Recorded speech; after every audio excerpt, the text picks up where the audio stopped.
Simon & Schuster Audio presents The Instruments of Darkness, a thriller.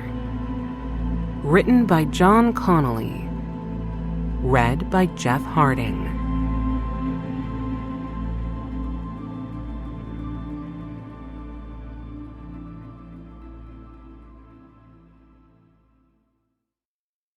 Part 1. And oftentimes, to win us to our harm, the instruments of darkness tell us truths. William Shakespeare, Macbeth. Chapter 1. Moxie Caston was easy to underestimate, but only on first impression.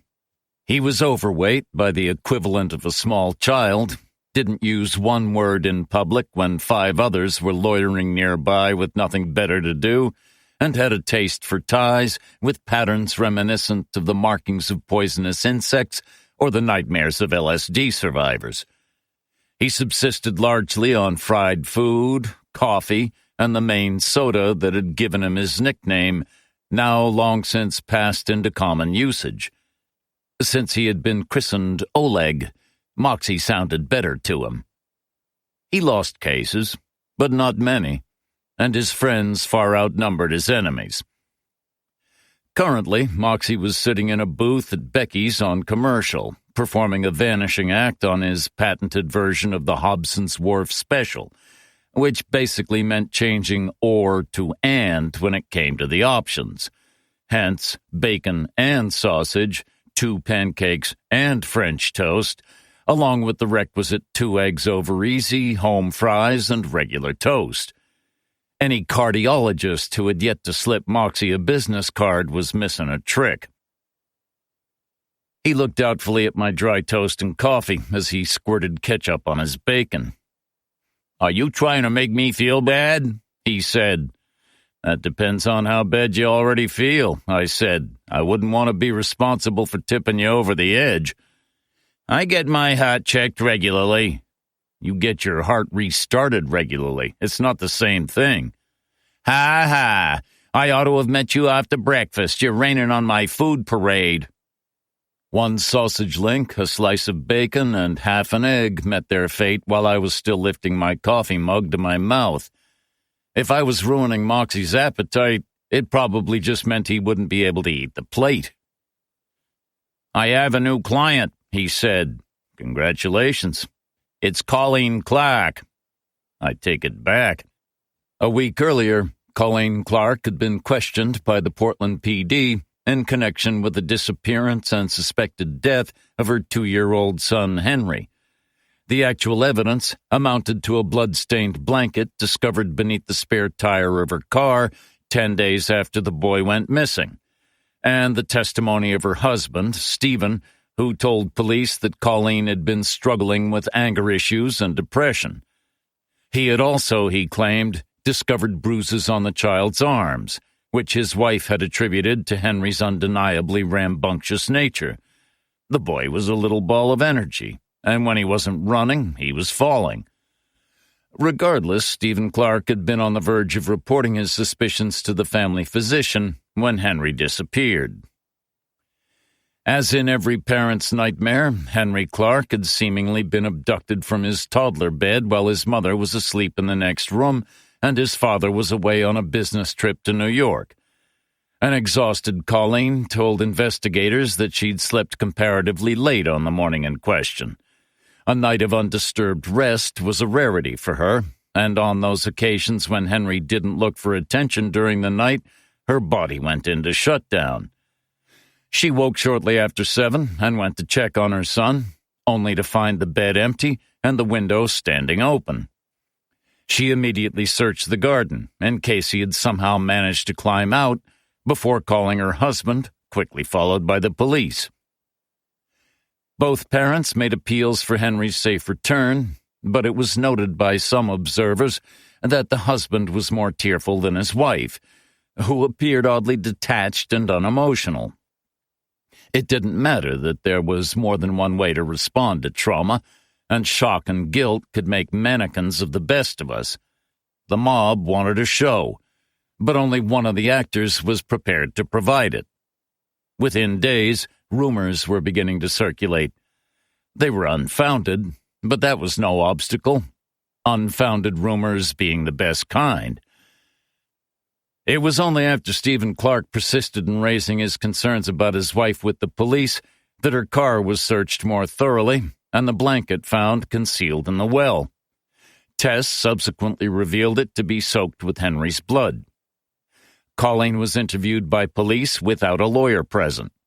She was convinced she didn't need one, which, as any lawyer will tell you, is one of the signs that a person probably does. She denied all knowledge of how the blanket came to be in her car, although she did recognize it as one that had been given to the Clarks a few Christmases earlier. The blanket had been placed in storage in the attic because Colleen didn't like it and would permit it to be put on display only when she knew the gifters might be coming to visit. Even this little detail was added to the testimony being used to damn her in the popular imagination. Her husband's family had presented her with a nice blanket, expensive too, not just a reject from the closeout shelves at Marshall's. But, ungrateful hypocrite that she was, she kept it hidden away from all eyes but theirs.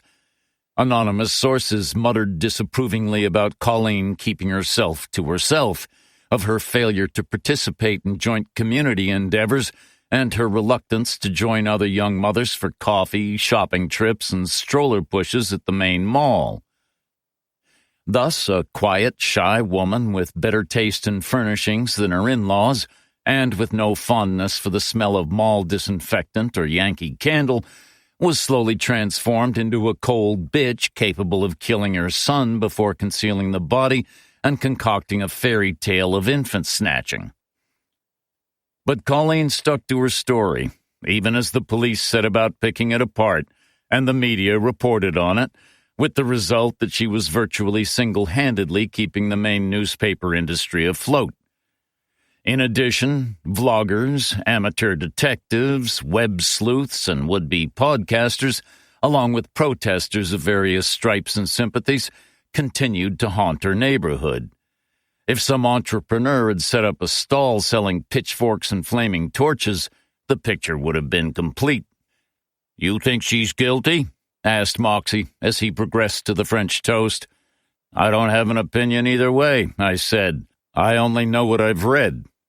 "So why the long face about adding her to the client list?" "She's a mother suspected of killing her child. Whoever represents her is in for a world of pain. Which is not to say you're wrong to take the case, just that it'll bring the crazies down on you. But my understanding is that she hasn't yet been charged with any crime." "She hasn't," said Moxie, "but she's about to be. Criminal restraint of a child younger than 8, a Class C felony, kidnapping, a Class A felony, and manslaughter, another Class A felony. If convicted, she's looking at 30 years on the Class A charges, and that's assuming she receives concurrent sentences. Consecutive, and Christ will have returned to claim his kingdom before she gets out." "Why not murder?" "I wouldn't put it past the state, but they'd have to prove malice aforethought. They're on safer waters with manslaughter, and the additional charges for ballast. Difficult to prove all that without a body." "Difficult, but not impossible. They have the blood-stained blanket, the absence of an alibi, and public opinion is against her, which counts for something in a case like this. Justice may be blind, but it's not deaf. Jury selection will be like picking daisies in a minefield." "Are you the first lawyer she's consulted?" "Does that tone suggest I should have been the last?" By now, Moxie's plate was more than half empty, while I'd still barely touched my toast. I'd only ordered it so Moxie wouldn't feel bad. But then I remembered that it took a lot to make Moxie feel bad. "I think you're becoming more sensitive to criticism as you get older," I said. "Admittedly, you couldn't become any more insensitive, but it's still troubling." Moxie speared the remaining sausage link. "You know I broke up with Sylvia, right?" Moxie had been seeing a woman named Sylvia Drake for a couple of months. She was an attractive older brunette, but if she ever met a bottle of booze she didn't like, she'd buried the evidence deep. She wasn't an alcoholic, though she tended to cease drinking at least one glass after she should have, and possessed only 2 voice settings, loud and too loud. I'd spent an evening with both of them a while back. It had been a testing experience. Moxie had a string of ex-wives and never wanted for female company, even if none of the girlfriends ever remained on his books for long. Sylvia Drake would soon be replaced by another glamorous figure in her middle years, with some easily identifiable flaw that Moxie would later use to justify casting her aside, albeit with murmurs of regret. Interestingly, these women never held grudges against him, and a few even met up regularly for dinner and drinks, like an informal support group. Moxie would sometimes join them for a late cocktail. If I claimed to understand any of this, I'd be lying. "I'm sorry to hear it," I said. "No, you're not. I saw the look on your face when she fondled your ear at dinner." "Well, sorry in general terms. Insincere sorry." Moxie nibbled the final sausage, making it last. "I have to admit, Sylvia ran to extremes," he said. This was true. Her idea of redecorating was probably to blow up the house. "Are you comfort eating to ease your pain?" "I was," said Moxie, as the sausage gave up the ghost. "But I stopped. Thank God." "You were asking about Colleen Clark and lawyers. In answer to your question, no, she didn't have legal representation before now because she says she's innocent. And innocent people don't go to prison." "That's right," said Moxie. "I explained to her that anyone who thought like her would never be short of company, especially in prison." I held up my mug for a refill of coffee. "Who told you the charges were coming down the track?" "Doug Isles, through a third party." Isles was a retired prosecutor in Androscoggin County. He'd run unsuccessfully for higher office on a number of occasions, including pitches for district attorney in the state senate, before giving up to snipe from the sidelines in a weekly newspaper column. He wrote well, but didn't admire anyone half as much as himself, and viewed the electorate's failure to acknowledge his finer qualities as a political offense on par with the murder of Julius Caesar. "Any particular reason why he felt compelled to do that?" I asked. "For one thing, he's a friend of Colleen's mother. They went to school together." "Sweet of him," I said, "and therefore out of character. I've read his columns." "Then you know he doesn't like Becker or Nowak, and the whisper is that Becker will prosecute, so that's the other thing." Aaron Becker was the state's assistant attorney general and a protege of Paul Nowak, the current attorney general. Nowak was preparing a run for governor and grooming Becker to succeed him as AG. A case like Colleen Clark's would garner a great deal of publicity for them both, but would only benefit them if she was convicted. If they were to lose, it would damage their reputations and hamper their ambitions, thus making Doug Isles happier on his pedestal. "Who advised Colleen Clark to contact you?" "Isles provided Colleen and her mother with a list of names. Mine was on it." "Did you have to pitch hard?" "I was the only one Colleen called. She wasn't interested in the others." "Why's that?" "Because of you," said Moxie. It was widely known that I did some work for Moxie. I occasionally accepted employment from other lawyers, but the difference with Moxie was that I both liked and trusted him, and had yet to refuse him my help. "When will she be charged?" "Isles thinks they'll come for her tomorrow. Becca's people have quietly been laying the groundwork because Nowak doesn't want any mistakes. They'll offer Colleen a plea deal, but it won't be generous, and there'll be no room for negotiation. If they don't get what they want, they'll push for a speedy trial." "How does your client feel about that?" "She won't cop a plea," said Moxie. "She says she didn't harm her child." Is this where I ask if you believe her? It can be, and I'll reply that I'm here to defend her, whatever she may or may not have done. Between us, I really don't know for sure. My gut instinct is that she's innocent, but I'd still be concerned about putting her on the stand. She's not cold exactly, but she is reserved. I think her reaction to pain is to internalize it before donning a mask to hide any stray feelings that might slip through. What about her husband? He's convinced she did it. Or he's not convinced that she didn't do it, which is nearly as bad. Have you spoken to him? Not yet, but she's told me as much. Even if she hadn't, his body language and attitude in front of the media would have given it away. They're no longer living together, and Stephen Clark, or someone close to him, has been feeding details about their marriage to the press, although the scuttlebutt has dried up noticeably over the last few days. Becker? That would be my view. She probably told Stephen to stop courting the peanut gallery in case the defense starts hollering about the Sixth Amendment. For all the good that would do.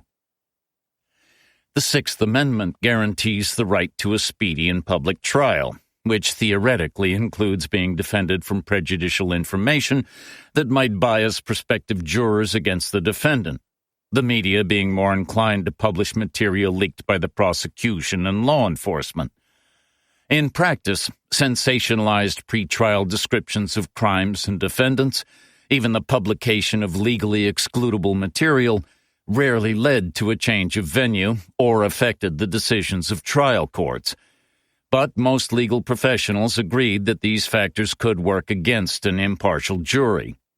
If the case went to trial, the best Moxie could hope for would be to raise with the judge the issue of what had previously been said or published about his client and use it on appeal in the event of a conviction. Aaron Becker doesn't like me, I said. Nowak isn't a fan either.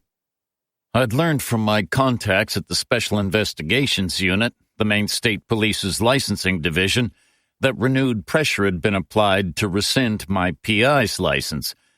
The source of that pressure was dual, the AG's office and the Cumberland County DA. To its credit, the division hadn't buckled so far, because I continued to fulfill the minimum requirements and my check always cleared. I had been forced to seek a new insurer for my obligatory general liability policy, but that was a consequence of bad publicity as much as anything else, or so I like to believe.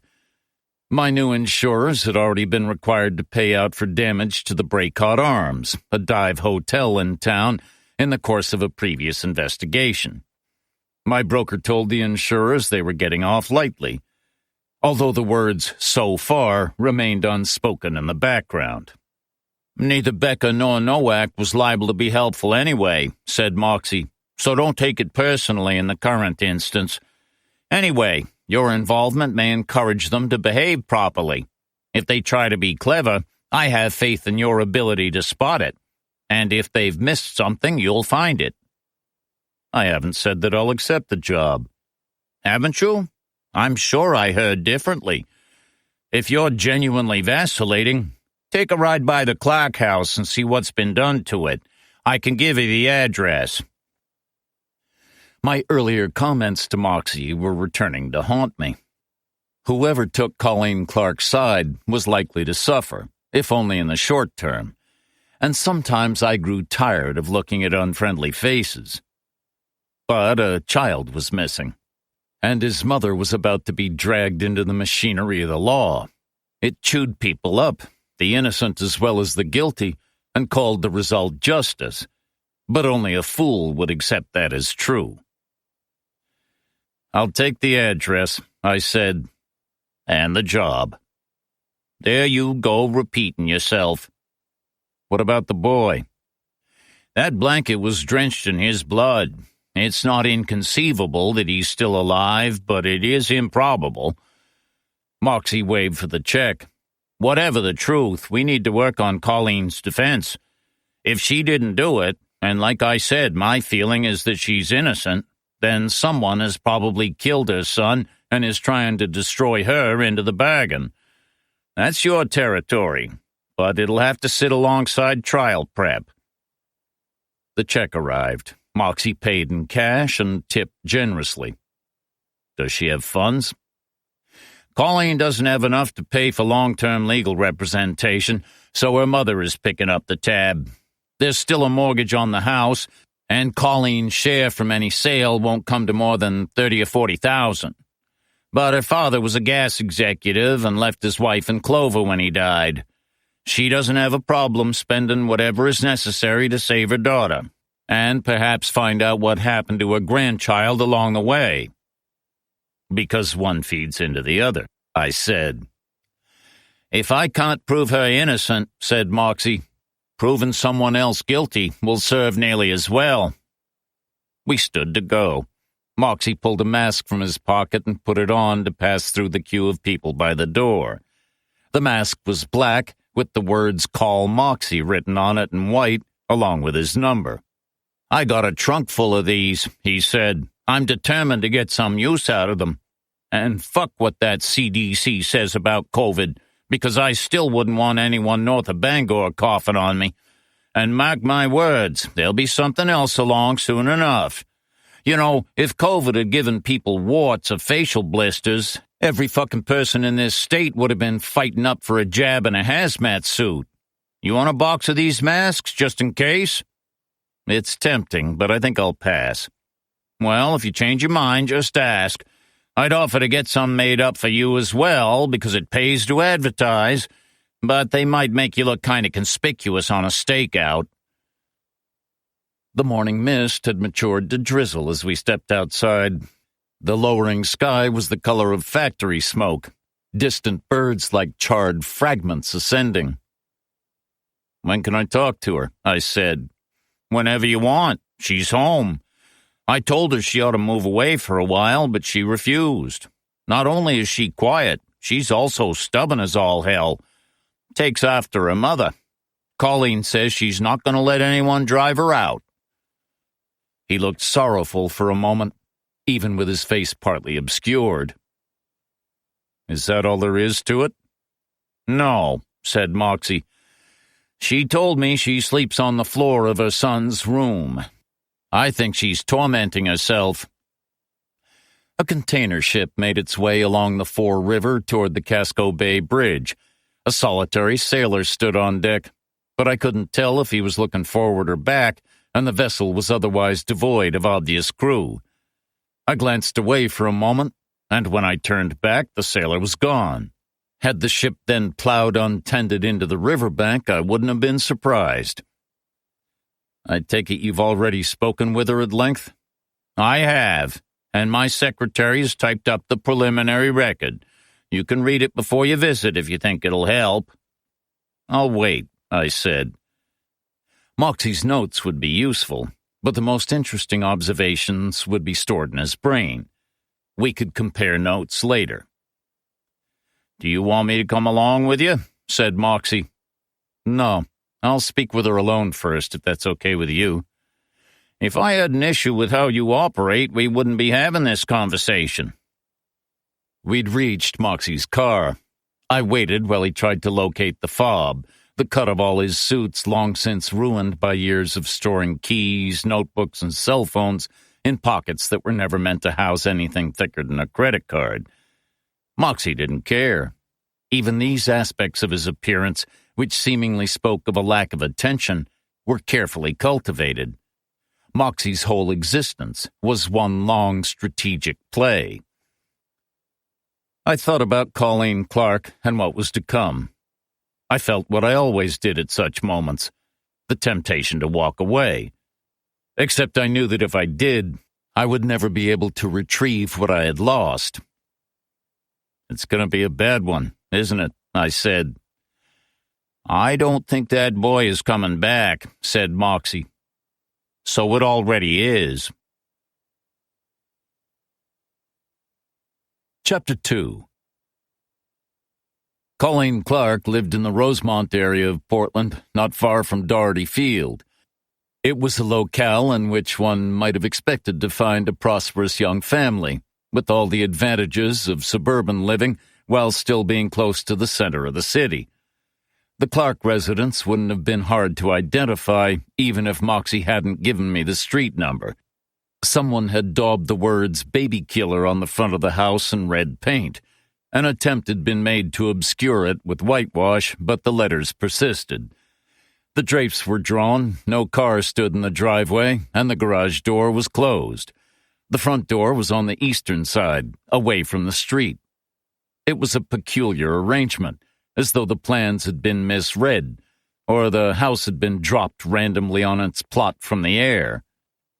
I parked a short distance away, but couldn't see any sign of reporters. Perhaps the warning to Stephen Clark against engaging with the media had become a general advisory to the press and TV people themselves, now that a prosecution was imminent. It wouldn't stop online trolls from posting their bile, but they preferred to operate from the safety and anonymity of their caves, and anyone who gave them attention deserved to have their electricity shut off. I was old-fashioned about reporting. If it wasn't worth paying for, it wasn't worth reading. I spotted the patrol car just seconds before the officer at the wheel got out. His presence explained why the street was so quiet. Someone, possibly a resident with influence, had complained about the mob, and anyone who didn't belong was now being sent on their way. Also, it wouldn't look good if someone took it into their head to assault Colleen Clark, or not before a jury had the chance to find her guilty. I showed the cop my ID and explained that I'd been engaged by Colleen's lawyer. I was now working on her behalf, so he'd be seeing a lot of me from here on out. He told me to wait while he confirmed this with Moxie and ran it by his superiors before giving me the all-clear. "When did that happen?" I asked, pointing to the ghost of the words on the wall. "2 nights ago, before a car was assigned. We just started keeping an eye on the place this morning. I may bring in someone of my own, no offense meant." "None taken." I thanked him and headed for the house. I could, of course, have arranged to meet Colleen at Moxie's office, but I wanted to observe her in her own environment and view the room from which her son had vanished. I didn't expect to learn anything more than the police, but it was an important first step in understanding what might have taken place. Moxie had supplied me with contact details for Colleen, including her new cell phone number, and promised to let her know that I was on my way. Regardless, I decided to call before knocking, because in her situation I'd have been cautious about opening my door to strangers. She picked up on the second ring. Her voice was very small, and I could almost see her preparing to flinch. New number or not, she'd probably received enough abuse to last 2 lifetimes. Whatever might happen in the future, it would be years before she heard a knock on the door or the ringing of a phone without her stomach tightening. "My name is Parker," I said. "I believe Moxie Caston told you I'd be calling." "Where are you?" "Outside. I can be on your doorstep in 10 seconds if that's not inconvenient." "It's not inconvenient at all. I'll be waiting." As I set foot on the Clark driveway, an elderly woman appeared on the doorstep of the house next door, her arms folded and her face set like a sulky child's. Her silver hair was cut close to the skull, revealing a hearing aid behind each ear. "You from the police?" she said. "No, I'm not." "Huh?" I said, "Huh?" I said, "I'm not the police." It came out louder than I'd intended. The pilots of planes coming in to land at Portland Jetport now probably knew I wasn't a cop. "Who are you then?" I could have lied or told her to mind her own business, but the police would already have spoken with her, which meant that I'd need to speak with her too. As part of the preparation for a possible trial, I'd be following in the footsteps of the law like a delayed shadow. "I'm a private investigator," I said. "Huh?" I walked to the boundary hedge, where I could strike some balance between volume and mutual comprehension. "I'm a private investigator." I showed her my ID. "I can't read that," she said. "I don't have my glasses." "How about you just take my word for it?" "I'll just take your word for it," she said. If the situation hadn't been so serious, I'd have been searching for a hidden camera. That's very good of you. You working for the Clark girl? She asked. Seen up close, she had shrewd eyes and the wiriness of a long-lived hound. I'm working for a lawyer, I said neutrally. Her lawyer? I had to admire her persistence. Would that be a problem? Not for me. Then would you mind if I spoke with you later? I wouldn't mind at all. I'm not going anywhere. My name is Livonia Gammett, but you can call me Mrs. Gammett. If I get to know you and decide I like you, I'll consent to answering to Livy. She prepared to go back into her house. And mind how you step, she called over her shoulder. They threw bags of excrement at her door during the night. I cleaned up most of it, but I can't guarantee I got it all. Now I saw the stains on the driveway and the doorstep, although the door itself had been wiped clean. I could also smell disinfectant and what it had been used to disguise. You didn't have to look very hard to be disappointed by human beings. We were not all bad, just enough of us, although the rest had to work very hard to make up for that minority. The door to the Clark house opened before I could ring the bell. The interior was dim and quiet. A woman's pale face peered out at me, and I saw something familiar in it, like the spirit of someone I'd once known passing briefly through the body of another. Grief calls to grief. Pain will find its echo, and sorrow, for all its idioms, is a universal language. Please come in, said Colleen Clark. I hesitated. The sense of loss was suffocating. Thank you, I said, and joined her in the shadows. Chapter 3. Deep in the Maine woods, and distant from memory, if not quite forgotten, stands a house. It had been built back in 1912 from Sears Kit number 174, at a cost of just under $1,500, or $300 less than the company's estimate, in large part because no laborers needed to be hired, the family responsible for its purchase taking care of the construction. The excavated basement had never been finished, and the plasterwork had always been rudimentary at best, while the brick mantel and fireplace in the dining room began to crumble shortly after the house was completed, for reasons that were never satisfactorily established. The cedar shingles on the roof and porch had lasted well into the 1970s, when they finally began to surrender to moisture and the decay that came with it. Even then, the deterioration was gradual, and might still have been arrested with proper maintenance. But nobody arrived to address the issue of preservation, and just enough was done to keep it standing and secure. No one had ever spent long in it, or no one had ever survived in it for long, which is not the same thing. No, not the same thing at all. Kit number 174 had originally been designed with a narrow lot in mind, 24 feet in width and 50 in length, give or take, which included the front porch. The kitchen was a 10-foot square box, and the 2 bedrooms on the second floor were not much larger. The parlor was grim, and the dining room was barely adequate for a standard table and chairs. It was, therefore, an odd choice of model for a woodland site, particularly on a large acreage owned by those who would be assembling the Kit house.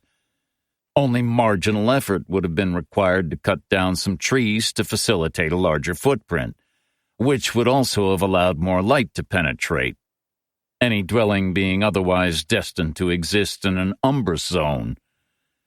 Yet that option had not been explored, and so, for over a century, a slender house had occupied an attenuated lot in a woodland hollow upon which the sun shone only reluctantly, as though electing to be frugal about the expenditure of its rays on such a poor object.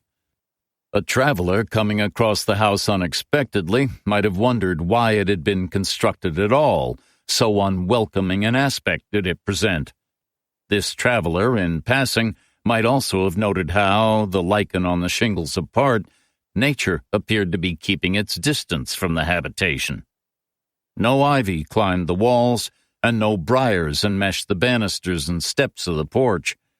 Even the growth patterns of the surrounding trees had accommodated themselves to the intruder, adopting stratagems to avoid touching it with their branches, their extremities taking abnormal turns back upon themselves like broken limbs poorly set. And while the house spoke of neglect, it was no ruin. The windows were dirty but unbroken, obscured by wooden boards on the lower floor, and the beveled plate glass in the oak front door remained in place, if now hidden behind reinforced steel. Inside, the original yellow pine flooring had been repaired in spots, but was otherwise intact. The ceiling's poor plaster hung on only in places, but whatever fell had been swept up and disposed of. Enough. Always just enough. Would our traveler have been tempted to explore it further? No, they would not. Some places discourage curiosity. They trigger an ancient response, one that advises us not to linger, and perhaps not even to mention what we might have discovered. "Pretend you were never here," a voice whispers, and it takes us a moment to realize that it is not our own. "Be on your way. If you forget me, I might forget you in turn." But there is no traveler, or if there ever was, an incautious person or an inquisitive one. The ground has long since swallowed them up, and their grave lies unmarked. This is private land, and has been since early in the 19th century.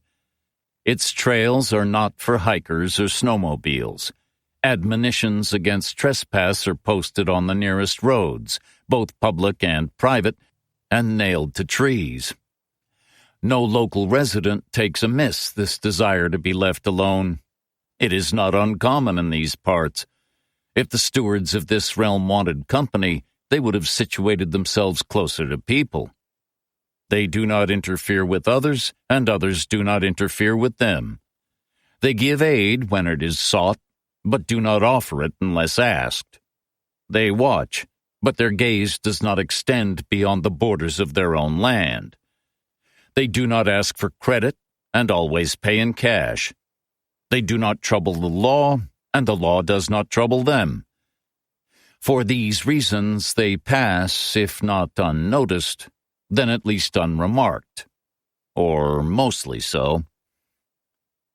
True, some in the area know about Kit number 174, or have heard tell of it, even if they have never themselves set eyes on it. There is a story of a daughter who died, or maybe it was a niece. The tale varies according to the teller. The house was to have been hers and was left empty after she passed, bearing faint traces of intentions never to be fulfilled, like fingerprints on the glass of untasted wine.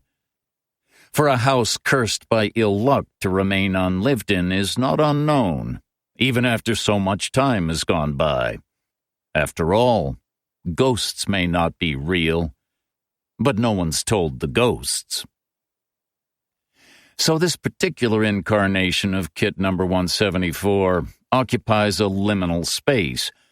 It is both finished and unfinished, remembered and forgotten, concealed and in plain sight. Like all borderlands, it is disputed territory. But an accommodation has been reached, one that is satisfactory for most, if not all, concerned. No person has ever dwelt in it, but people have died there, and Kit number 174 holds them in its memory. Sometimes it holds them so tightly that they scream. Chapter 4. I had seen Colleen Clark only in newspaper photos and on television, always surrounded by taller men and women. But I was still surprised by how tiny she was. I doubted she could have nudged 5 feet, even in shoes. and she was thin in a brittle way that made me fear for her should she take a fall. I doubted she was eating very much, but then I doubted she ever ate a lot, and whatever calories she did consume were burned up just in keeping her alive, if barely. Her eyes were an unusually dark brown and sunk into her skull, as though the pith of her had retreated still deeper into itself for protection. She wore her long auburn hair in a pair of loose plaits that hung over her shoulders, and her feet were bare. Even in the dimness, I could see the veins standing out against the pallor of her skin, like the tributaries of a river in winter. I followed her into the kitchen. She offered me coffee, but warned that she wasn't sure how old the jar was. She and Stephen usually drank fruit tea. I told her either would be fine. She didn't pause or stumble as she spoke her estranged husband's name, and had a calmness about her that I might have mistaken for narcotically induced had Moxie Caston not assured me that she had declined all offers of sedatives. I watched her boil a kettle of water and prepare 2 cups of tea. They smelled vaguely of strawberries, and not in a pleasant way. The scent was too strong, overripe. As she placed 1 cup in front of me, my stomach rebelled, but I drank nonetheless. She had gone to the trouble of making it, and I hoped that sharing it might alleviate the awkwardness of the situation. "Mr. Caston told me you'd agreed to help," she said. He asked, and I make a point of trying not to refuse him. She was gripping the handle of her cup so firmly that her knuckles looked set to erupt from her right hand. "Why is that?" "Because otherwise I'd have to hang out with him for free." A smile flickered like a dying bulb and was gone. "Did he say I'd approached him because of his connection to you?" "He mentioned it." "I've read about you. You lost a child. I thought you might understand." The quiet of the house was unnerving. Not even a clock ticked. It was, I'd found, one of death's traits. It muffled the sound in a place of loss, just as it rendered movements awkward and sluggish, and made an inconsequence of time. Of course, the boy might still be alive, but, as Moxie had intimated, it felt as though he was gone. Colleen looked at me, expecting some response, but I was not about to give her access to my pain. It would not benefit either of us. "I'd like you to tell me about the night your son went missing." "I was sleeping. I don't remember much at all." "Nevertheless, if you wouldn't mind." She sipped her tea, lifting the cup to her lips with both hands. She was dressed in an oversized Patriot sweatshirt that might have been her husband's, the sleeves pushed above her elbows, the hem hanging to thigh level, and a pair of jeans rolled up at the cuffs. Her mode of dress accentuated that sense of withdrawal, of shrinkage, as though these clothes might once have fitted her, but no longer, just as the terms mother and wife were also becoming incompatible with her essence. "Stephen left on business that afternoon. He's away from home a lot. He's trying to get a promotion. He's very ambitious." She peered at me over the rim of her cup. "Will you be speaking with him?" "I'd like to, but he'll be under no obligation to talk to me." "If you do, be gentle. He's in a lot of pain." I searched for traces of anger in her, but could pick up none. Something must have shown on my face, because she added, "We've both lost a son, and we both want him back. Stephen's trying to cope with what's happened in his own way, but he's not very good at coping." "With life in general?" "With emotions. Little things get on top of him, so big things." She let the implication hang. "Mr. Caston informed me that you and your husband are temporarily estranged," I said. "He also suggested that your husband might be holding you responsible for whatever happened to Henry." I was choosing my words carefully. There were layers of blame, justified or otherwise, to be mediated here, and many steps between Stephen Clark being confusedly angry at his wife for sleeping too soundly or failing to check the window in their child's room and believing her capable of abduction and killing. A memory came to me, unbidden. My mother having her change purse stolen in a restaurant, and my father slapping her hard on the cheek for what he regarded as her part in its loss, even though as a policeman he must have dealt with hundreds of such incidents over the years. My mother had not been unduly careless, nor had she conspired with the thieves to deprive her family of money. On one level, she was simply unfortunate, but she was also targeted by individuals who were accomplished at what they did. In this case, a couple who had seated themselves behind her at the restaurant, slipping a hand into the bag between her feet and then leaving before ordering. The combination of one's own bad luck and the resolve of others can undo even the best of us. "He thinks I murdered our son," she said, and again her voice was very even, without recrimination or regret. She might have been communicating her husband's views on a game in which she had no interest or stake. "Aren't you going to ask me if I did?"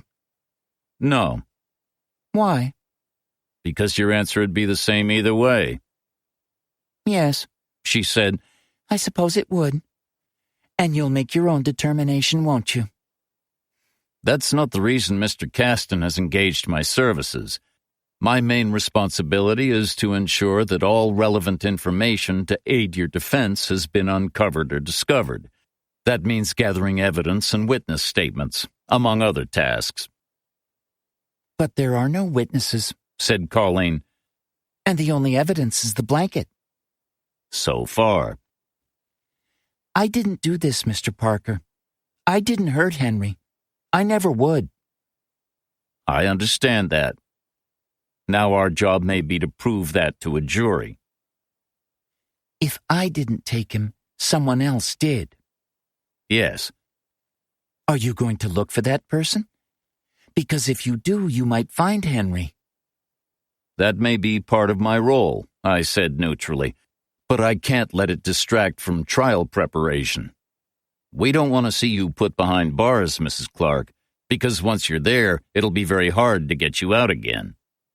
Now, can we return to the night in question?" She set the cup down. Some of the hot tea spilled on her hand, but she didn't seem to notice, even as I watched the skin redden. "I fed Henry before putting him down at about 8. I watched some TV, but I couldn't keep my eyes open, so I went to bed. I brushed my teeth, if that's important. But I didn't do a very good job of it, because I still had toothpaste stains on my chin and nightshirt when I woke up. That's not unusual. I can't recall the last time I took off clothes that weren't stained. Like weariness and worry, it comes with motherhood." "Did you eat or drink anything before you turned in for the night?" "I reheated some pasta and drank a glass of red wine." "Large or small?" "Small. The police asked me that, too. I wasn't drunk, Mr. Parker, only tired. I told you, I'm tired all the time. People warned me that parenting would be exhausting, but I didn't really understand what that meant until Henry arrived." For the first time, she looked doubtful. "I don't want you to think any of that would make me want to harm him." "Take that as given." "I was just grateful when he slept and the house was calm." She raised her right hand and waved her long, thin fingers vaguely, like the conjuration of a spell.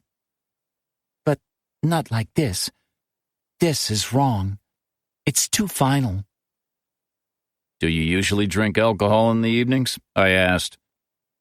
"Is that relevant?" "It might be. Should this go to trial and you testify, you may find yourself being forced to reply to questions you consider troubling or hurtful, or that are designed to paint you in the worst possible light. Consider this practice." "I have a glass of wine most evenings," she said. "I don't smoke, don't drink coffee, and don't eat candy. A glass of wine is my reward for getting through the day. But often I'm too exhausted to finish it." Did you check on Henry before you went to bed? Yes. The window in the room, was it open or closed? Open less than an inch, with the security cable in place. It was a stuffy night, uncommonly so for the time of year, and I prefer fresh air to the AC. Did you wake at all? No. Is that normal for you? She frowned. No. I don't often sleep so soundly, but Henry is still teething, and he's had a couple of bad nights recently. I think my body was waiting to go into shutdown. I do recall feeling uncommonly heavy as I went to bed. I could barely lift my feet, and I was out cold as soon as my head touched the pillow. Tell me about waking. I woke at 7, but it took me a while to get going. I didn't want to leave my bed, but somehow I managed. Did you head straight to Henry's room? Yes, I didn't go to the bathroom first, even though I kinda needed to. Why was that? I suppose I was worried, as Henry wasn't making any noise. And it was cool, cooler than it should have been. I could feel the breeze. I went to his room. The bed was empty, and the window was open. I remember not being able to move. I kept thinking I was dreaming, and if I realized that I was, I'd wake up, and everything would be okay. But I wasn't. And it isn't. What did you do next? I ran outside. I didn't even stop to put on a robe. For some strange reason, I thought Henry might somehow have managed to open the window and climb out, even if there was no way he could have done that. None at all. I was calling his name, and Livy came out to see what was happening. Mrs. Gamet, the woman who lives in the house on the left? I've met her. She's a kind soul, but deaf, so I must have been shouting loudly for her to notice. She asked me what was wrong, and I told her Henry was gone. She said I should call the police, but I called Stephen first. Why? I don't know. Well, I do, but you'll think it's foolish. Nothing concerning what took place here is foolish. That smile ghosted across her face again, one wraith visiting another. I rely on Stephen a lot, she said. I've battled eating disorders over the years, and I suffered badly from postpartum depression until just a few months ago, when it finally began to ease. Stephen has been very patient with me, and considerate in his way. My instinct is to turn to him whenever there's a problem. Not very feminist of me, is it? I wasn't aware that suffering was a feminist issue, I said. I can offer you some books if you care to read up on it. I suspected she was serious. Thanks, I said, but I'll pass. We went through the rest of what occurred that morning. The arrival of the police, her husband's return from New York within hours, the evidential statements taken from her and Stephen, the subsequent appeals via the media, and the support from neighbors in the larger community, followed by its gradual diminution because of the perceived deficiencies in Colleen Clark's response to the trauma of her son's disappearance. There is this numbness, she said. I can't explain it, except to guess that the pain was so great my mind wanted to shield me from it. It felt like everything was happening to someone else. Obviously, I knew it was happening to me and Stephen and Henry, but it seemed both real and unreal at the same time. Even though it's all recent, I struggled to remember details. Hours, even days are missing. It's a blur of absence, with Henry at its heart. And then the blanket was found. By your husband? Yes, I had a flat tire, and as you can imagine, she raised one slender arm, I struggle with lug nuts. Stephen went outside to change the tire, and when he came back a few minutes later, he was so ashen, I was sure he was going to faint. I went to help him, but he put up his hands to ward me off. I thought at first that he'd heard some news about Henry, bad news, but I couldn't see any police, and thought they'd have come in person if anything had changed. I asked Stephen what was wrong, but he couldn't speak. It took him 3 tries before he was able to produce any words. What did he say? He said, I found the blanket. Naturally, I asked him what he was talking about, and he told me what he'd discovered in the trunk. I asked to see it, and he said we should wait for the police. I tried to get by him. I wanted to take a look for myself, but he made me go into the living room. Initially, I believed he was trying to protect me from the sight of blood, and possibly there was a part of that to it, even then. I hope so. What did you do while he made the call? I waited. I didn't have much choice. He locked me in. I figure he didn't know what else to do with me. It's not like it was a situation with which he had a great deal of experience. Didn't he ask for your side of the story? He didn't, but he got it anyway. Through the locked door? No, later, when the police came. Mr. Caston told me that you agreed to speak to them without a lawyer present. I didn't have anything to hide, she said. Stephen and I both talked to them. She wouldn't have been Mirandized, of course, because she hadn't been under arrest. Yet every statement she made was now part of the record. We'd find out at the discovery stage how the recording officer had chosen to parse her testimony. Once again, I was struck by her solicitousness toward her husband. In her position, I might have been less forgiving of someone who had locked me in a room before throwing me to the police, not to mention his subsequent determination of my guilt. The benefit of the doubt might have been polite, at the minimum. May I ask, Mrs. Clark? Call me Colleen, please. Right now, the only people who call me Mrs. Clark mean me some harm. Colleen, then. I'm not going to sugarcoat this, Pill, but it strikes me that your husband has very quickly assumed an antagonistic position in this case, even allowing for the circumstances. It raises questions about the state of your marriage. She took a long time to answer. The gloom of the house drew tighter around us. She couldn't keep living like this, surrounded by loss and mired in adumbration. Before too long, her sanity would begin to crumble. Stephen had an affair, she said at last. Shortly after I became pregnant. It was a woman he met through work. It didn't last very long. It was barely more than a one-night stand. But, not surprisingly, it's hung over us ever since. How did you feel about that? She laughed for the first time. It wasn't a pleasant sound. Angry, betrayed, and then, weirdly, sorry for him. It was a difficult pregnancy from the beginning, and I can't have been easy to live with. Stephen was working too hard and drinking too much in hotel bars far from home. He faltered. It hurt. It hurt a lot. But it happens. And after? I told him I forgave him. I haven't, of course. I never will. Not completely. But I wasn't about to let it destroy our marriage, not with a baby on the way. I suppose you think I'm an idiot for doing that. My mother certainly does. I'm not here to judge you, I said. Aren't you? I don't believe that. You wouldn't be human if you didn't. You might be surprised. I'm hard to surprise. The worst has already happened. There's not a whole lot left. I had to resist the urge to reach out to her, to tell her that I had some inkling of what she was going through.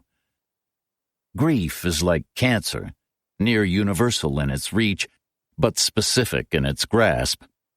No two people experience it alike, so to claim I knew how she was feeling would have been a lie. Yet some aspect of it had also taken root in me, triggering a transformation both visible and unseen. That process did not end, merely ebbed and flowed.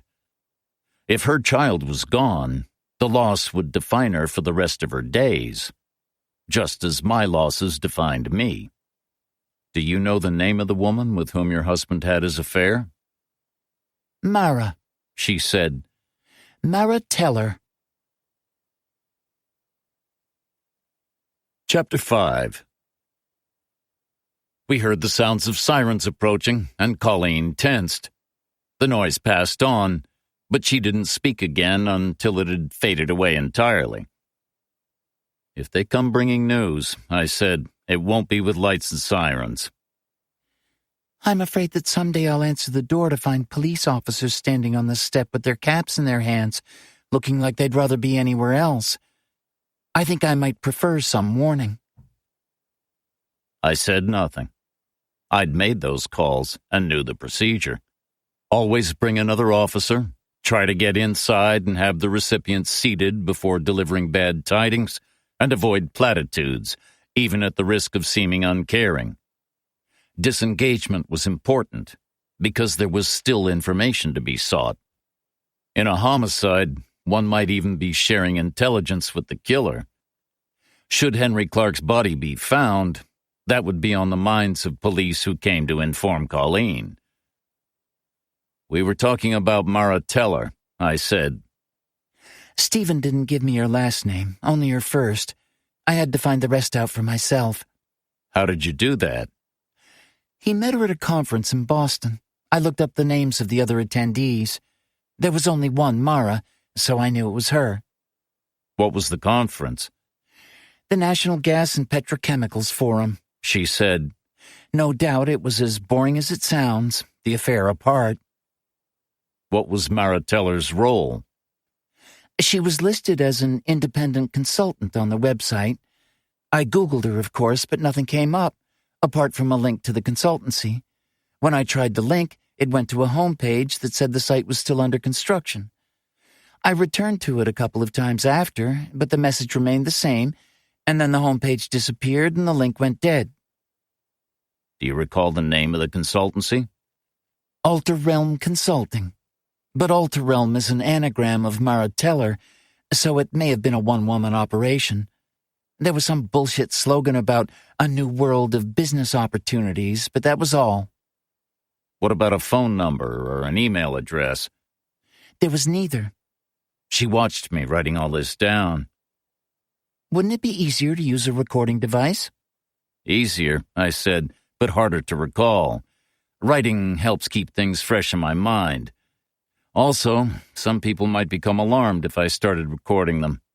Not everyone wants their comments preserved in that way. The only sound for a time was the whispering of my pen against paper. Do you think Mara Teller could have taken Henry? Said Colleen. I stopped writing.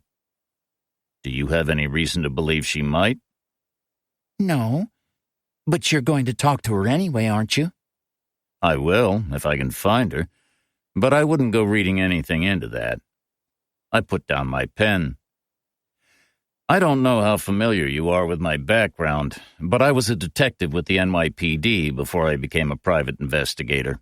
When a serious crime is committed, a machine clicks into operation. It has established processes, and those processes require a great deal of manpower to complete. Huge numbers of people may have to be interviewed, and while virtually none of them will have anything useful to offer, they have to be spoken with anyway, if only to cross off a name and prevent any more time being wasted on lines of inquiry that go nowhere. The rest, that very small group of individuals with something worthwhile to contribute, have to be found through those same processes. Needles in haystacks, said Colleen. It's not quite that bad, but it's close. And you're just one man. I can call on others for help if necessary, but I prefer not to. Reading someone else's account of an interview isn't the same as conducting it myself. Individuals are books to be interpreted, but their words are only part of the story. Right now, my resources are limited, and I only have so much time to read.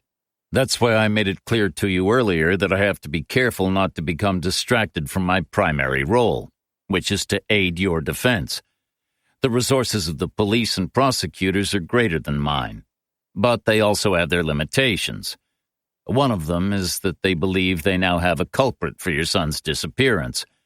Their focus has shifted from searching to proving, and their attention will be fixed on you.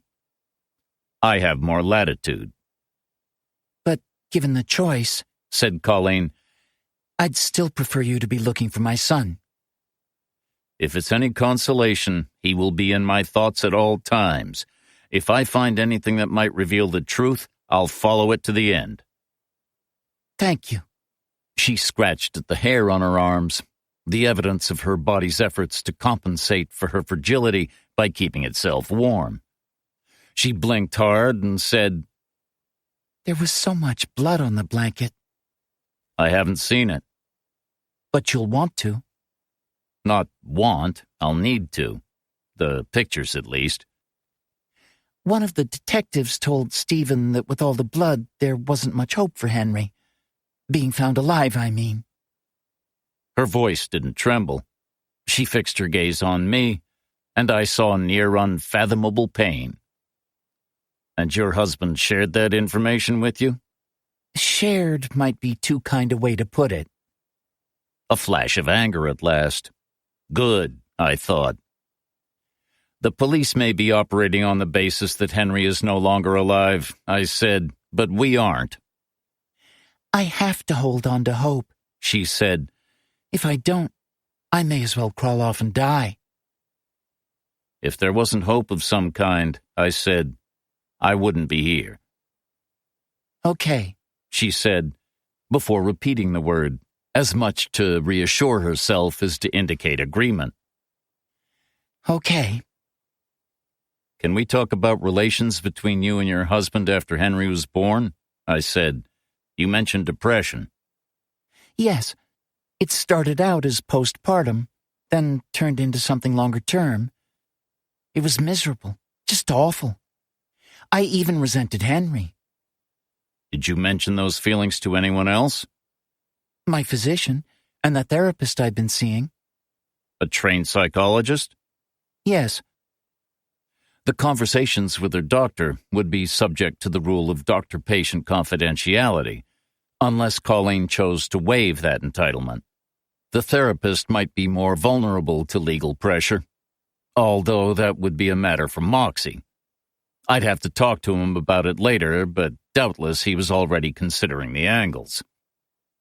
What about your husband? I said. Stephen knew how hard I was finding motherhood. I hid nothing from him.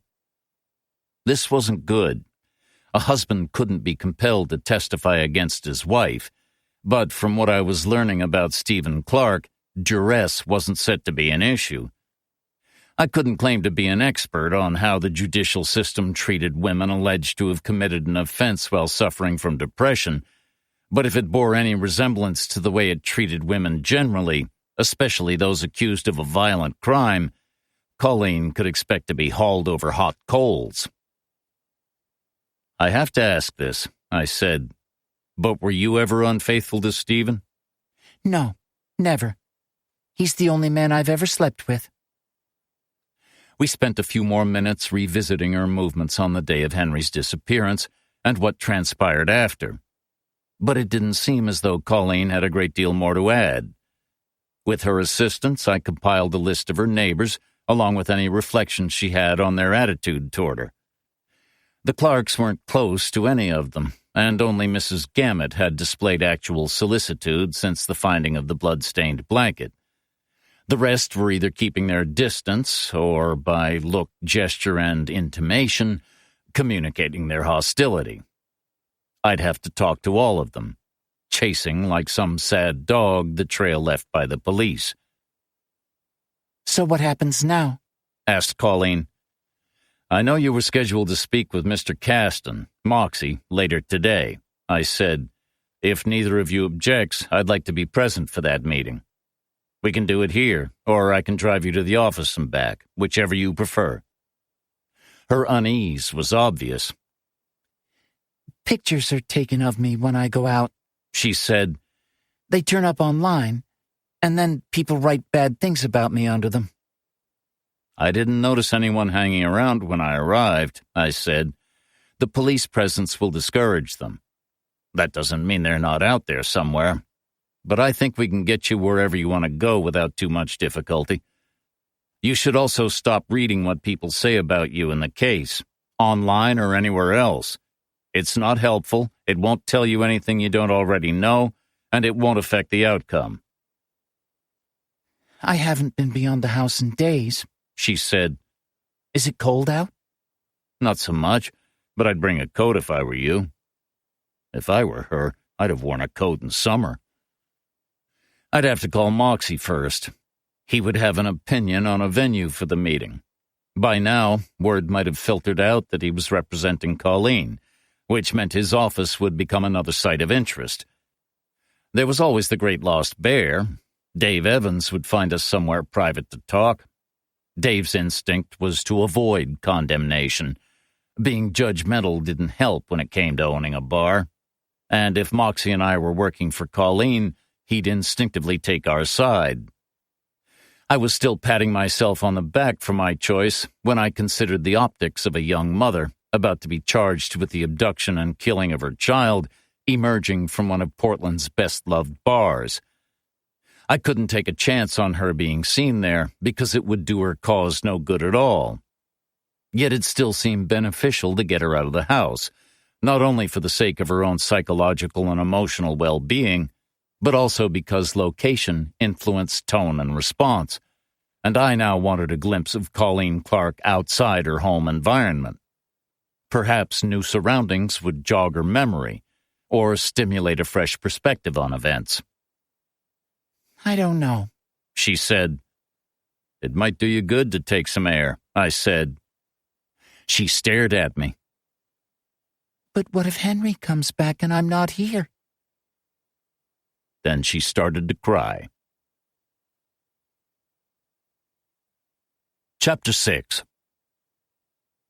Colleen Clark eventually stopped crying, though it took a while. Afterward, she went to freshen up while I contacted Moxie. As it turned out, his secretary had already spotted 2 local reporters hanging around the parking lot behind his office. Once Colleen had been formally charged and Moxie officially confirmed as her attorney, there'd be little point in trying to conceal their connection.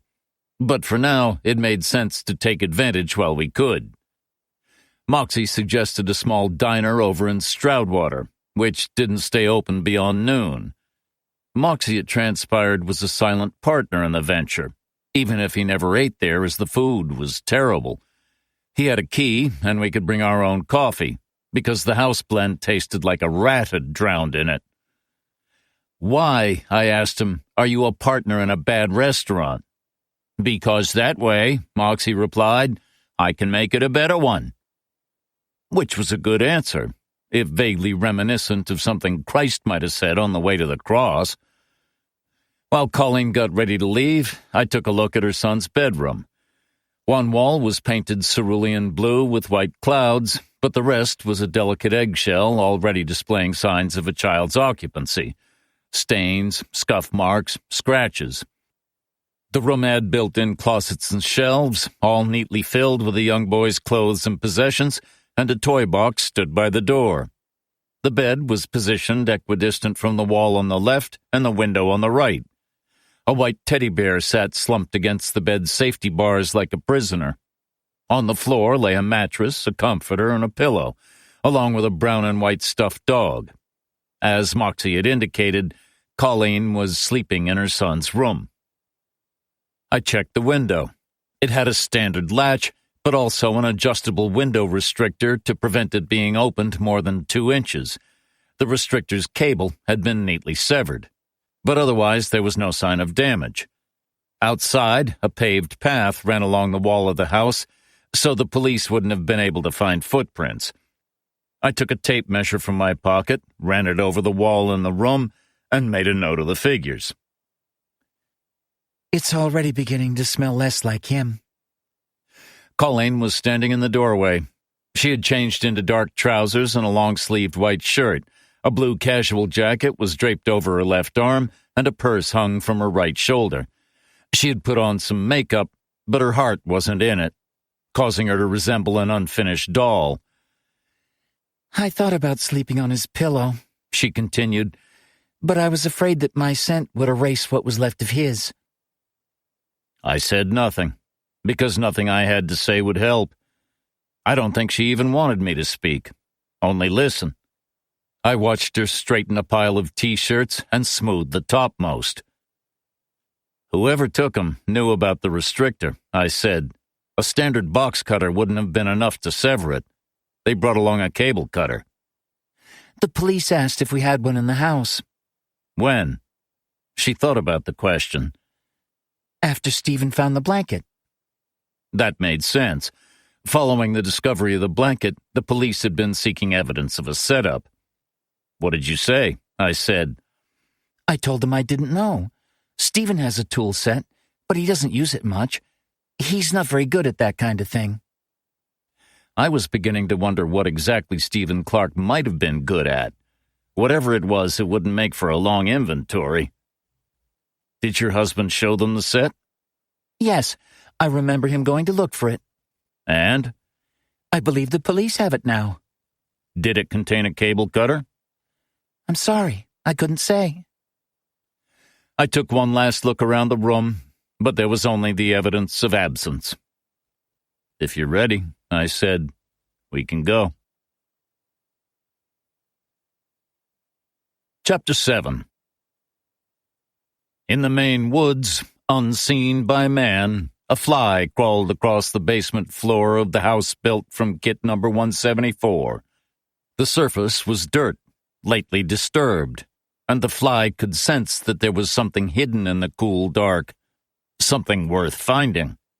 The insect began to burrow, pushing aside loose soil, the taste organs on its tarsi growing increasingly stimulated. After a few seconds of activity, it paused, as though alert to a new threat. Its body jerked, the shock sending it onto its back. It waved its legs in the air and tried to right itself, but the fight was over before it had begun.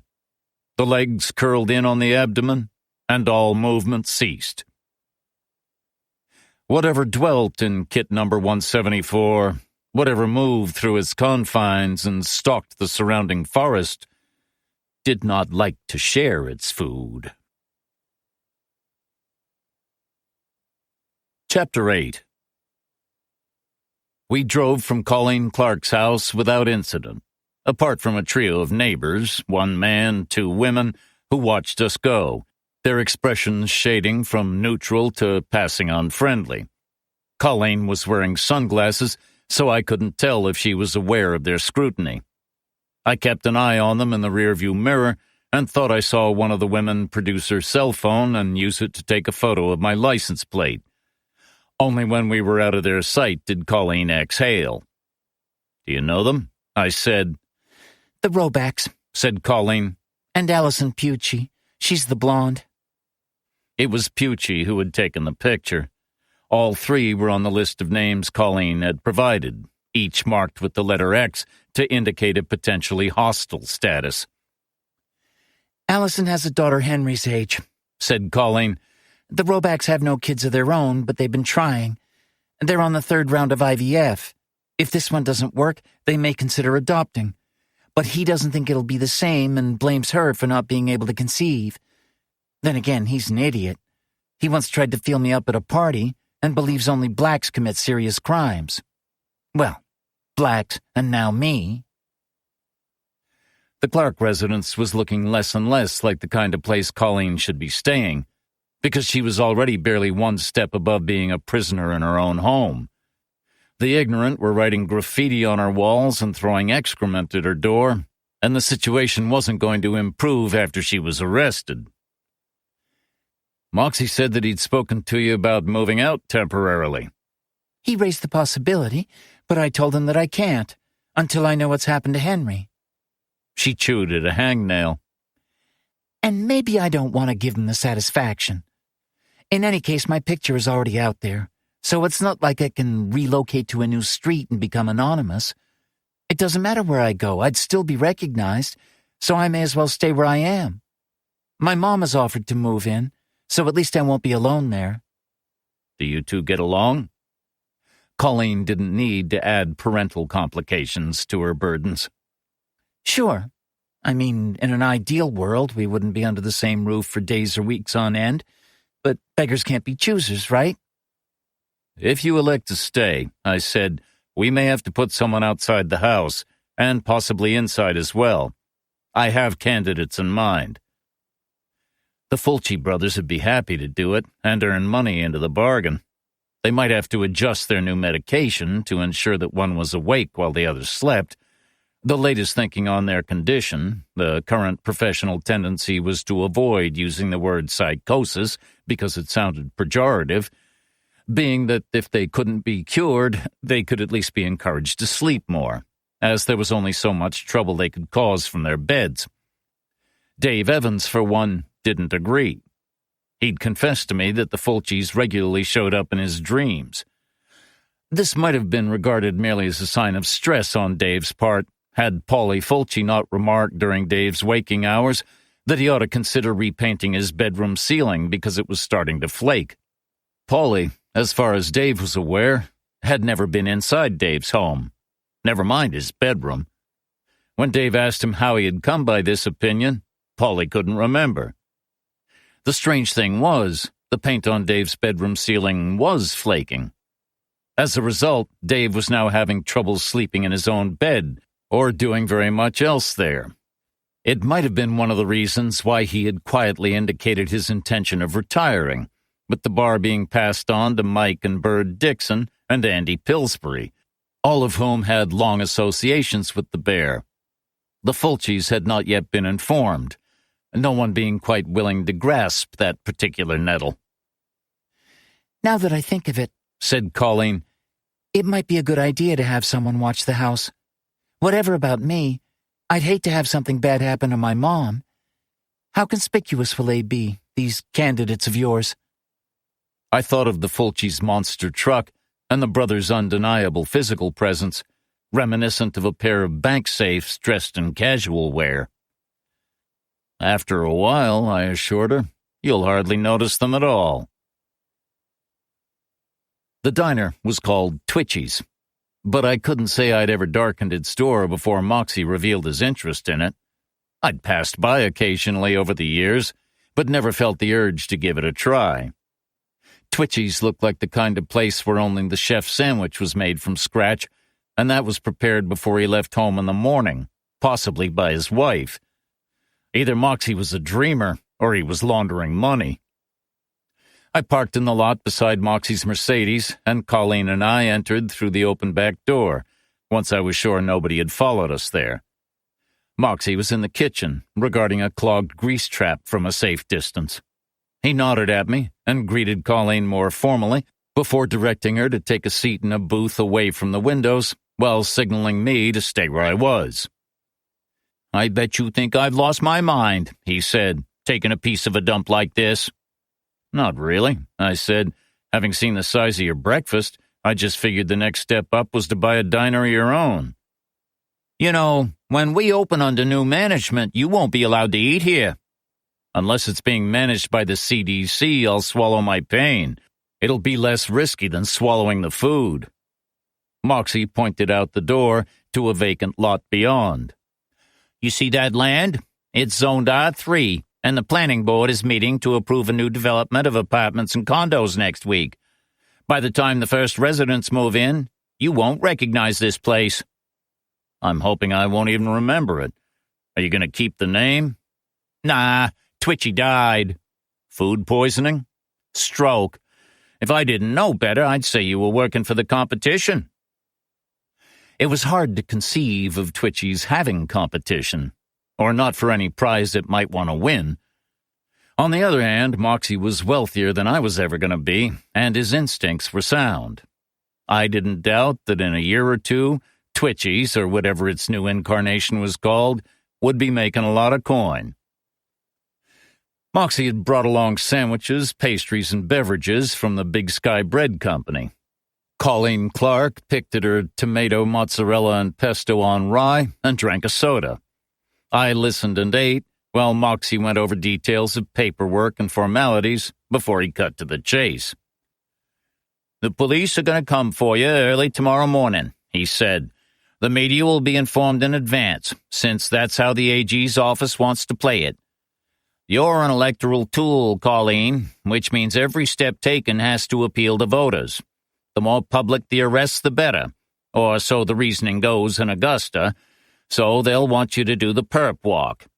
Sorry for being so blunt, but that's what it's called." Colleen pulled a piece of bread from her sandwich and rolled it into a ball between her fingers. "Perp? For perpetrator, right?" Yes. So I'm already guilty? It's a question of perception for now, but that's open to manipulation by both sides. What do you mean? Moxie gestured for me to step in. Some people have prejudged you, I said. Others will be keeping a more open mind, and they may be troubled by seeing a young mother, worried for her missing child, railroaded on the basis of a single piece of evidence. But if we let the police arrest you at your home in front of the cameras, we hand the prosecution an advantage. It will confirm the suspicions of those who believe you belong behind bars, and may also sway some of the neutrals in that direction. What options do I have? Said Colleen. Chain myself to my door? Go on the run? Let's call those plans B and C, I said. Plan A is that you present yourself for arrest. Wait, she said. Won't that be like an admission of guilt? Not the way we're going to play it, said Moxie. Instead of a suspect being arrested, it'll be a mother demanding that the circus leave town before it has a chance to set up its tents. She knows she's innocent, regards the police and prosecutor as being in error, and believes any investigation and proceedings will not only vindicate her, but also force the police to follow other lines of inquiry that may currently lie unexamined. She wants to know what happened to her child. If handing herself over to the police will help, she's prepared to make the sacrifice. Even by Moxie's singular standards, this was an unusual gambit. Will that work? Said Colleen. It'll work better than letting them lead you from your home in handcuffs, running a gauntlet of cameras and cell phones. What then? Maine law prevents a defendant from being held for more than 48 hours without arraignment or an initial hearing, said Moxie. But we'll push for 24 on the basis that you presented yourself, thus saving the police time and trouble. In Maine, a felony case required the accused and their attorney to appear before a judge for an initial hearing, to ensure that the former was aware of both their constitutional rights and the nature of the charges against them, and to address the issue of bail. Following that appearance, the prosecutor would seek a grand jury indictment prior to an arraignment, at which the accused would be asked to enter a plea. Because we're talking about felony charges involving a child, Moxie continued, bail will have to be set by a state judge, assuming it's decided that there's probable cause for proceeding. I'll meet with the prosecutor before the hearing to hammer out bail terms acceptable to both of us, just in case we're assigned a judge who's a teeth grinder. But it's likely that you'll have to spend a night at Cumberland County Jail. I'll do my damnedest to ensure it's not 2, but I'm not making any promises. Colleen put her face in her hands. But I didn't do this, she said, and I shouldn't have to go to jail to prove it. I don't deny it, said Moxie. The only consolation I can offer is that we will take care of you, and we will win this. How can you be so sure? She said. Because I don't like losing, said Moxie. It becomes habit-forming. And my son? She looked to me as she spoke, and I knew what she needed to hear. It would no longer be enough to relegate or abrogate any duty toward her son. You can be Moxie's priority, I said. Henry can be mine. Chapter 9. Before leaving Twitchy's, I raised with Moxie the possibility of the Fulci brothers keeping an eye on Colleen Clark, both at home and when or if she chose to venture out. To my surprise, he made no objection. But perhaps he could see what was coming down the line and regarded the Fulcis as apt to discourage all but the most committed or foolhardy from attempting to interfere with or intimidate our client. The afternoon sky remained gray, shading to white and black at the extremes, like being trapped under a pigeon's wing. I opened the car door for Colleen, and then spoke briefly and quietly to Moxie once she was safely inside. "Learn anything interesting?" asked Moxie. "She has few friends, and we should ask the Fulcis to drop her husband on his head." Moxie shrugged. "He thinks his wife killed their son. I'm prepared to allow him some leeway for trauma, if not for being an asshole." He doesn't seem in any hurry to consider other possibilities. If they put him on the stand, he won't help her cause. Let's hope it doesn't come to that. Did she tell you about his affair? We discussed it. I imagine you'll also bring it up if he testifies against her. I can hear the cries of objection already, said Moxie. They're like music to my ears. What about the woman he slept with, Maratella? I'll find her, I said. I don't doubt it. I can't see too many loose threads yet, but she looks like one. Moxie hummed to himself as he yanked a weed from a crack in the concrete. If someone had handed him a broom, he'd have begun sweeping the lot clean. If you don't mind me saying so, I said, you're very relaxed. This is what I do, said Moxie, and I like it. The more difficult the case, the happier I am. We may have that in common. It depends on how you define happy. Colleen Clark was sitting stiffly in the passenger seat, her sunglasses once again concealing her eyes. I wondered how much longer she would be able to hold herself together, because my sense was that she was close to breaking.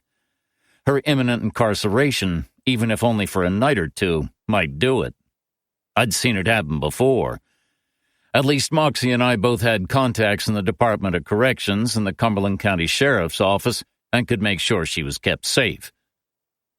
You haven't told me whether you think she's innocent, said Moxie. I still don't know enough about her or what happened. But first impression? She didn't do it. Although she couldn't have heard me, Colleen peered in our direction at that moment. Of course, she was aware that we were talking about her. What else could it have been? Her fate was now in the hands of two men she barely knew. But I doubted that was the main focus of her attention, not when her every breath contained the whisper of her son's name. Discovery might produce some surprises, said Moxie. But for now, it looks like the physical evidence against her amounts to a bloodied blanket that could easily have been planted in her car, and not much else. If I can't shoot that down, I ought to find another line of employment. The rest is circumstantial, but it worries me more. It introduces an unpredictable element. I knew what he meant. We were back in Colleen's depression and the conflicted feelings she had expressed about her son while enduring the worst of it. Many states had proven resistant to limiting charges against women alleged to have committed crimes while suffering from depression or psychosis. Other countries, recognizing these conditions as a form of mental illness, had introduced infanticide laws that permitted more lenient penalties for new or recent mothers convicted of killing their children, including probation, hospital orders, and supervision. In the United States, depending on the jurisdiction, a new mother convicted of killing her child, even if suffering from postpartum psychosis, could be jailed for anything up to life, or even face the death penalty. Like the rest of the judicial system, it was a lottery, and like all lotteries, it was loaded in favor of the House. Take Colleen home, said Moxie. Tell her to use the bathroom, have a shower, and freshen up. I wrapped a sandwich. He handed me a brown paper bag, stained slightly with grease, so see if you can get her to eat some more of it. I can't vouch for the food she'll be given in jail. It's a pity we can't wait until morning before bringing her in, but they're sure to come for her at first light, and there's no percentage in waking her before dawn. It's not as if she's going to sleep soundly tonight either way, but better to get the stay behind bars over with. He checked his watch. I'll give you 2 hours, he said, but don't worry if she needs more time. I'll park as close to the Portland PD as I can get. Call me when you leave, and I'll be ready and waiting. Nowak and Becker are going to be angry at you for spoiling their show, I said. They might yet get some coverage out of Colleen's transfer to jail, but it wouldn't be the same. They would lose the impact of a home arrest, which would rankle. Meanwhile, Moxie would be priming his contacts in the media to ensure that the right message got out. They'll be pissed at both of us, said Moxie. If Nowak is elected governor and Becker makes AG, we should think about relocating to Cuba. They'll have a long list of scores to settle once they come into their kingdom. But we'll shoot right to the top of the list. I'd never met either Nowak or Becker, though I'd glimpsed both of them from a safe distance. It was enough to know that they didn't like me, and therefore it would be better if I stayed out of their way. That luxury was about to be denied me. I don't want to live in Cuba, I said. I don't like heat. Stock up on sunscreen, said Moxie. Just in case. Chapter 10. I made some calls from Colleen Clark's kitchen while she showered. The first was to Paulie Fulci, informing him that I would require the brothers' services. Paulie didn't ask if I thought Colleen Clark was innocent or guilty. He just didn't like seeing a woman being railroaded. But I gave him my opinion anyway. I figured it was for the best. It was one thing to ask someone to look after a woman on a point of principle, but another to do so because she thought she was blameless. Paulie offered to come by Portland PD headquarters later with Tony, on the off chance of any trouble, but I advised him to stay away. We wouldn't be announcing Colleen's arrival. The police would be able to take care of her once she got there, and I didn't care to see the Fulcis in cuffs because some concerned citizens started spitting at our client. Instead, I asked that one or both of them head over to the Clark house as soon as possible. I didn't want it standing empty while Colleen was in custody. The remaining calls involved tidying up some loose ends on other cases and heading off prospective clients. Colleen would be consuming all my resources for the foreseeable future. She appeared in the doorway while I was finishing up. My mom's on her way here, she said. Can we wait for her? She won't be very long. Sure, we have time. Colleen had tied her hair back, put on a plain blue dress, and reapplied her makeup with more care than before. She held a matching blue purse in her hands, which she caught me looking at. Her shoulders sank as she realized why. I can't bring anything with me, can I? You can, but it'll be taken from you when you're processed. Processed, she said. What a horrible word. It makes me sound like a slab of meat. She set the bag aside. I've never been inside a jail, she said. I've only ever seen one on TV. Moxie and I'll make sure you're well looked after, I said. Are you going to share my cell? But she wasn't smiling. She was scared, and I didn't blame her. Believe me, I said, if I could, I would. In the absence of that, we have other ways of making sure you'll be kept out of harm's way. I didn't tell her that it would be easier for us to do that if she was held at Cumberland County Jail, which was smaller and, as places of incarceration went, kinder. If she were to be sent to Maine Correctional in Windham or the state prison in Warren, our task would be made more difficult. We didn't have the same contacts in those institutions, and some of the inmates would be of a different degree of unpleasantness from CCJ's residents. But both Windham and Warren were overcrowded and might not have space to accommodate her anyway. The doorbell rang. Colleen stood to get it, but I waved her down. From now on, I said, this is how it will be. You don't answer the door or the phone, and you don't go anywhere unless I or one of my colleagues is with you, okay? Okay. I thought we might also get some surveillance cameras installed and a video doorbell for the door. It would act as a deterrent, as well as helping the Fulcis with their duties. I went to the door and checked the peephole. A woman in her early 60s was standing on the step. I spotted the resemblance and let her in. Mrs. Miller, I said, my name is Parker. I'm working on your daughter's behalf, aiding her attorney. Evelyn Miller waited until the door had closed behind her before speaking. Her daughter might have acquired some of her looks, but not her demeanor. The mother radiated energy and purpose, and right now she was also being fueled by a rage so hot it had turned her face red. She dispensed with the niceties and cut to the chase. Seriously, you've advised her to hand herself over to the police? Mom, please, said Colleen from the kitchen. I didn't argue against it. I said, I believed it was the correct decision. I thought your job was to keep her out of jail. This is a long game, Mrs. Miller. I said, don't judge it by the first move. Oh, that's very clever. Did you keep the fortune cookie it came in? Mom! This time Colleen Clark's voice was very loud. Even her mother was so surprised by the force of the interjection that it took her a few moments to react. After she did, her manner was more conciliatory. "I'm just worried for you," she said, advancing to the kitchen, where she took her daughter in her arms. "I know," said Colleen, "but I told you. They were going to arrest me anyway and try to make me look as bad as they could. This way I get to decide. I have the power. It's not much, but it's something. Mr. Parker and Mr. Caston aren't asking me to do anything I don't want to do." Which wasn't completely true, because nobody really wants to go to jail. Nevertheless, it was kind of her to say. Her mother glanced back at me. "I apologize," she said. "That's not necessary." Despite the front, Evelyn, like her daughter, was no more than 2 steps from crumbling to pieces. "Is Mr. Caston here?" she asked. "We're going to meet him at Middle Street," I said. "You know, I was warned against allowing my daughter to hire him. I was told that he sometimes behaves in a manner unwise for a Maine lawyer. Unwise for any lawyer, for that matter."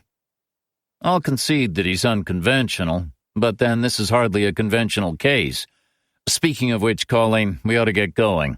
Before we leave, I was wondering if you have a spare set of keys to the house?" Colleen retrieved a leather key holder from a hook inside one of the kitchen cabinets and handed it over. "For you?" she asked. "For the men who are going to be keeping an eye on you and your home. We'll have copies made and return the originals to their spot." "Do you want the alarm codes and password, too?" "Can't hurt, but it's not going to be standing empty." She wrote the information on a piece of paper, drew a deep breath, and took in her kitchen, as though for the last time. "Well then," she said, "I suppose we'd better get this done." The Fulci brothers pulled up in their truck just as we were locking the front door. Colleen and her mother looked understandably alarmed, which was the effect the Fulcis had on strangers, and occasionally even on close acquaintances. Evelyn Miller reached into her bag, possibly for a can of mace. "These are the men who'll be taking care of you and your property," I told Colleen. "Let me introduce Paulie Fulci and his brother Tony." The Fulcis had dressed to impress in pressed tan chinos and white shirts. They looked like massive vanilla ice cream cones. "I've made up the bed in the spare room," said Colleen, once the pleasantries were out of the way. "And there's food in the refrigerator, but not much. I'm sorry, I haven't really been able to shop." Paulie thanked her and assured her that they could feed themselves, which was never in any doubt. I gave them the keys and the alarm details and left it up to the brothers to decide how to divide their responsibilities. But I didn't anticipate any more problems with graffiti and excrement. I also asked them to pick up a video doorbell and a couple of cheap motion-activated cameras that could be accessed from cell phones. The presence of the Fulcis appeared to have impressed Evelyn sufficiently to thaw her attitude still more. "You know some threatening people, Mr. Parker," she said as she joined her daughter in the back of my car. "I do," I said. "Someday you may even get to meet them." Chapter 11. As anticipated, Colleen Clark's arrival provoked a burst of surprised activity at Portland PD headquarters, which eventually concluded, after some hurried telephone calls, with her arrest on charges of criminal restraint by a parent, endangering the welfare of a child, and the manslaughter of a child under the age of 6. An hour later, Aaron Becker sailed in wearing a cocktail dress and heels, having been forced to leave a campaign fundraising dinner in Brunswick to deal with the consequences of Colleen's presentation of herself to the authorities. Even without the heels, Becker would have been taller than Moxie or me, and it was interesting that when she and Paul Nowak appeared together, the latter arranged for them to remain seated or found a way to stand one step higher than her. Ultimately, he'd be forced to resort to lifts in his shoes. Becker was a striking brunette, happily married to a business executive husband, as far as anyone could tell, with 3 children under the age of 10 whom she sensibly didn't parade for photo opportunities because criminals had a habit of taking it amiss when prosecutions went against them. She was clever, too, walking a political tightrope between the liberal east of the state and the more conservative interior. But she had little kindness to her and no mercy. Those with ambition in the AG's office didn't progress by not putting people behind bars, and there were few votes in leniency. That she was unhappy with the current turn of events was clear from the look she shot Moxie, and she didn't demonstrate any greater delight at the sight of me. She cornered Moxie outside the interview room in which Colleen was being held and asked him just how smart he thought he was. Moxie, as he told me later, was tempted to reply that it depended on the company, but common sense prevailed. In the game being played, he had sacrificed a pawn in the hope of gaining an advantage elsewhere on the board, but Becker still had it in her power to punish him for what he'd done. She made this instantly clear when she announced that Colleen would be transferred not to Cumberland County Jail, but to Maine Correctional Center in Wyndham. It was a vindictive move and nothing more, and potentially placed Colleen in danger. The MCC was overpopulated to such a degree that some of the women were incarcerated in temporary buildings with male inmates, and accommodations originally designed for 2 or 4 female prisoners routinely housed twice those numbers. With staff overstretched already, Colleen's safety couldn't be guaranteed, even if she was kept in isolation, not with the charges leveled against her. "Why would you do that?" said Moxie. "What's the benefit?" "She's a suspected child killer," said Becker. "Maybe you'd prefer to have her put up at the Regency." "I checked with Cumberland County Jail," said Moxie.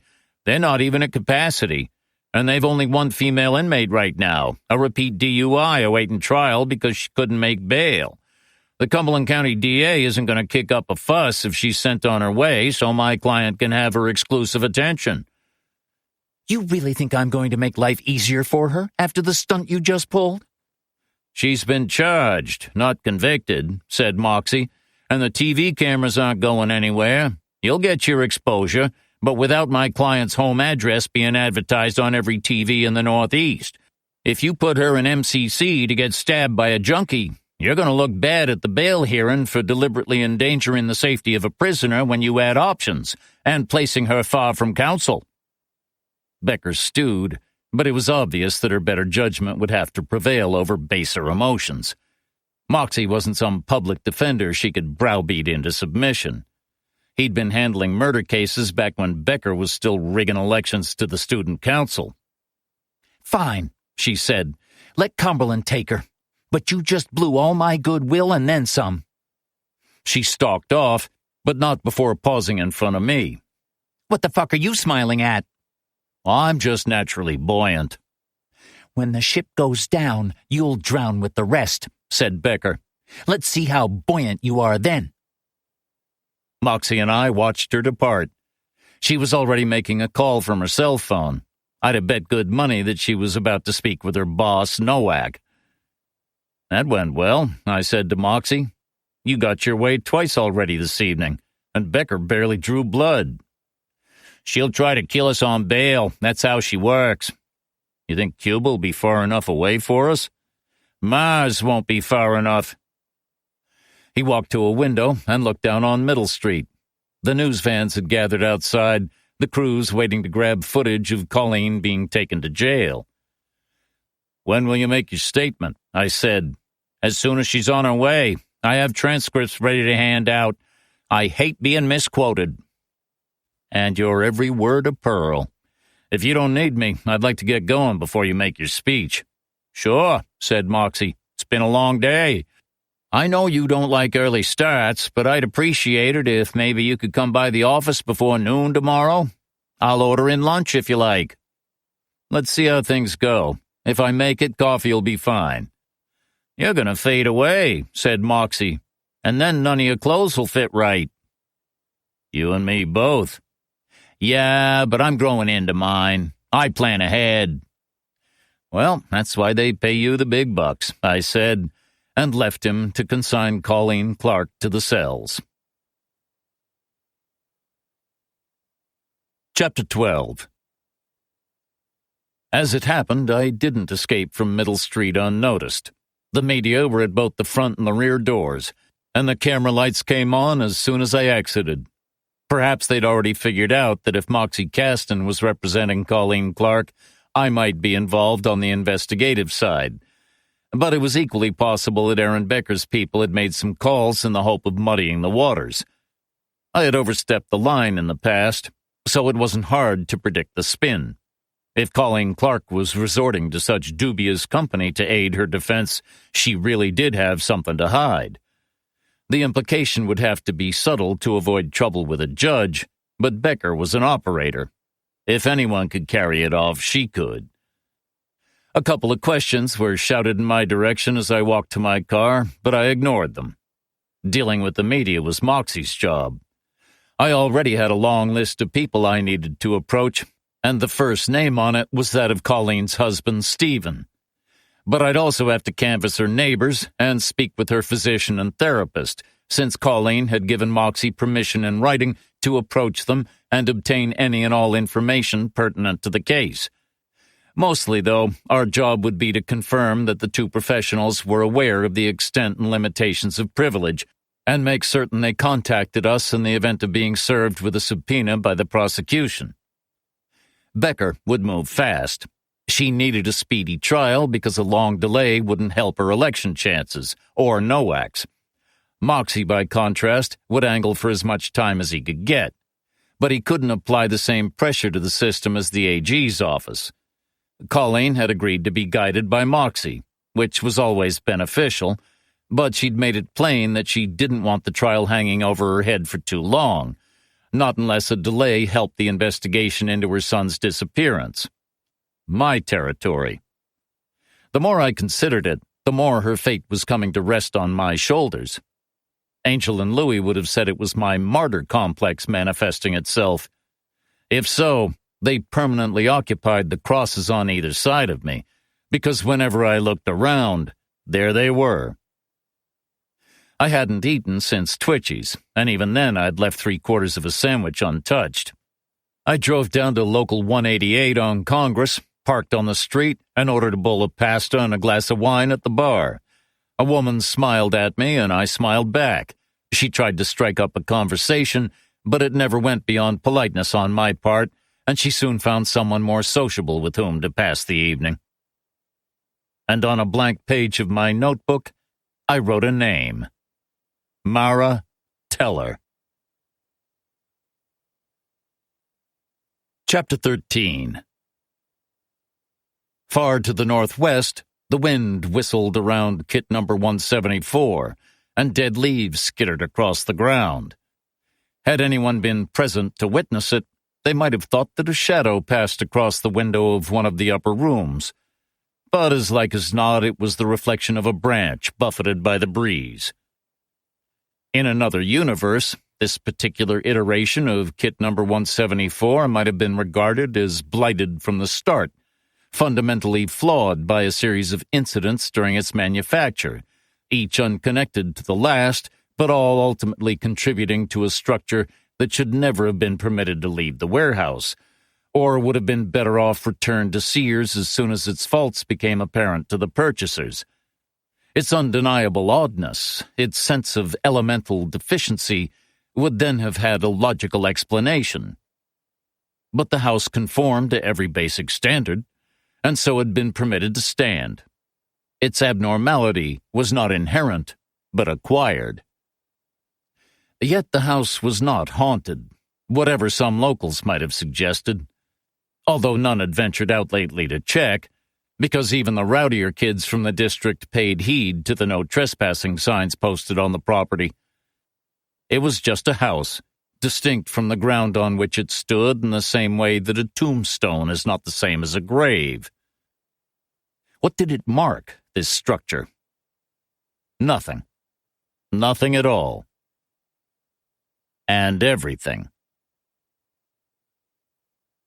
The woman, who had briefly gone by the name of Mara Teller, was examining the coverage of Colleen Clark's arrest on her laptop, replaying the media footage that had been posted of her transfer to Cumberland County Jail.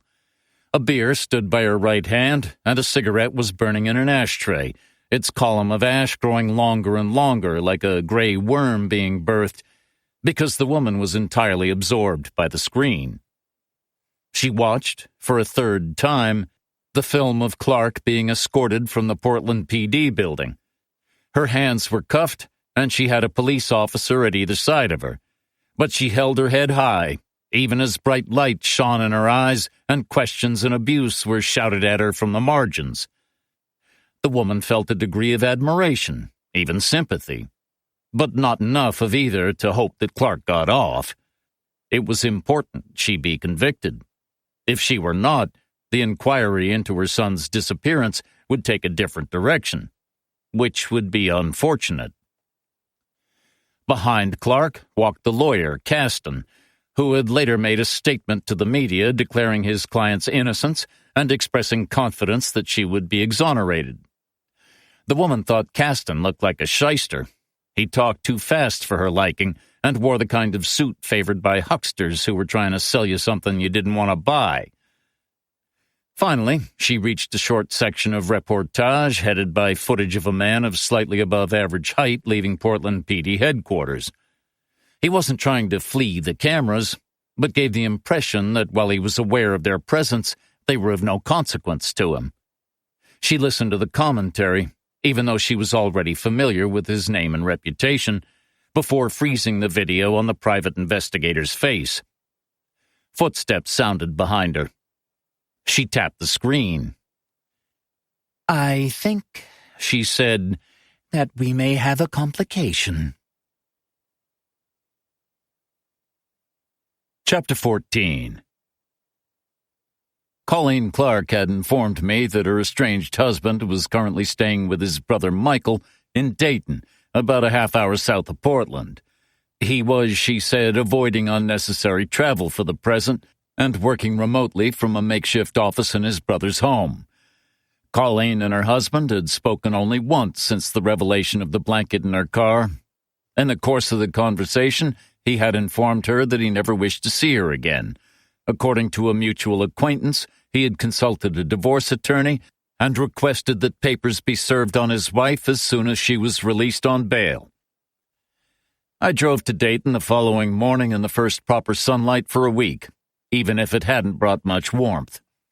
Michael Clark lived on Rural Lane, almost halfway between Dayton and Union Falls.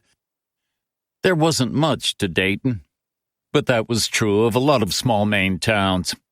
This region was once lumber and dairy country, but the lumber now came largely from up north, and pasture had given way to industrial and housing developments, or warehouses with indefinable purposes, which counted as progress only if one was answerable to shareholders. Michael Clark lived in a new family home surrounded by young pines with 3 cars in the drive, 2 of which, a white Kia Stinger and a red Ford Fusion, were registered to the address. The third vehicle, a black Lexus coupe, I knew to be Stephen's. I parked behind it, got out, and repositioned a child's tricycle that was lying too close to one of the Stinger's rear tires. It would have been just the right size for Henry Clark in a year or so, I thought. I wondered who owned it, given that, per Colleen, the family was childless. A neighbor's kid, perhaps. I rang the doorbell and waited. I'd spotted a drape move in one of the upper front windows as I parked, so I knew my arrival had been noted. If the Clarks had been watching the news or reading the papers, and it was almost certain they had, they'd know who I was and why I was at their door. With luck, I could convince Stephen Clark to talk to me, but a hostile reception was more probable. I was working on behalf of his wife, whom he believed to have killed their son. A woman in her early 30s answered the call of the bell. She was wearing a gold wedding band and a diamond engagement ring that, judging by the number of small stones, had been bought for quantity, not quality. She reminded me of Colleen. Same hair color, same height, and a similar build, although this woman was toned where Colleen was thin and tanned where she was pale. Regardless, if this was Michael's wife, it appeared the Clark brothers shared a type. "Mrs. Clark?" I said. That's right.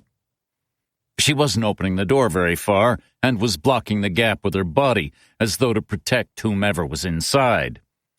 I showed her my ID. "My name is Parker. I'm a private investigator. I was hoping to speak with your brother-in-law. Why?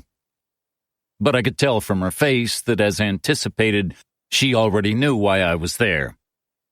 I'm involved in his wife's case, I told her. I've been engaged by her lawyer to assist with the pretrial investigation.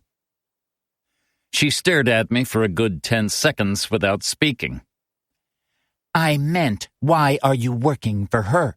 She said at last. Why would you do that? You're taking money from a woman who murdered her own child. I didn't answer, because there was no answer to give, or none that would have satisfied this woman. She wasn't the first to have asked me questions like that, and she wouldn't be the last. I could have told her that my actions had nothing to do with any presumptions of innocence or guilt, which would have been only partly true, but she still wouldn't have accepted the answer, and I wouldn't have blamed her for it. "Stephen Clark," I said, "if he's available." A man's voice spoke from the shadows. "It's okay, Donna. I'll talk to him." "Then you'll do it outside," she said, as she stepped back to let the man come forward, "because he's not setting foot in this house." I'd seen enough images of Stephen Clark in the newspapers and on TV to recognize him, but his height still surprised me. He must have been 6'6" or 6'7", but he probably weighed no more than 170 pounds, which caused me to wonder if anyone in the extended Clark family had ever said yes to dessert. This was not the striking gauntness of his wife, though, or even the carefully tended appearance of his sister-in-law. Colleen had told me that her husband was an obsessive runner who competed annually in the Boston, New York, and Chicago marathons, in addition to shorter races fit in around work and family commitments.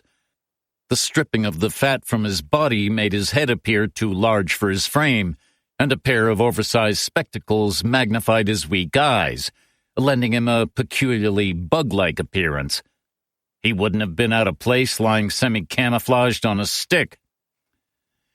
"There's a table and some chairs in the yard," he said. "We can speak there, if the temperature doesn't bother you." "It doesn't bother me at all." Clark removed a green canvas jacket from the hall stand and stepped outside, pulling the door closed behind him. I followed him to where a white metal table and matching chairs stood on a patch of lawn. He brushed a few dead leaves from one of the chairs and folded himself into it, his knees ending up at an acute angle. He buried his hands deep in the pockets of his jacket. "I'd offer you coffee," he said, but, He gestured in the direction of the house. Through the kitchen window, I could see his sister-in-law removing breakfast dishes from the table and placing them noisily in a dishwasher. Her rage was obvious. "Donna and my brother don't have any children of their own, so she doted on Henry." "Who owns the tricycle?" "Donna's sister's kid. Donna takes care of her a couple days a week while her mom is at work." Which answered that question, but I thought I might check the alibis for the brother and sister-in-law on the night of Henry's disappearance, just to be sure. "This is a difficult time," I said, "and I'm sorry for what you're going through." "Thank you. I know it's your job, and Colleen is entitled to a defense, whatever she may have done." There was no hint of reservation in his voice. Either Stephen knew more about his wife than I did, or he didn't know her at all. "She's also entitled to the presumption of innocence." "So they say, but you didn't find a blanket stained with your missing son's blood in the trunk of your wife's car. You didn't hear her talk about how sorry she was that she'd ever had a child, or how she sometimes wanted to smother him just to stop him from crying. I accept that my wife was depressed. She may even have been mentally disturbed, but that doesn't excuse her from murdering our boy and hiding his remains." "You have no doubts about her guilt?" "None." He relented slightly. "Look, I know how that sounds, and I appreciate that under the circumstances a lot remains unknown, including Henry's whereabouts. But I've been living with my wife's strangeness since before Henry was born, because I don't think she even wanted a child. Not really. Her health has never been great, and she's always had issues with body image. She didn't enjoy pregnancy and struggled with motherhood. In the event of a divorce, I'm not sure she'd have sought custody of Henry. I believe our marriage was already dying, but this, unsurprisingly, has killed it."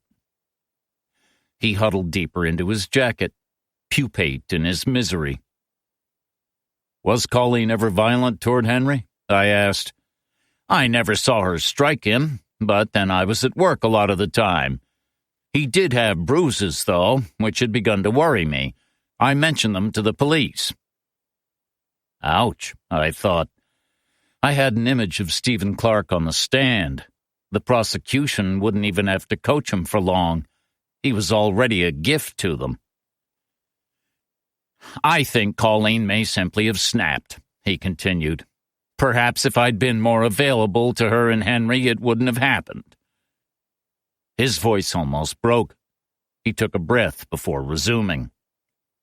"That's what I come back to," he said, over and over.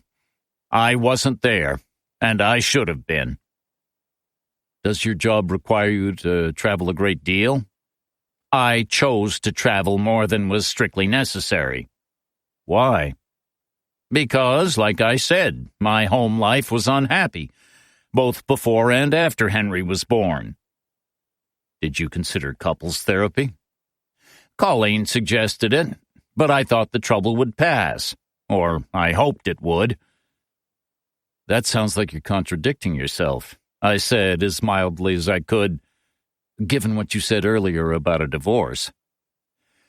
"To be honest, I didn't want to sit with a stranger and talk about my feelings." To be honest, a liar's crutch. "You're doing okay at it now." He gave me a death's head grin. "Circumstances have changed."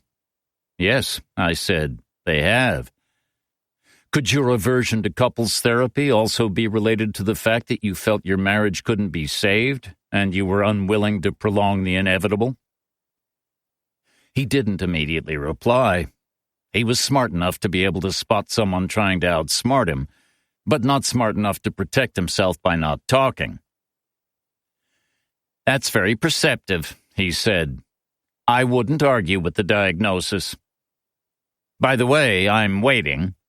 "For what?" "For you to ask me about the affair, if you want to dignify it with that name." "What would you call it?" "A fling. A drunken mistake." "So you regretted it?" "Of course. I take no pride in having cheated on my wife, whatever our difficulties. I erred once, but it was still a lousy way to behave." "My information is that it was more than a one-night stand." "You don't beat around the bush, do you?" "With respect," I said, "you brought it up." "I suppose I did. You think I'll get asked about this if I'm called to give evidence?" "It's conceivable." "I'd better get over my shame, then," said Clark. "If it helps, I'm not here to judge you, and you won't be the one on trial." "But her lawyer might try to make me look bad so Colleen will look better." "Your wife has been charged with killing her child," I said. "Your brief affair may represent a moral failing in some eyes, but not a criminal one." "Then I don't have to answer any questions about it?" "Are you asking about mine, or anticipating those that may arise during the trial?" "Let's say both." "You don't have to talk to me," I said, "but the fact that we're here suggests you don't mind, and you have nothing to hide beyond a certain level of discomfort with your failings." I let that hook hang in the water. I didn't even twitch the line. "If you're called as a witness, it's conceivable that the subject of your affair may be raised, most likely by the defense. The prosecution will object, but sustaining or overruling that objection will be a matter for the judge. So, in your position, I'd be preparing answers." "That's very forthright of you," said Clark, "seeing as how you're working for my wife." "I have no interest in tricking or misleading you, Mr. Clark. My job is to ensure that the defense has any and all information that may be relevant to the case. I sometimes think I ought to have a clipboard for these occasions, with a series of forms to be filled in. It's procedure, that's all. Sometimes I surprised even myself when it came to dissimulation. A small brown mongrel dog ran from the front of the house and bounced over to us. Clark tickled it behind the ear, and it responded by trying to climb onto his lap. I wished it luck. Given its size, it would have required a rope and climbing gear to ascend Mount Clark. The effort left mud stains on his pants, so he sent it on its way. The dog peered at me, wagged its tail uncertainly, and retreated. Perhaps its mistress had told it about me. If so, I was lucky it hadn't bitten my ankle. I met Mara Teller at a conference in Boston, said Clark. She was at the bar late on the second night. We got to talking, and one thing led to another. We had sex in my room, after which she returned to hers. We didn't see each other again at the event. Did you exchange numbers? No. Why? It was a one-shot deal for both of us. I wasn't looking for anything more, and I don't think she was either. Plus, I felt bad enough about it later. Despite appearances, I cared about my wife. I still do. It doesn't mean I can forgive her, but I don't want her to suffer. I didn't bother to congratulate him on his magnanimity. But you did meet Mara Teller subsequently, I said. Yes, about a month later. I had business in Boston, and our paths crossed at Faneuil Hall. Unplanned? Yes. That's quite a coincidence. Maybe it was fated. Maybe it was. Fate can be accommodating that way. And, you know, one thing led to another, I said, again. Something like that. Things had grown worse between Colleen and me. The second time with Mara, I didn't feel so bad about it. In fact, I didn't feel bad at all. Did you arrange to continue the relationship? We talked about it, said Clark, and this time we did exchange numbers. We spoke regularly on the phone and hooked up once or twice more. Which was it, out of curiosity? What? Once or twice? Twice. The novelty was already fading for both of us, and Henry had been born. Then Colleen discovered the calls, along with the text messages, and confronted me with them. I didn't try to lie, and admitted everything. By then, I was convinced our marriage was heading for the rocks, child or no child, and I recognized that I was seeking to accelerate the collision. Colleen and I had a pretty miserable couple of weeks until things started to level out. Or they did for me, because I was moving toward a decision. I was looking for an exit, but Colleen wanted us to stay together. Did you tell her you felt differently? Not at first. I tried to go along with her way of seeing the marriage, as one that still had some hope of survival. But my heart wasn't in it. I was doing it for Henry's sake more than anything, but Colleen and I being unhappy wasn't going to help my son in the long run. I don't know how it dragged on, but somehow it did. Do you still have Mara Teller's number? It's not hers anymore. The number went out of service for a while, and now it's someone else's. So you tried getting in touch with her? I did, mainly to explain what was happening in my marriage. Mainly? A half shrug this time, with a half grin to match. I mirrored it. We were guys together. I knew how it was. Call it one for the road, he said. She was an attractive woman, and it wasn't as though Colleen wanted me in her bed. Her desire for reconciliation wasn't immediately reflected by a desire for more than that. And did you get your one for the road? No, Mara was gone. Have you had any communication with her since? None. Do you still have those text messages? I deleted all of them. Call it shame. I decided not to call it anything at all, although shame still wouldn't have been the first word that sprang to mind. What do you know about her? I asked. Next to nothing. Her name and the name of her consultancy service, which is or was a work in progress and doesn't exist any longer. It might have been that not even her name was real. Who knows? She didn't share anything of her background or where she lived? I didn't ask her to draw a family tree or a map. That stuff just gets in the way. But you didn't find the absence of personal details odd? I persisted. Welcome to the 21st century, Mr. Parker. I know men who would regard a first name as surplus to requirements for a hookup. I didn't doubt it. On occasion, the modern world made me feel old and staid. Do you disapprove? He asked. It strikes me as risky behavior for a married man. Isn't that part of the appeal? I don't know, I said. Is it? I think it was for me. No strings attached, just sex. So what did you and Mara talk about? He laughed. It wasn't a pleasant laugh, but the sort one directs at an innocent or a fool. We didn't talk, he said, or not much. Again, that was a lot of the fun of it. I waited until the laughter stopped. There are better ways to spend one's time than waiting for someone to stop laughing. But you had telephone conversations, I said. What did you discuss during those? I don't recall. What we'd done, I suppose, and when we might do it again. Did you speak about your home life?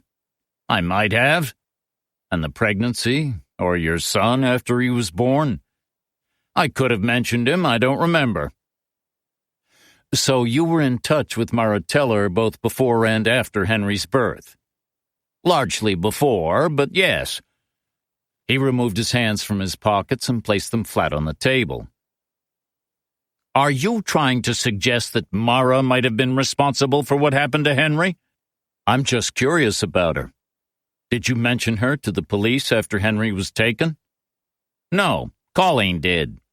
Why didn't you? It didn't strike me as important at the time. As it happens, it still doesn't seem relevant. It was an affair. They happen. It seems spurious to attempt to connect it to my son's disappearance. Did you ever cheat on your wife with anyone else? He recoiled as though struck. What kind of question is that? He said. A natural one. Well, I don't care for that word. Cheat? Yes. Would you care to pick another? Not off the top of my head. Well then. And you still haven't answered the question. No, I haven't been with anyone else during my marriage. Strangely, I believed him, but I went on squeezing. Only Mara Teller. That's right. And when the police eventually asked me about her, I told them what I've told you. Did they follow up on the information? I don't know. Is that what you and her lawyer are going to do? Try to convince a jury that Mara might have abducted Henry so Colleen will get off? He was growing angry. It wasn't surprising. Being forced to admit to an affair is always humiliating, and Stephen Clark's unfaithfulness was certain to be made public in the event of a trial, which would add to the indignity. Then there was the fate of his son. What if Mara Teller did harm Henry? I said. Wouldn't you want to know? Are you implying that I don't care about my child? I was tired of him now. I'd gotten more out of him than anticipated, but it hadn't made me feel any better about humanity. I think you want someone to be punished for whatever befell him, I said. You've decided that person should be your wife. I didn't pull her name out of thin air. He was close to shouting now. There's evidence. A blanket soaked with his blood, found in the trunk of her car, her depression, her whole damn attitude. She was never a fit mother for him. I heard a door open and close, and moments later his sister-in-law was standing nearby with her arms folded, the little brown dog circling her legs anxiously. That's circumstantial evidence, I said. It would take more than a blanket to convince me of your wife's guilt. and by implication, to convince me of my own wife's guilt in a similar situation. "They'll find more." He spoke with absolute conviction. "We'll see," I said. It was time to leave. "Thank you for your candor. If I have any further questions, I'll be in touch." "Save them," said Clark. "You won't be welcome here again." "I understand. I hope your son is found safe and well, for everyone's sake." I was walking away when he spoke again. Donna Clark was by his side, one arm curled protectively around him as he got to his feet. "Do you really understand?" he said. "I thought you might, which was why I decided to speak with you, but now I'm not so sure. I know all about you, Parker.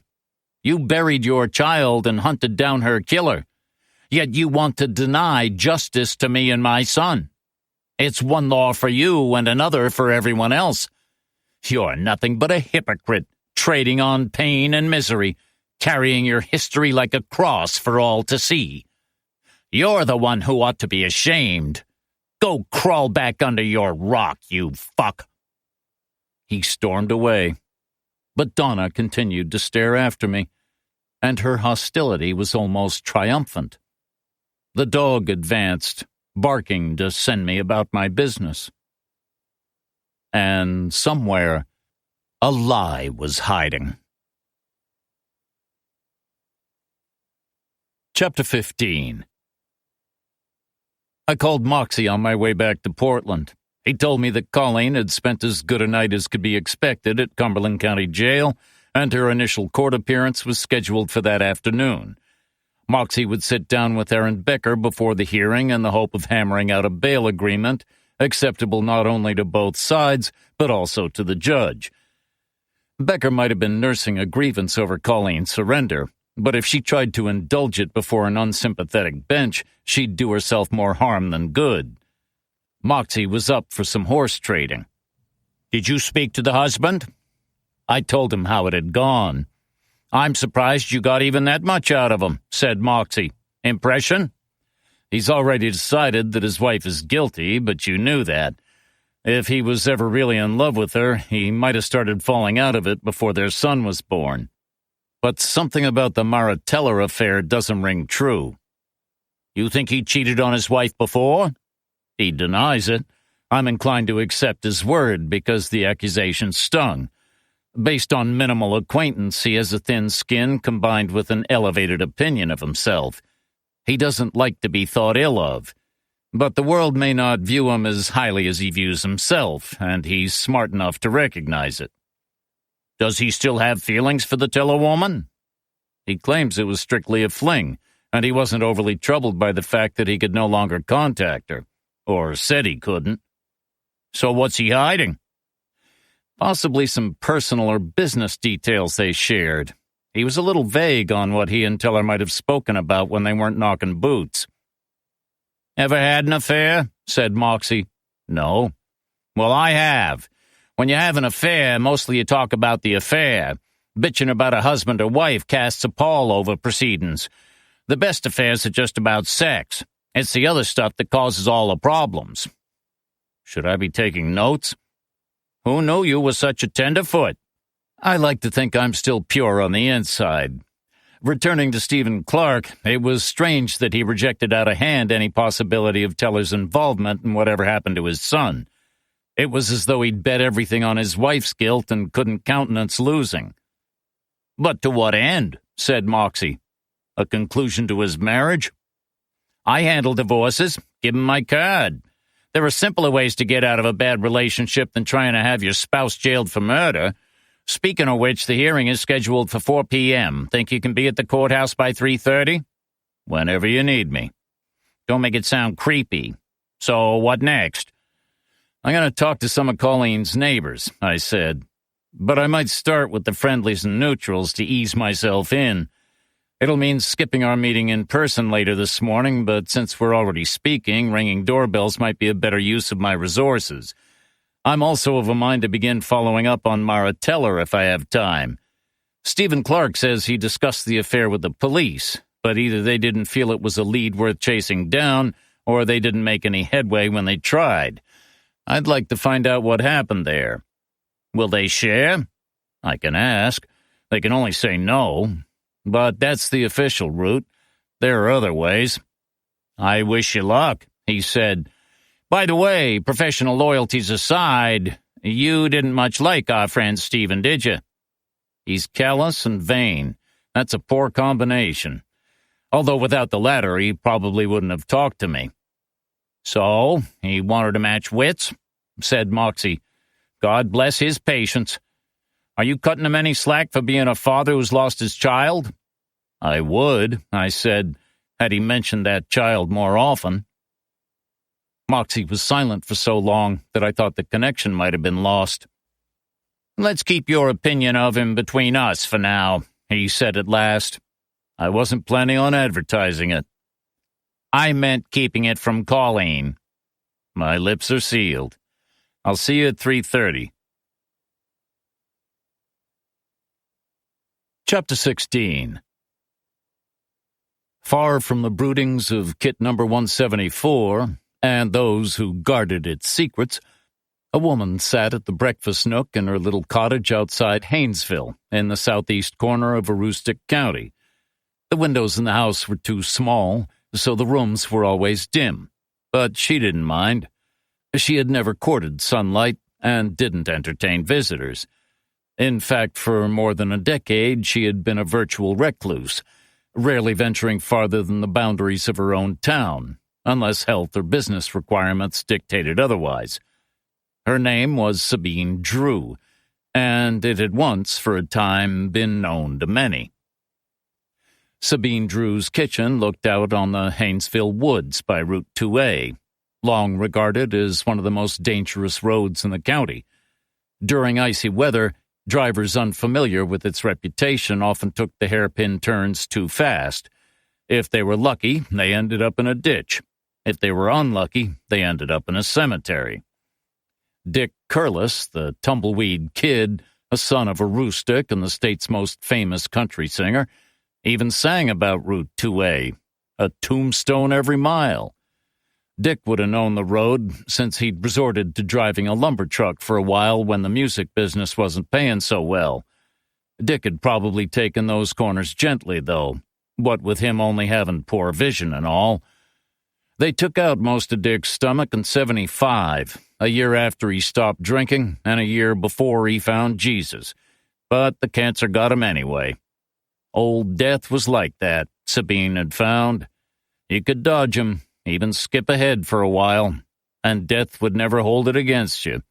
He knew he'd cross paths with you again, and it wasn't as though he didn't have enough custom to keep him occupied in the meantime. All sorts of stories were told about Route 2A, tales of phantom girls walking the stretch of road where they'd died under the wheels of a truck, and dead women screaming for lost husbands. But they were nonsense. Sabine had lived in Haynesville all her life, and she'd never seen a single phantom girl or solitary dead woman on that road.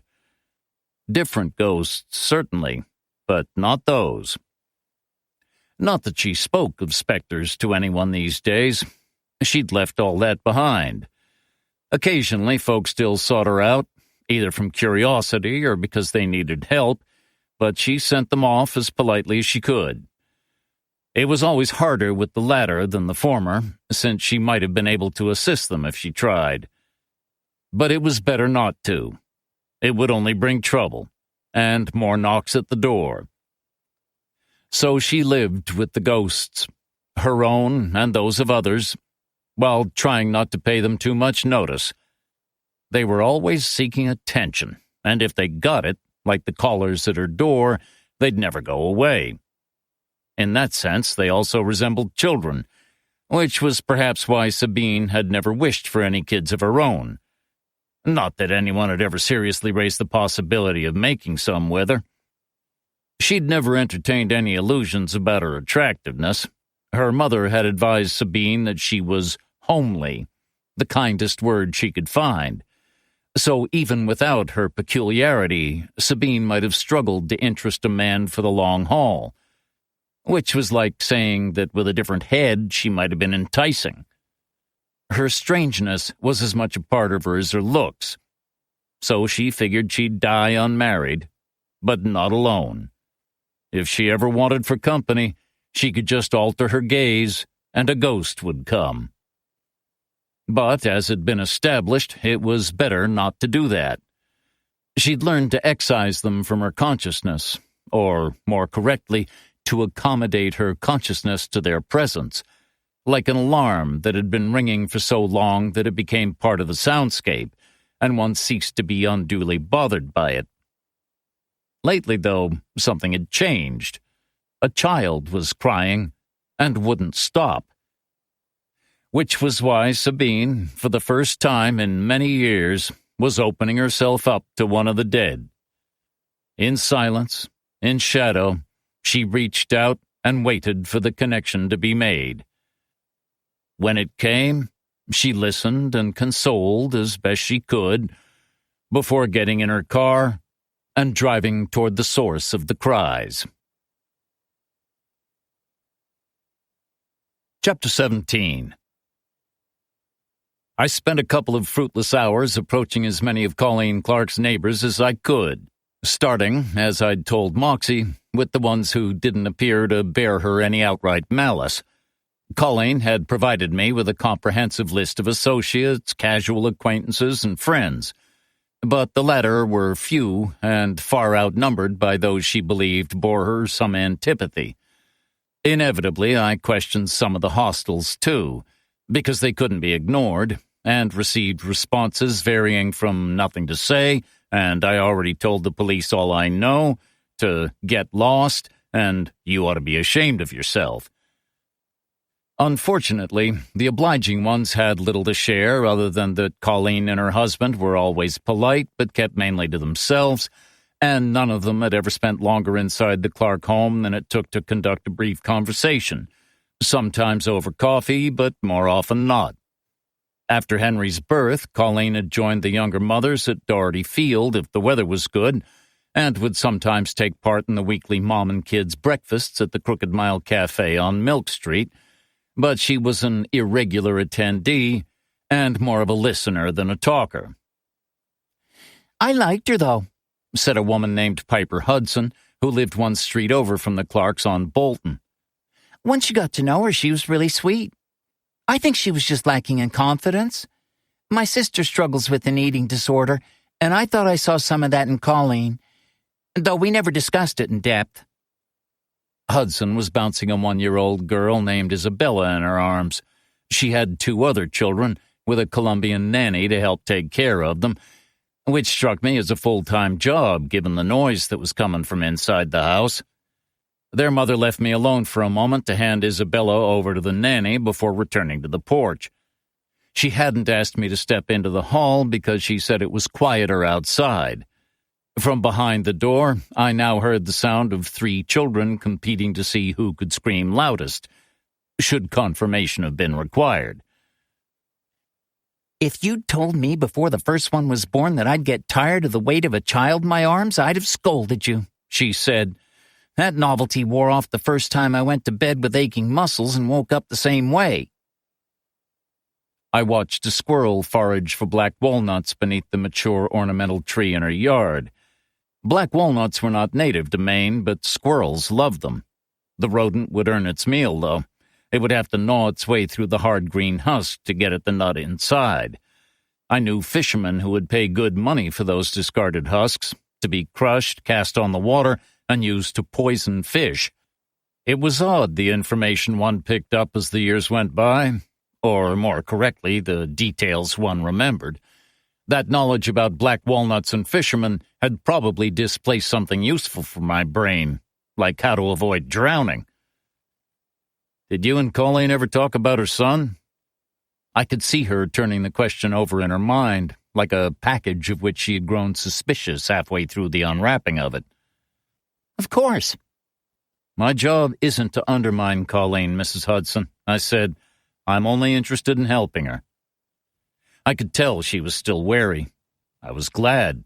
It would make me trust what she said that little bit more, especially as she was the first person I'd interviewed who'd offered me a seat. What do you know about Colleen's relationship with Henry? She asked. I know that Colleen suffered from depression, struggling with the first years of motherhood and then some, I said. She told me she'd been seeing a therapist, which helped, and was emerging from that dark period. Her husband said she displayed feelings of resentment toward Henry, which she doesn't deny. They'll use that against her, though, won't they? Asked Hudson. In court, I mean. They'll certainly try, I said. A bunch of men in suits with no understanding of what it means to go through pregnancy, childbirth, or caring for an infant day and night, and no idea of what that does to a woman's body and mind. I imagine it's one of the reasons why they've gone for a female prosecutor. They're aware of the optics. Then maybe Colleen should have chosen a female lawyer, said Hudson. Instead, she chose the best one. You're saying there isn't a female attorney in the state of Maine as good as Moxie Caston? There isn't an attorney in the state who can compare with him, I said. Colleen is in superlative hands. What about you? Where do you fit in? I bask in Mr. Caston's reflected glory. So what can you tell me that I don't already know about Colleen and her son? She squinted at me. She had kind, shrewd eyes. Her husband was a lucky man. She loved Henry, said Hudson. I mean, she always loved him, even when she was frustrated by him or bored, because they don't tell you just how uninteresting babies can be, or floundering for lack of sleep. But loving and liking aren't the same thing, and I doubt there's a mother out there who hasn't at some point wanted to shake her baby to make him stop crying. You don't do it, but that doesn't mean you haven't considered it. And desperation and depression can make you think the worst things about your child and yourself. I speak from experience.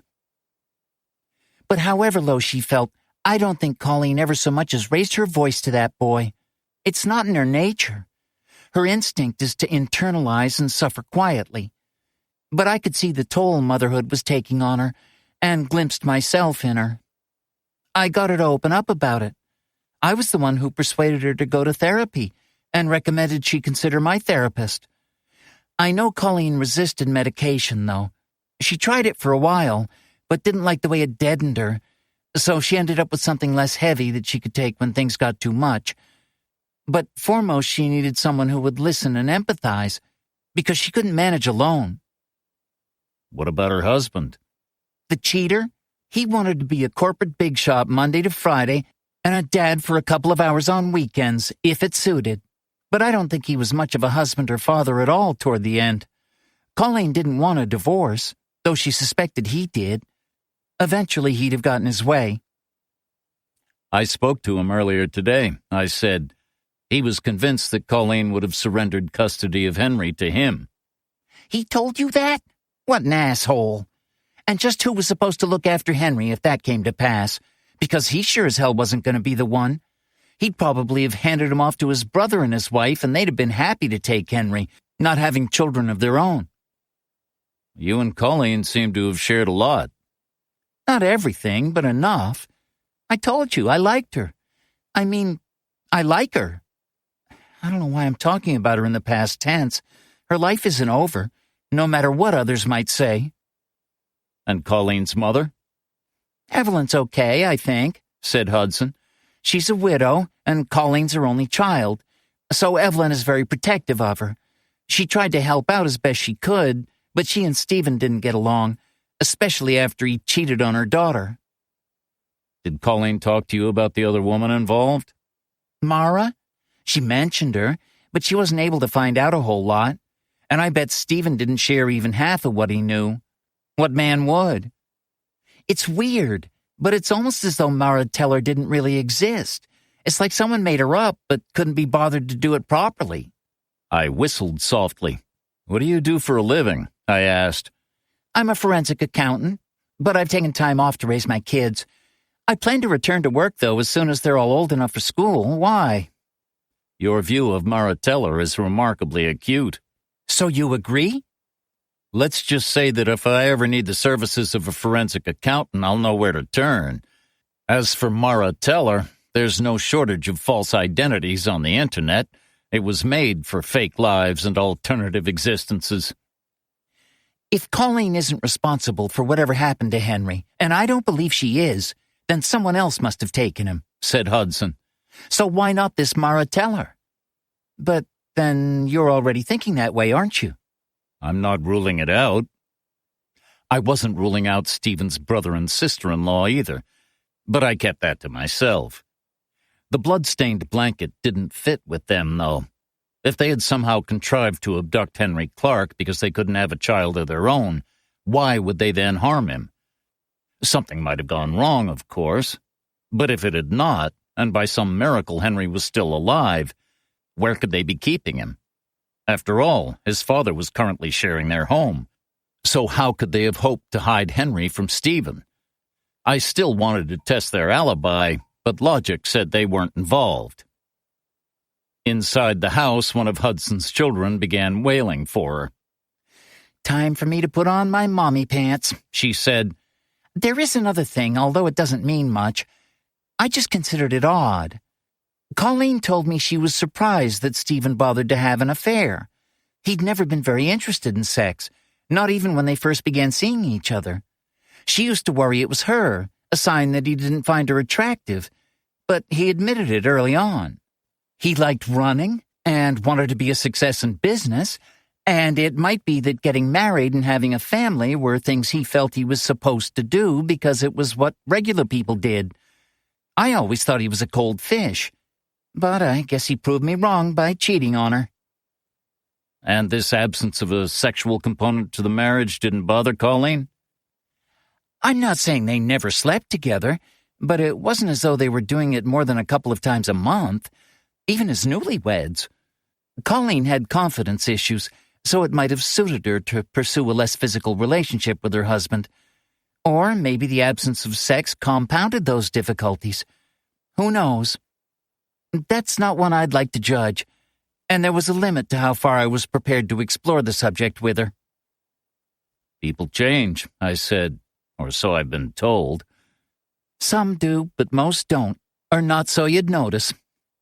The wailing increased in volume. I have to go or the nanny'll quit, she said. Feel free to get in touch if I can be of any more help. Will Colleen make bail? Today, with luck. Then I'll go see her later this week. Don't let them put her back behind bars again, Mr. Parker. If you do, I'll be disappointed. She went into her home and closed the door. I experienced a brief flash of a life with her, decided it wouldn't be so bad, and let it float away. I saw that the squirrel had bitten through the husk to the nut inside and took it as a good omen. We find 'em where we can. I checked my watch. I had enough time for a couple more calls, and so, strengthened by Piper Hudson's cooperation and the success of the squirrel, I headed back to the Clark house. By good or bad fortune, Allison Pucci was once again out on the Clark street as I pulled up. She was in conversation with Kirk Roback, the man with the wandering hands. They were standing quite close to each other, their body language open and relaxed, even mildly intimate. Had Mrs. Roback witnessed their interaction, her husband might have had some explaining to do. They stopped talking as I approached, the pair of them radiating nothing resembling good cheer. "We haven't met," I said, showing my ID. "My name is Parker. I'm a private investigator." We saw you on TV, said Pucci. You're working for Colleen Clark. Technically, I'm employed by her attorney, but let's not split hairs. Roback spoke up. We have nothing to say. Which was the day's echo. His voice was high for a man's, but soft, too. He was soft all over, like a figure made from marshmallows. Beside him, the slim Pucci resembled the first digit in the number 10. If anything was going on between them, Roback was pitching way out of his league. "I haven't asked you anything yet," I said. "We're not going to help her get off," said Pucci. "We should let justice run its course," added Roback. "That's where I come in," I said. "We've moved on from witch-dunking and trial by ordeal as proof of guilt or innocence. I just have a few questions." "I told you," said Roback, "we have nothing to say." He took a step forward, But when I didn't take a step back in response, he was left looking awkward, though in his mind it might have played well for Pucci. If she's a killer, said Pucci, she should pay. But I have nothing against her personally. Her tone suggested that she did. The key word there, I said, is if. We're not interested, said Roback. Try your patter someplace else. I'll do that, I said. Thank you for your time. Before I went on my way, I waggled a finger at Roback, as though a half-forgotten detail about him had just returned to mind. All those episodes of Columbo that I'd watched as a boy hadn't gone to waste. I remember you now, I said. You're the guy who tried to grope Colleen at a party. Roback reddened.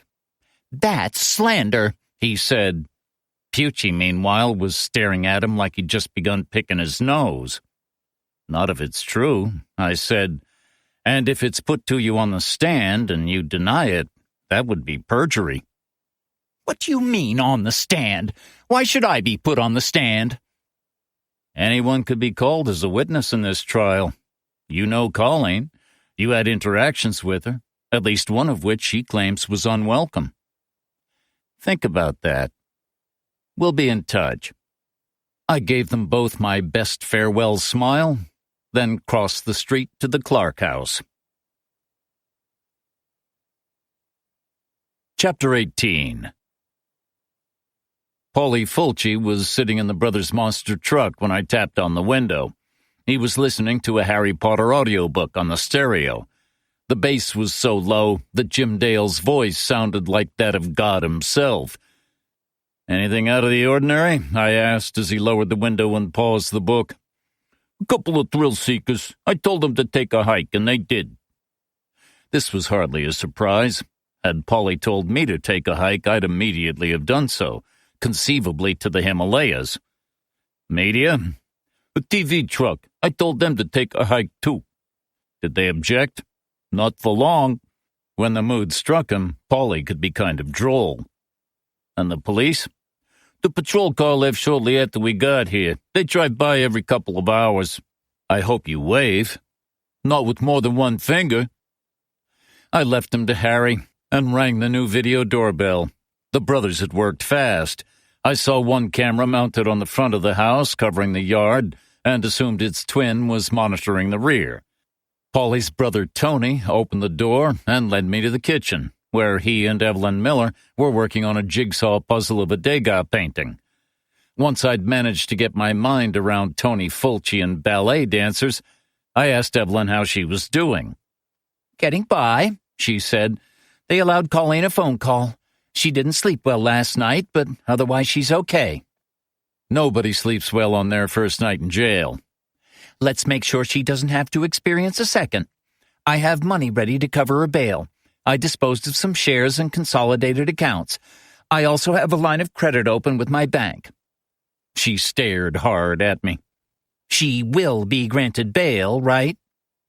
There are no guarantees, I told her, but Moxie is quietly confident. I only worry when he's loudly so. I suggested that Tony get some air, or take the opportunity to go listen to Harry Potter with his brother. I wanted a few minutes alone with Evelyn. Tony didn't mind. Among the Fulcis' many finer qualities was their ability to take a hint without taking offense as well. How are you finding the company? I asked. Remarkably polite and very attentive.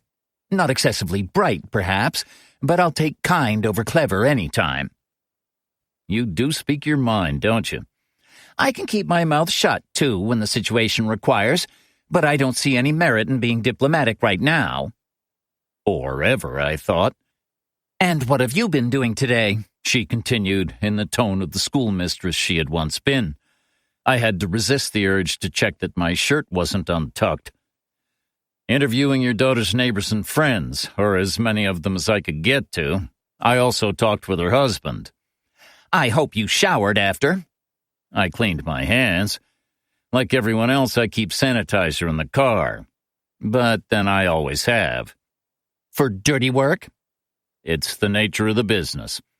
Yours more than most. I've been reading up on you, Mr. Parker. You have violent tendencies." She didn't say it to wound. If anything, she sounded amused. "It's more that trouble finds me." "It will if you leave a welcome mat out for it."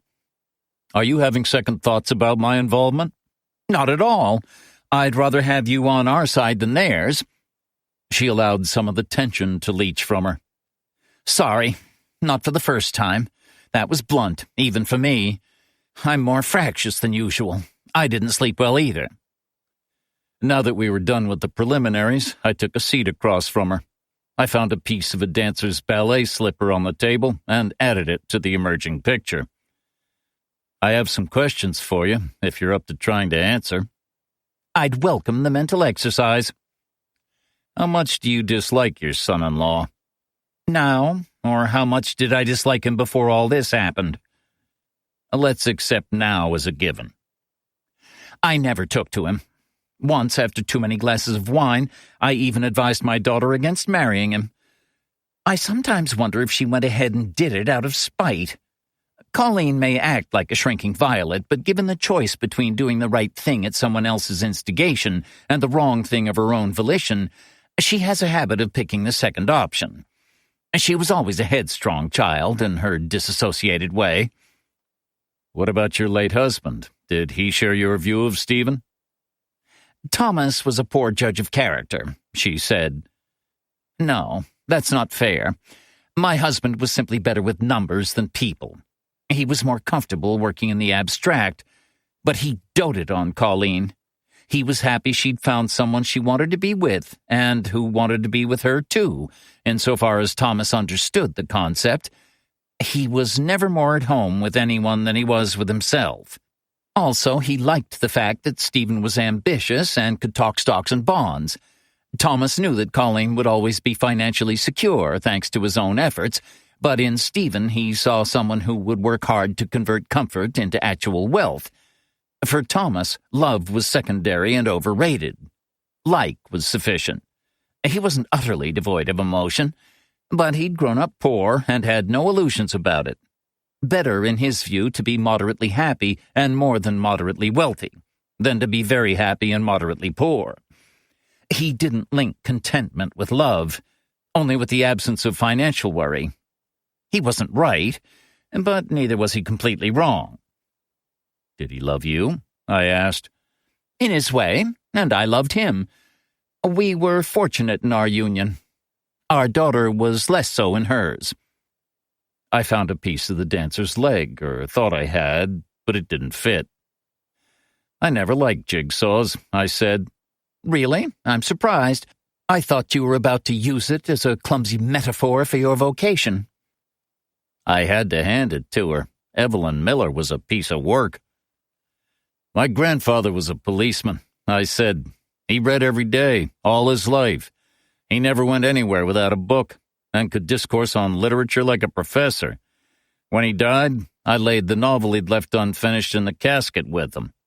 He was a literate, literary man, but he couldn't play Scrabble worth a damn and didn't enjoy crossword puzzles." She took the errant piece from me, substituting it with the correct one. "I feel you're circling me," she said. "Why don't you ask me straight out what you want to know?" "Because I'm not certain you can be objective, and without objectivity what you have to say will be of less value." "You might be surprised at my capacity for objectivity." I had listened to her description of her late husband, so perhaps she was right. "Your daughter admits that she struggled with depression and feelings of anger toward her son, but she says all that was mostly behind her by the time Henry went missing," I said. "Even during it, she claims she never stopped loving him, which I don't dispute. Her husband told me he didn't believe she ever wanted to be a mother, and in the event of a divorce would have ceded custody of Henry to him. Today, one of Colleen's friends said it was Stephen who was both emotionally and physically distant from the child, to the extent of displaying minimal interest in him. Not all those statements can be correct." "They aren't," said Evelyn. "Stephen's lying." "Remember what I said about objectivity." "This is me being objective. I didn't precede Stephen's name with the words 'that cocksucker.'" I wasn't sure that would work as a dictionary definition of impartiality. Go on, I said. Stephen is like some kind of alien building a simulacrum of a human life, said Evelyn. He has a wife, a family, and hobbies, but only because he read somewhere that they're the components of a regular existence. None of them engages him, not on any deep level. That chimed with what Piper Hudson had observed about Mara Teller, a version of a life as opposed to an actual one. Then what does? Success, and how other people perceive him, which equate to the same thing for him. He wants to be envied and admired, but more the first than the second. He chose a wife who wouldn't embarrass him by drinking too much, talking out of turn, or getting fat. If he ever truly wished for a child, it was only to complete the picture. His image of married life came from cheap wedding catalogs and vintage reruns of Leave It to Beaver. I waited for her to pause for breath. Are we still being objective? I asked. Not so much. I didn't think so, but I wanted to be sure. I have a few more questions. I'm listening. Did Colleen ever speak to you about her physical relationship with her husband? No, but I could read between the lines. She spoke about Stephen being tired a lot, working too hard, or traveling. I know those euphemisms because I used them myself over the years. I got the impression that it wasn't a make-or-break issue for either of them. Some couples are like that. This brought us to the issue of why Stephen Clark had become involved, however briefly, with Mara Teller. Maybe she had ignited a dormant fire in him, but this particular flame bothered me. And the next question? Do you think Stephen was capable of hurting Henry? By hurt, do you mean physical abuse? Hitting? No, I mean worse than that. She stared at me for what felt like a very long time. I didn't look away, but allowed her to consider the question in silence. No, she said at last. I may dislike him intensely, but I don't think he has murder in him. What about his brother and sister-in-law? She pursed her lips and thought hard before she answered. I liked them better than Stephen, and their longing for a child is real and profound. They fussed over Henry like he was their own, so I don't think they'd ever have done anything to harm him. If you're looking at them as possible abductors, I'd have to conclude you were on the wrong track. Which is not to conclude that I couldn't be mistaken, but I'd be very, very surprised. Thank you, I said. That's all for now. If you'd like, I'll give you a ride to the courthouse. If not, one of the Fulcis can keep you company. I don't think either of them would fit in my car, she replied. So I'd better go with you. Meanwhile, as I learned later, Moxie wasn't enjoying the company of Aaron Becker at the courthouse, but at least the feeling was mutual. Becker was digging in on bail, which didn't surprise Moxie, even if the extent of her animosity toward Colleen Clark did. As anticipated, Becker rejected outright personal recognizance, release without bail, and neither would she countenance unsecured bail. Instead, she initially set the line at $250,000 secured and precluded Colleen from using her share in the family property as that security. Moxie couldn't help but laugh. In Maine, $50,000 was a ballpark figure for bail on a murder charge and usually required a body. For now, Henry Clark remained missing, if quietly presumed dead, and the most serious charge against Colleen was manslaughter, not murder.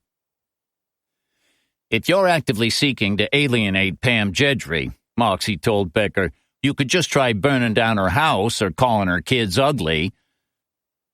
Because the charges against Colleen involved not only felonies, but also felonies alleged to have been committed against a family member, a bail commissioner was prohibited from setting bail, leaving the judge to make the determination.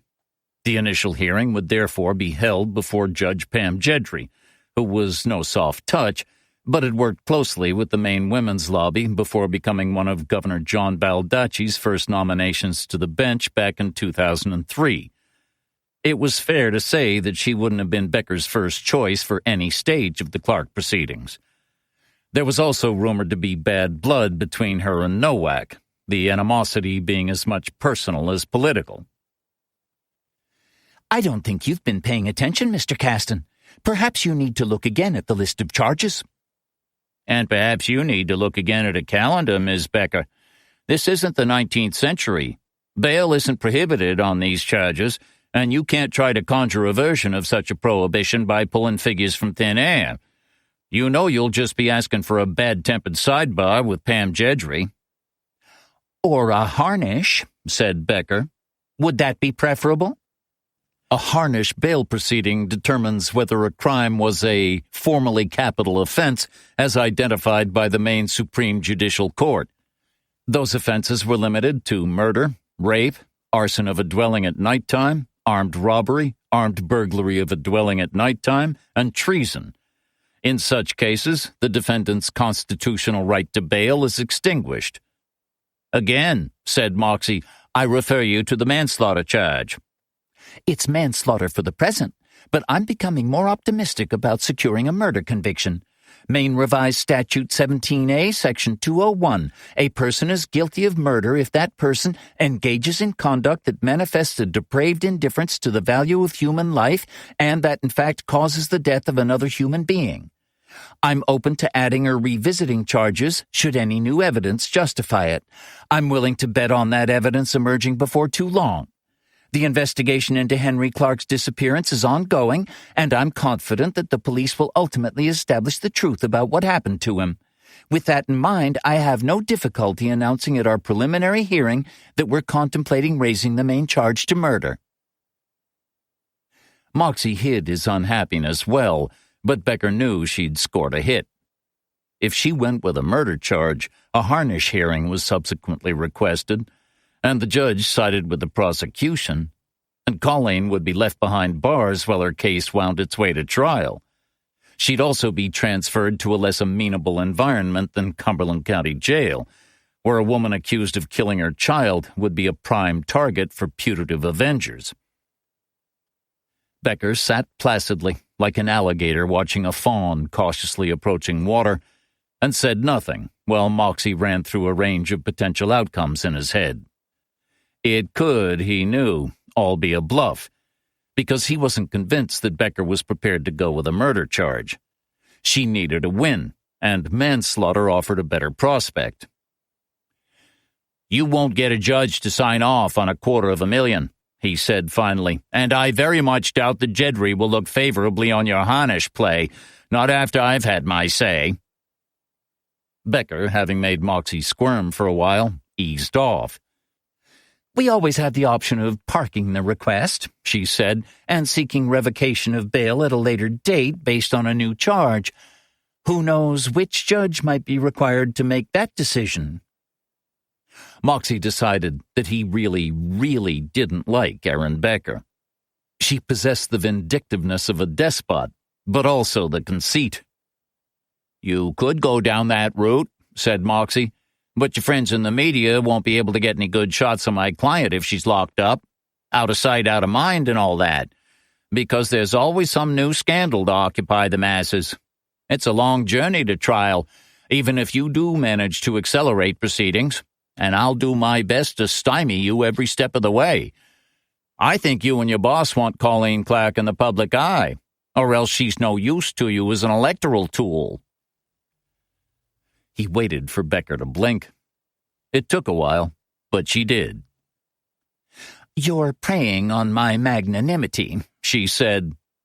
Is that what you call it? Said Moxie. I never would have guessed. $150,000 unsecured.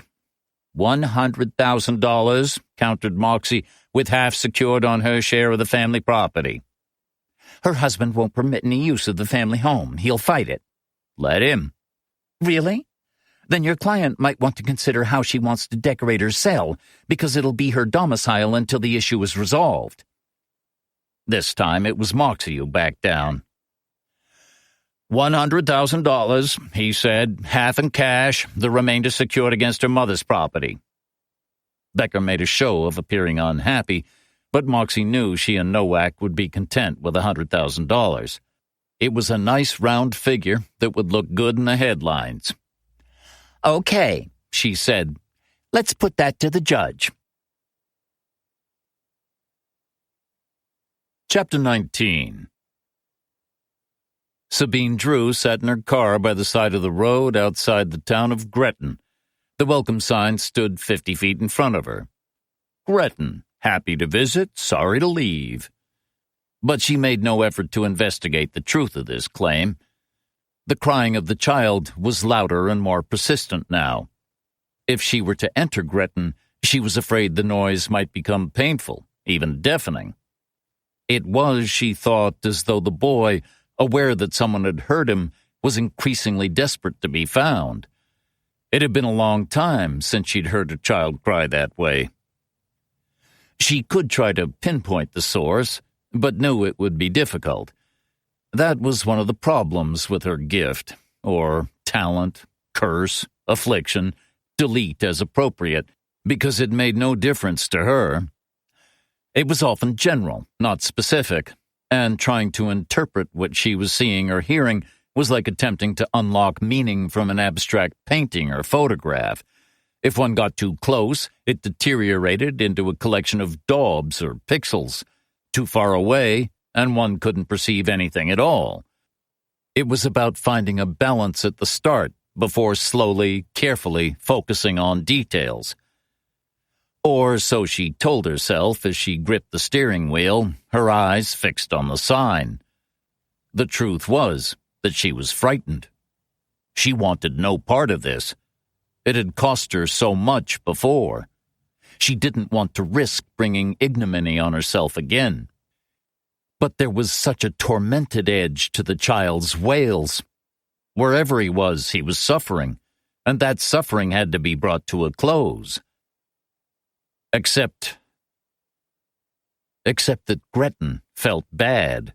Bad the way Tol Svay Prey High School in Phnom Penh, Cambodia had felt when she'd visited it as a Peace Corps worker, back when she was still willing to travel beyond the boundaries of her home state.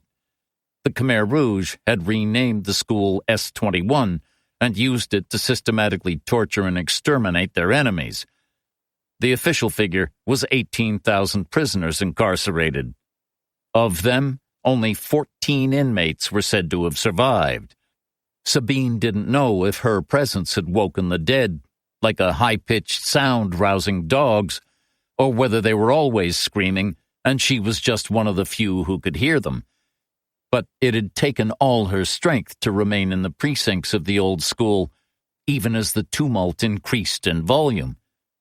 She had recognized an obligation to stay and listen, and she was convinced that when at last she had been able to take no more and fled from that place, there were fewer screams. Some were just waiting to be heard, and having been heard, were gone. Tol Svay, or Tuol Sleng as it was also known, was a monument to human malevolence, a physical manifestation of the depths to which men and women were capable of descending. Gretton was not on that level, few places could be, but it had something of the same stink to it, as well as an edge that Tuol Sleng had lacked. Because the malevolence here wasn't human alone. A presence at her window startled her from her reverie. A uniformed officer was standing by the glass, one hand resting lightly on the butt of his gun, though more out of habit and training than any fear of her. He looked to be in his 40s, and could have done with taking some exercise, she thought. She glanced in the rearview mirror and saw an unmarked patrol car parked close behind her, its dashboard lights flashing. She hadn't even noticed its approach. "Fine psychic you are," said a voice that might have been her mother's. She hit the button to open the window. "Is everything all right, officer?" His name badge read Poulin, and a crest on his jacket identified him as a constable. Sabine had a vague recollection that Gretton lacked a police force, so Poulin represented the law in town. "I was about to ask you the same thing, ma'am." "I had a touch of migraine," she said, "so I decided to pull over until the worst of the nausea passed." It wasn't completely a lie. Her head hurt, and she did feel unwell. Gretton was responsible, or whatever had poisoned the town, but she wasn't about to share that with Officer Poulin. She didn't get any sense of ill will from him, only the tension that any encounter like this seemed to inspire in law enforcement, allied to a certain predilection in his case for the abuse of power. She didn't need her gift to be able to pick up on his insecurity. If he wasn't quite a bully, he possessed a bullying tendency and wore his authority like a suit of armor. Poulin showed no great sympathy for her condition. It wasn't that he didn't believe her, he just didn't care.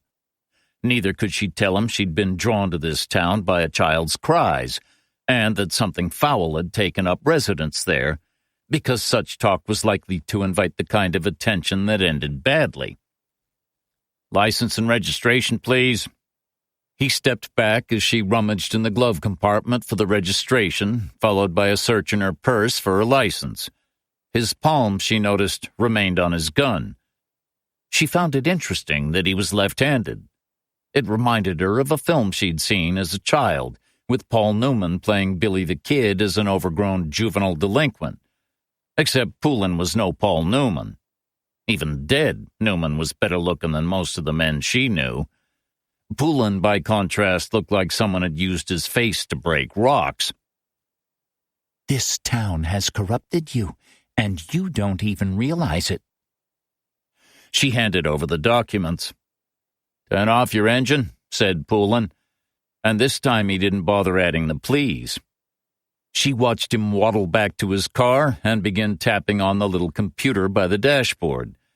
He wouldn't discover much of interest. She'd never even received a ticket. Unless... Well, best not to think about that. She'd find out soon enough. Poulin came back within a couple of minutes and returned her documents. "Sorry about your headache," he said, "but you can't stay here. You're too close to the corner. A truck coming around fast could rear-end you, and then you'd have more than nausea to worry about." But Sabine didn't want to go into Gretton. Not yet. Maybe not ever. "You know," she said, "I'm feeling better already, so I may just go home. I was only driving for pleasure anyway." "Then you be careful. You'll see a deserted lot on the left just before the sign. Best use it to make the turn." She thanked him, started the car, and was soon heading back the way she'd come. Poulin remained in his vehicle, paying her no further attention as she passed. Her headache began to recede as soon as Gretton was out of sight. But the child continued to cry. Chapter 20. I sat next to Evelyn Miller for the short hearing. She looked shocked when the bail figure was announced, and even the judge displayed some surprise. But Moxie didn't object. His priority was getting Colleen out of jail, and he knew the money was available. Apart from the size of the surety, the conditions weren't onerous. For example, no prohibitions sought on the possession of alcohol. During the hearing, Aaron Becker had also briefly raised the possibility of prohibiting contact between Colleen and her husband. But the absurdity of this was made manifest by a single bark of what might have been laughter from Moxie, and the suggestion was quickly shelved. It was, I supposed, another example of the incompatible positions involved in the case. The prosecution was basing its actions on the assumption that Henry Clark was dead and his mother was responsible. We, by contrast, were operating on the belief that Henry might yet be found alive, despite the evidence to the contrary, but more particularly that whatever had befallen him, it had not been at the hands of Colleen. From our perspective, there were two parents tormented by the disappearance of a child. From the prosecution's, only one. Colleen was restored to the custody of the county sheriff while her mother made arrangements for the cash portion of the bail to be paid and signed the necessary documentation to secure the remainder against her home. Both Moxie and Becker made brief statements to the media, but avoided the full dog and pony show because the judge wouldn't have liked it.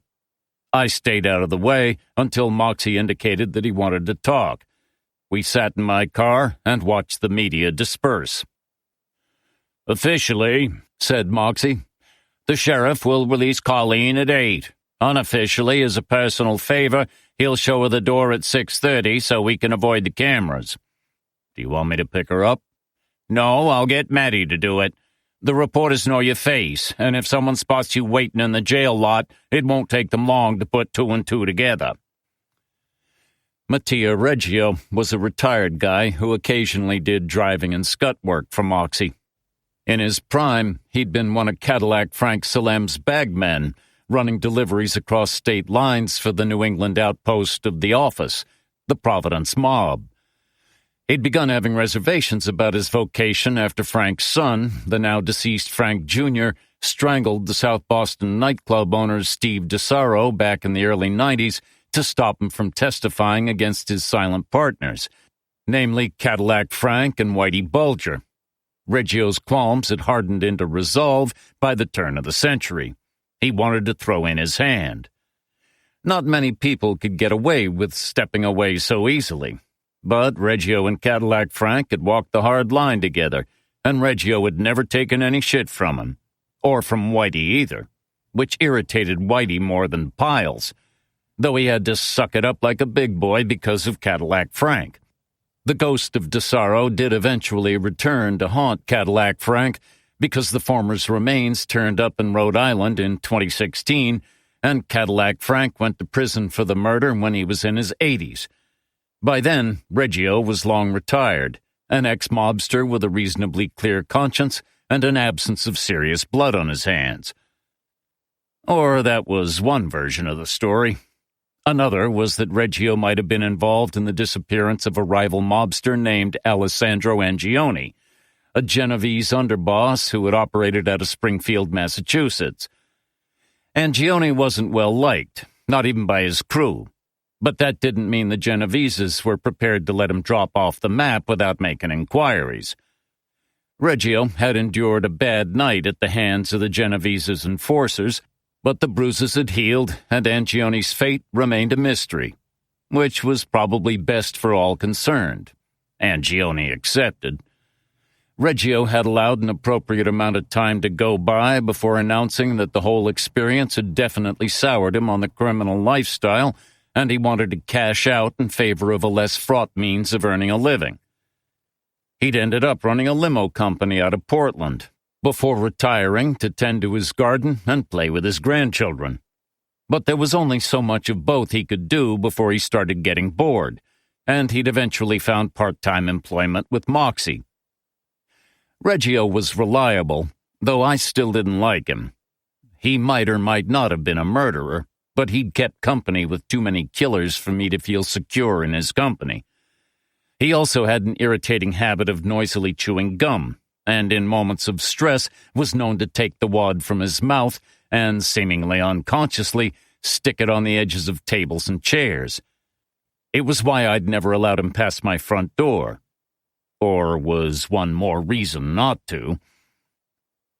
"By the way," said Moxie, "I persuaded Colleen not to return home until things quiet down. I want to give her time to catch her breath." I knew what he meant. Colleen had just made her first court appearance, spent the night in jail, and was currently one of the most infamous women in the state. That would place additional strain on her, but home wasn't the place to deal with it right now. Eventually, she'd have to be allowed to go back, because she'd made it plain that those were her wishes. But it would be better to let the hounds disperse first. "Do you have somewhere in mind?" He waited for me to catch up, which didn't take long, especially when he was staring meaningfully at me. "Really?" I said. "My place?" "It's secure and secluded. This will only be for a few nights. The reporters will work it out soon enough." "Maybe not," said Moxie. "Her mother will stay at the Clark house, and I'll run Aunt Janice, my secretary's daughter, under a blanket to make the media and her neighbors believe it's Colleen. Janice can come out later, and as far as anyone will be able to tell, she was house-sitting during the hearing, or stocking the refrigerator. We'll also leave the Fulcis where they are. It'll help keep up appearances." I wasn't happy, but conceded that it made sense. The media would grow weary of hanging around soon enough. Colleen wasn't going to be invited to many parties in the neighborhood, and would have to be wary about visiting the mall or eating out, but in time some superficial semblance of normality might return to her daily life until the trial commenced. "Fine," I said. "Ask her mother to pack a bag for Janice to bring out with her. If Colleen needs anything else, you can arrange to have your secretary pick it up, or I can do it later." "Thanks," said Moxie. "Just add the expenses to your bill. Although," he added, "she probably won't cost much to feed." Chapter 21.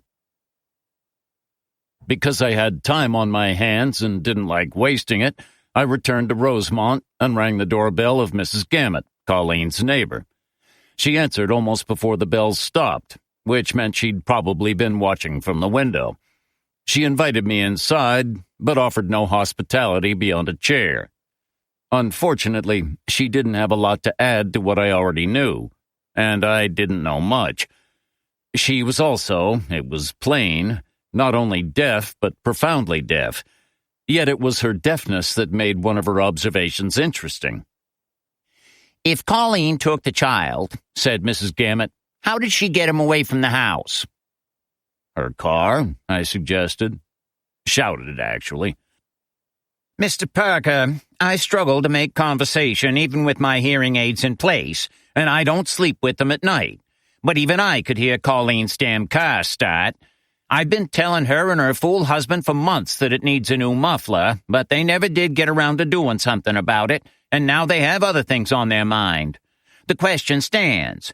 If Colleen took Henry, and I don't believe she did, then either she carried him from the house or he's still on the property. If not, whoever took him didn't have a car with a busted exhaust." "What about her husband's vehicle?" "That was parked out at the jetport, as far as I'm aware." "Did you mention any of this to the police?"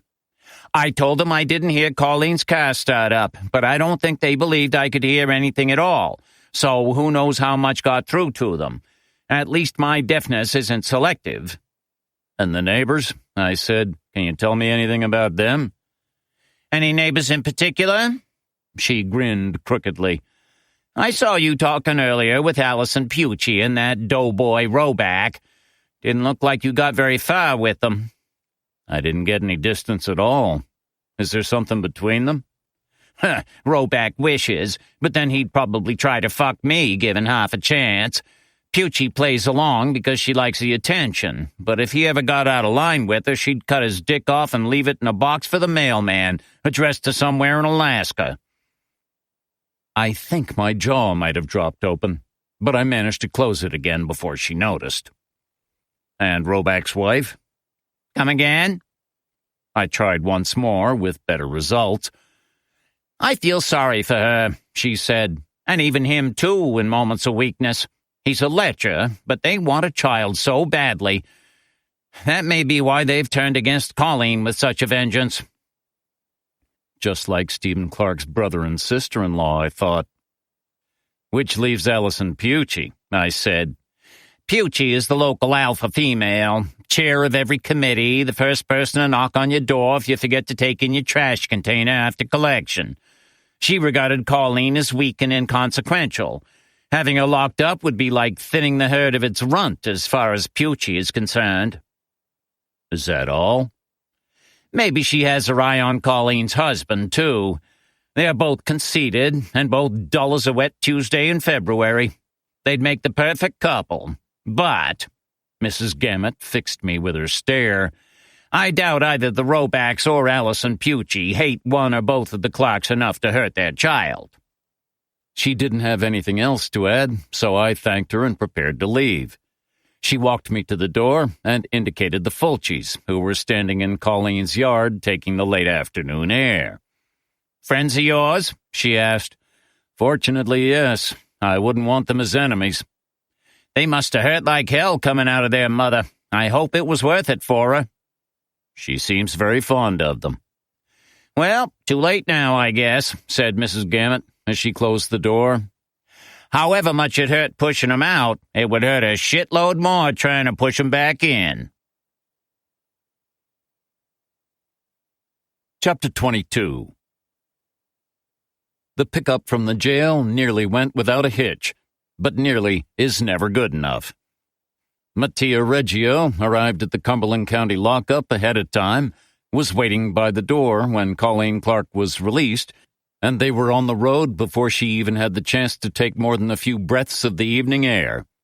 Reggio, who had spent a lifetime looking in rearview mirrors, spotted immediately that they had been followed out of the lot by another vehicle, a blue Chrysler driven, he thought, by a woman.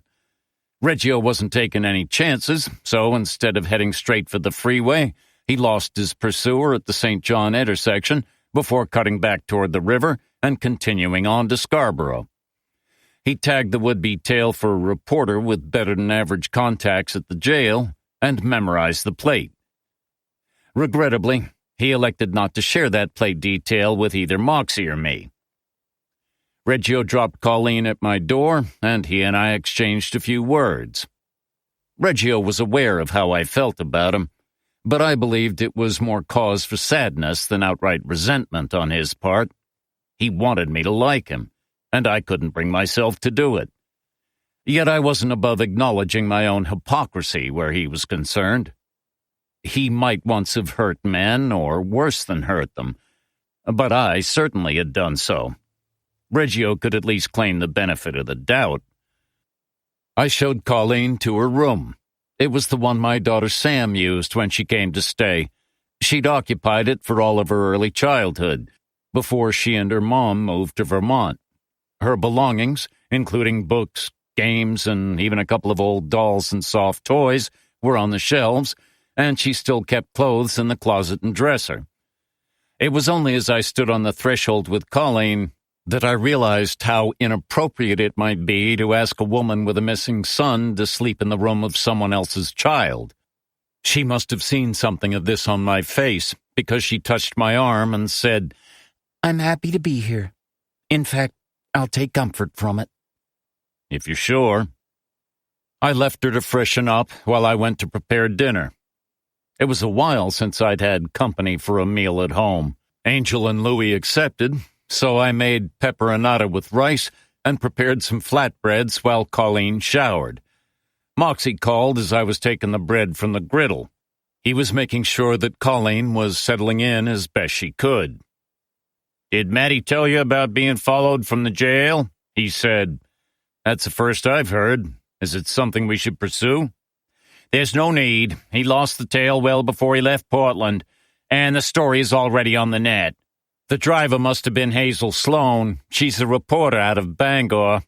Either she failed to read the memo about the release time, chose not to believe it if she had, or was tipped off by someone at the sheriff's office. Whatever the reason, it looks like she was cooling her heels a couple of vehicles away when Colleen Clark came out, because the footage is already on the website of the Bangor Daily News." This meant Moxie's ploy to convince everyone that Colleen was holed up in her home had failed. He went on to reveal that one of Sloan's colleagues had been waiting at the Clark house when a vehicle different from the one that had made the pickup arrived to disgorge a woman with her head covered by a jacket. A woman, what's more, dressed in clothing different from whatever Colleen had been wearing when she emerged from incarceration. On the other hand, no one had yet discovered where Colleen was currently sequestered. As long as she kept her head down, there was a chance we'd be okay. The local media knew better than to come knocking on my door asking questions, and Scarborough residents valued the privacy of others in return for their own being respected. "Well, Reggio managed to lose Sloan," I said, "which is the main thing. I may not relish his company, but he knows how to drive." "Are you aware that you feel compelled to reiterate your dislike of him whenever his name comes up?" "I feel you need reminding of my reservations." "You're not always around when I need you. Even if you were, donkey work doesn't do justice to your particular skill set."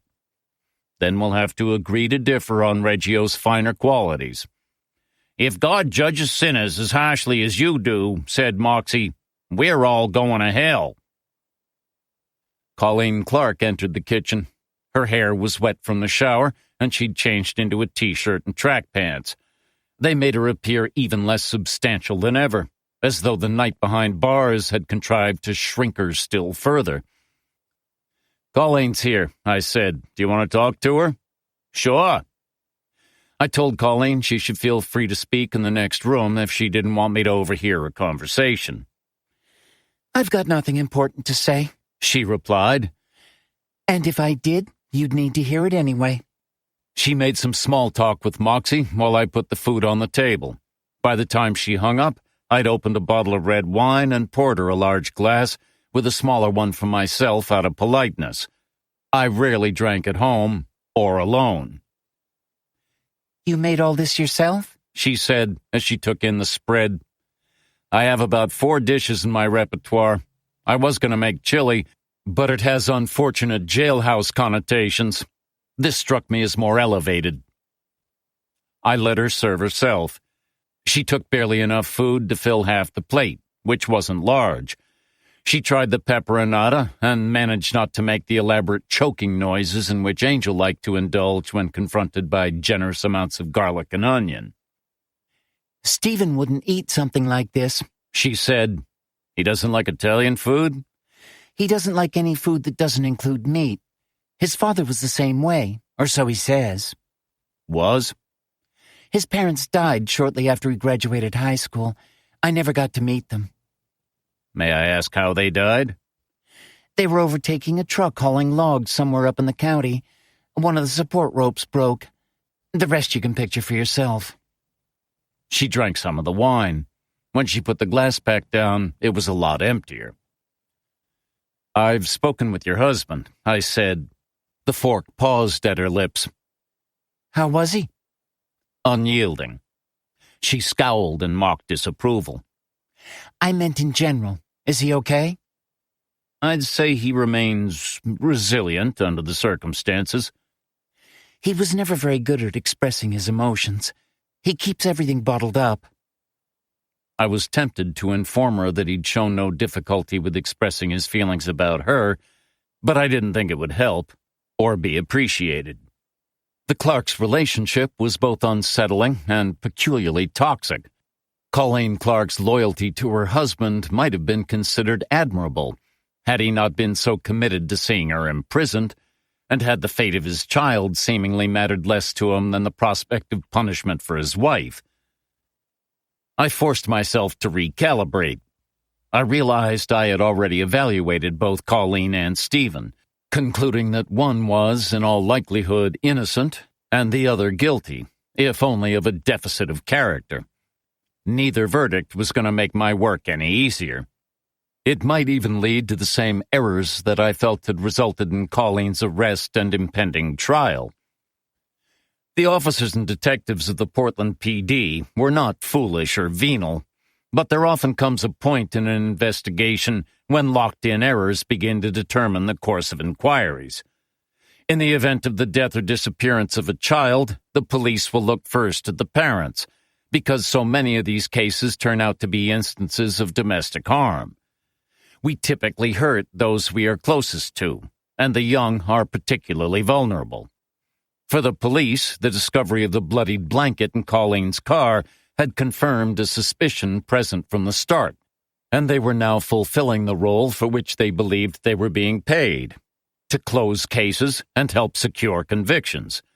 If they were in error, the reasons were comprehensible.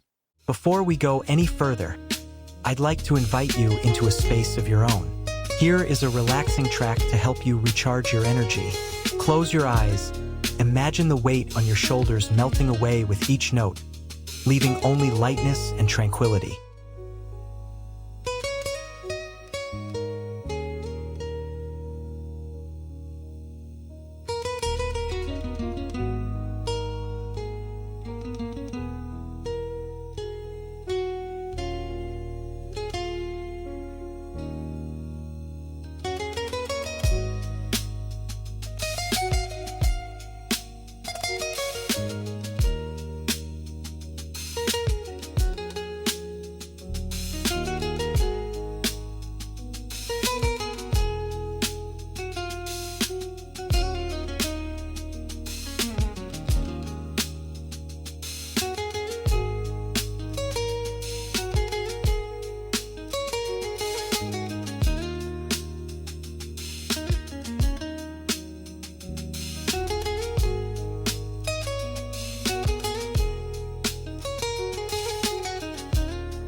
Paul Nowak and Aaron Becker represented a more nebulous proposition.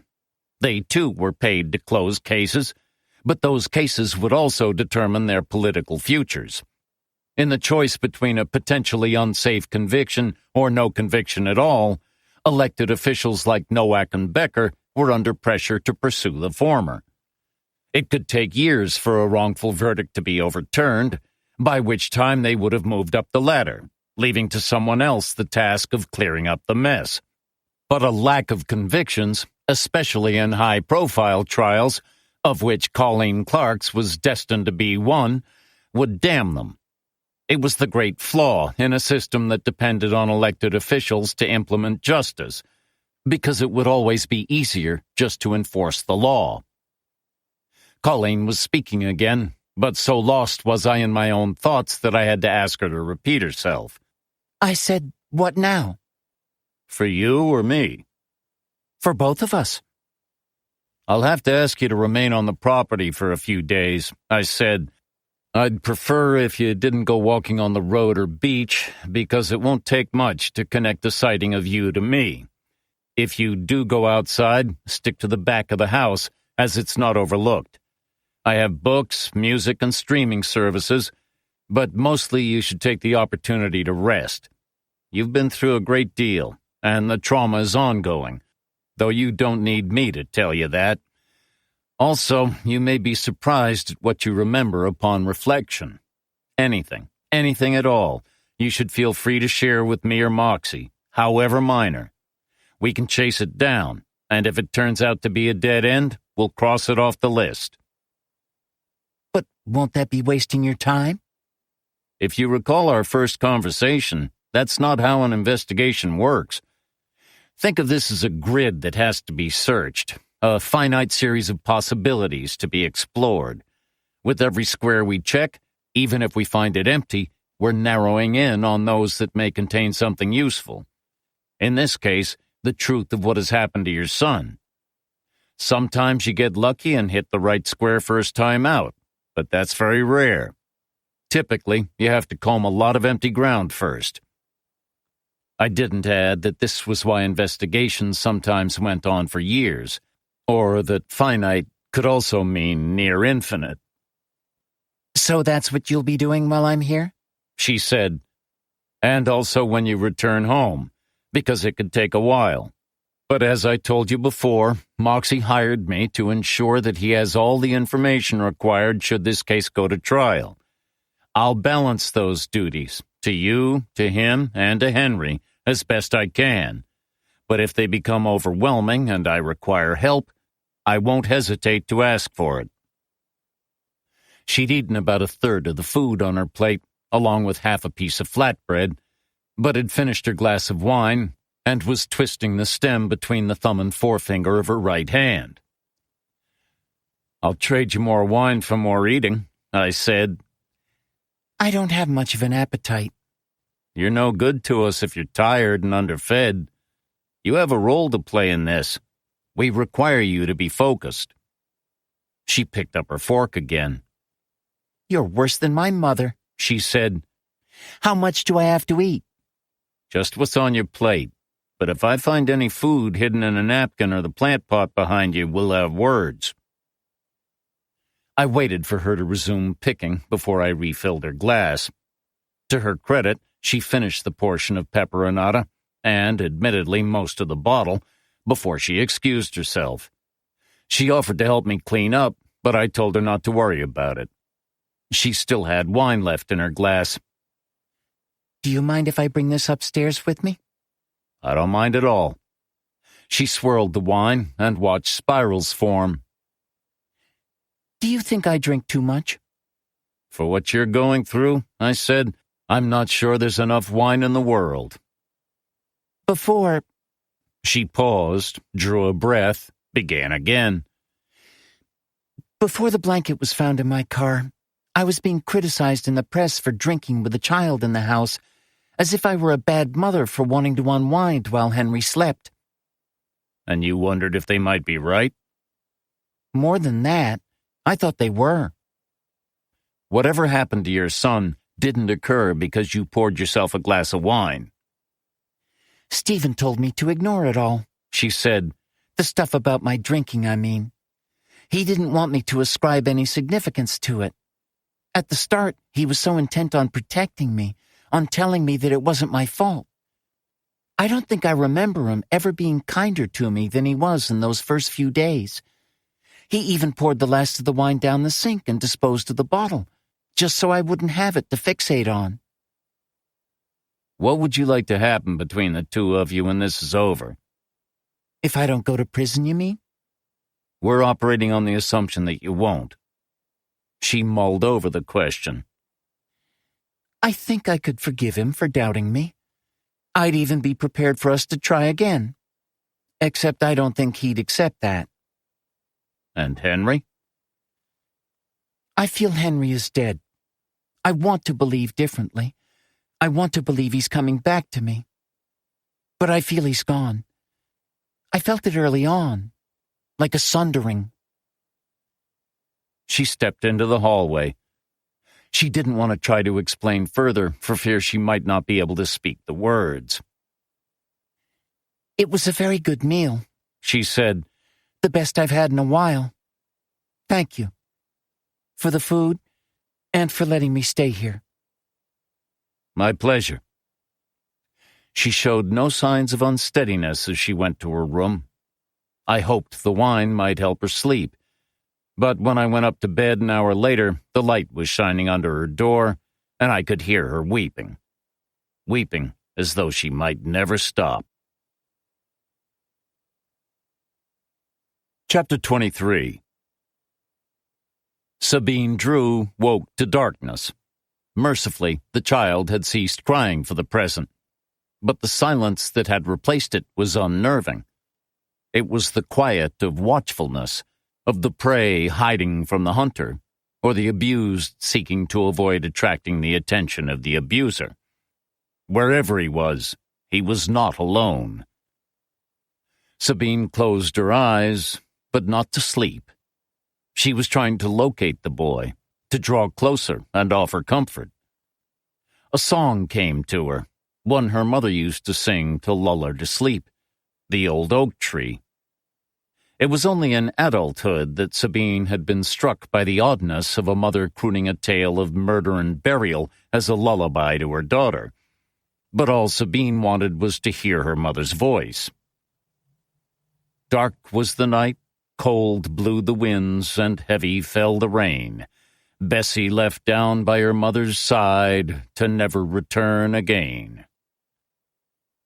By then, Sabine had already become aware of the imminence of the dead, and had even spoken of it to her mother. Maybelle Drew had shown no surprise, only sadness, for this was a burden she had hoped her daughter might be spared. Only later did Sabine learn that Maybelle's mother, Grandma Hattie, had endured presentiments of the death of others throughout her life, and Maybelle herself continued to hear the voice of her younger brother for years after his passing. Do they talk to you? Maybelle had asked after Sabine opened up to her. Not directly. I think they talk to themselves, or to the ones who were still alive, even if the living can't hear them, or choose not to. Maybelle smoothed her daughter's hair. Well, don't go telling people about this, okay? Let's just keep it to ourselves. And Sabine did, or tried to. But as time went on, she often felt that she had no choice but to engage with the bereaved when the opportunity presented, because to do so might make them a little less sad. She says it weren't your fault because you'd told her time and again not to go near the water. He says he's sorry, that he should have said he loved you more often.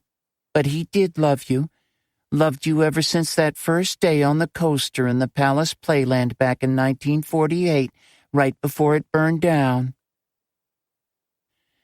They say they miss your bedtime stories. If she knew the family, or trusted the individual in question, she'd approach them directly. If in doubt, she'd write an anonymous letter. She had to be circumspect, because there was always a risk that people might feel they were being mocked or taken advantage of. On a few occasions, those she spoke with had become angry, while one or two grew desperate, trying to hold on to her, demanding that she open a channel of communication with the departed.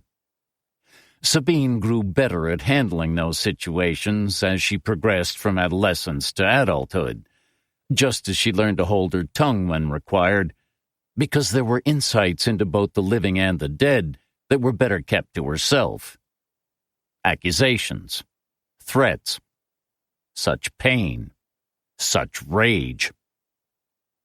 You ought not to have done that to me. I see now how you despised her. All those years, and I never knew. I'll tear you apart, you motherfucker. Fucking suck your eyes from the sockets and chew your fucking tongue from your mouth.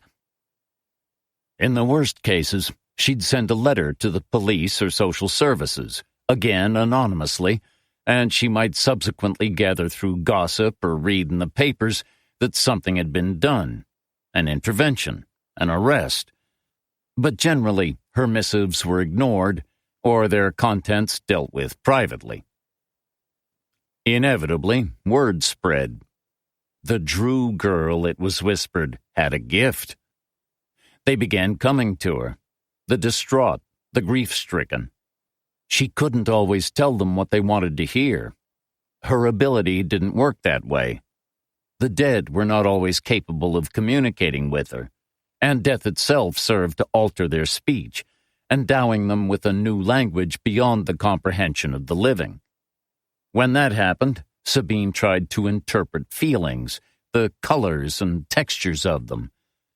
Mainly, though, the dead were absent, gone from this world.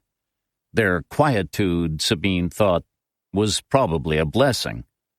They were at peace, or so she hoped. Then she had made her big mistake, the one that had forced her into seclusion. She did not want to make the same error again. But this child. In the stillness, Sabine began to sing, her voice crossing from the dusky regions of her bedroom to a still more shadowy realm. Dark was the night, cold blew the winds, and heavy fell the rain. Through the song, she tried to offer solace to the boy. Her eye caught the newspaper by her bedside, and even in the dimness, the picture of a man exiting a police station in Portland.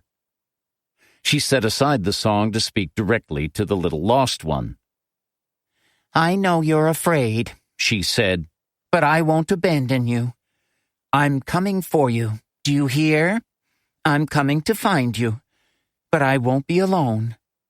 I think I know someone who will help us, someone who will believe. So don't be frightened, because he won't be. Whatever is down there with you, that's what ought to be scared.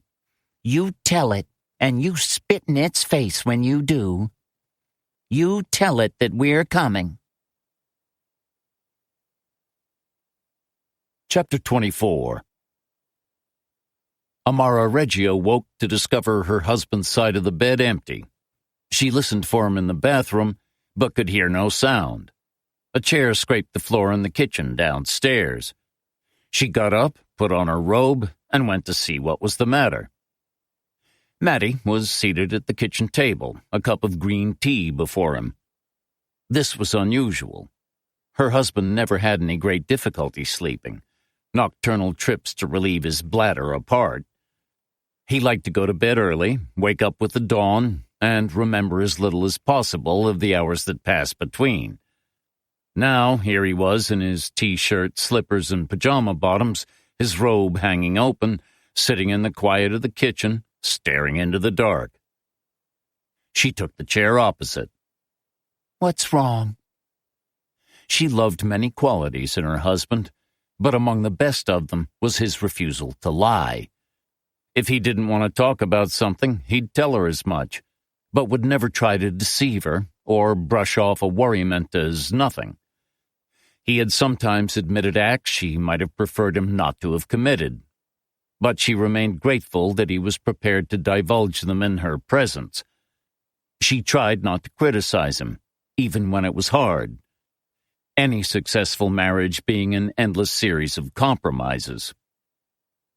Amara accepted that her husband had probably killed the man named Alessandro Angioni. Whether he'd planned to or not, she could not say. She had never asked him about it, and never would. Angioni was a thug who had been threatening to rape a young girl, a relative of Amara's on her mother's side. He would certainly have carried out that threat had he not been stopped. If killing him was the only way to prevent the girl's violation, Amara believed God would not judge his murderer too harshly, while she elected not to judge him at all. "It's the dumbest thing," said Mattia. What is? "The way Parker looks at me, like he's just wiped me from his shoe. I've never done anything to him, never given him cause to distrust me, but I still feel the intensity of his dislike." Do you know why that might be? "Why do you think? I have a past." So does he, and it's blacker than yours. Amara was sufficiently familiar with Parker and his history to make her glad he kept his distance from her husband. He had the Maloik, the evil eye. He had brought bad luck to those close to him, his wife, his child, his friends. So better that her husband did not number himself among his intimates. "Who's to say that?" said Mattia, "except for God." Amara always knew her husband was particularly melancholy when he mentioned God. If he ever prayed, he did so unspeakingly. And what does it matter if he likes you or not? She asked. Are you so short of company that you need his so badly? Her husband reached for her hand. The sadness in his eyes made her tighten her grip on him for fear she might lose him to it. "I want him to like me," said Mattia. "I want his respect." "But why?" "Because one should be worthy of the respect of a man like him." Where had this come from? Amara pondered. Yes, Mattia had his pride.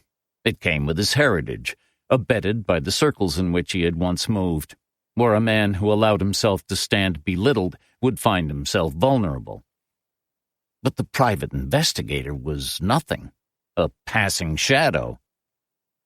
"You are worthy of it," she said, "even if he does not recognize it." Mattia did not reply. He had lived too long not to realize how difficult it could be to change the opinion of others about oneself. It required the expenditure of time and effort for scant reward. This was not the schoolyard, and he was no longer a teenager requiring the affirmation of his peers. He was angry at Parker, but angry also at himself for allowing the opinion of a near stranger to assume such importance in his life.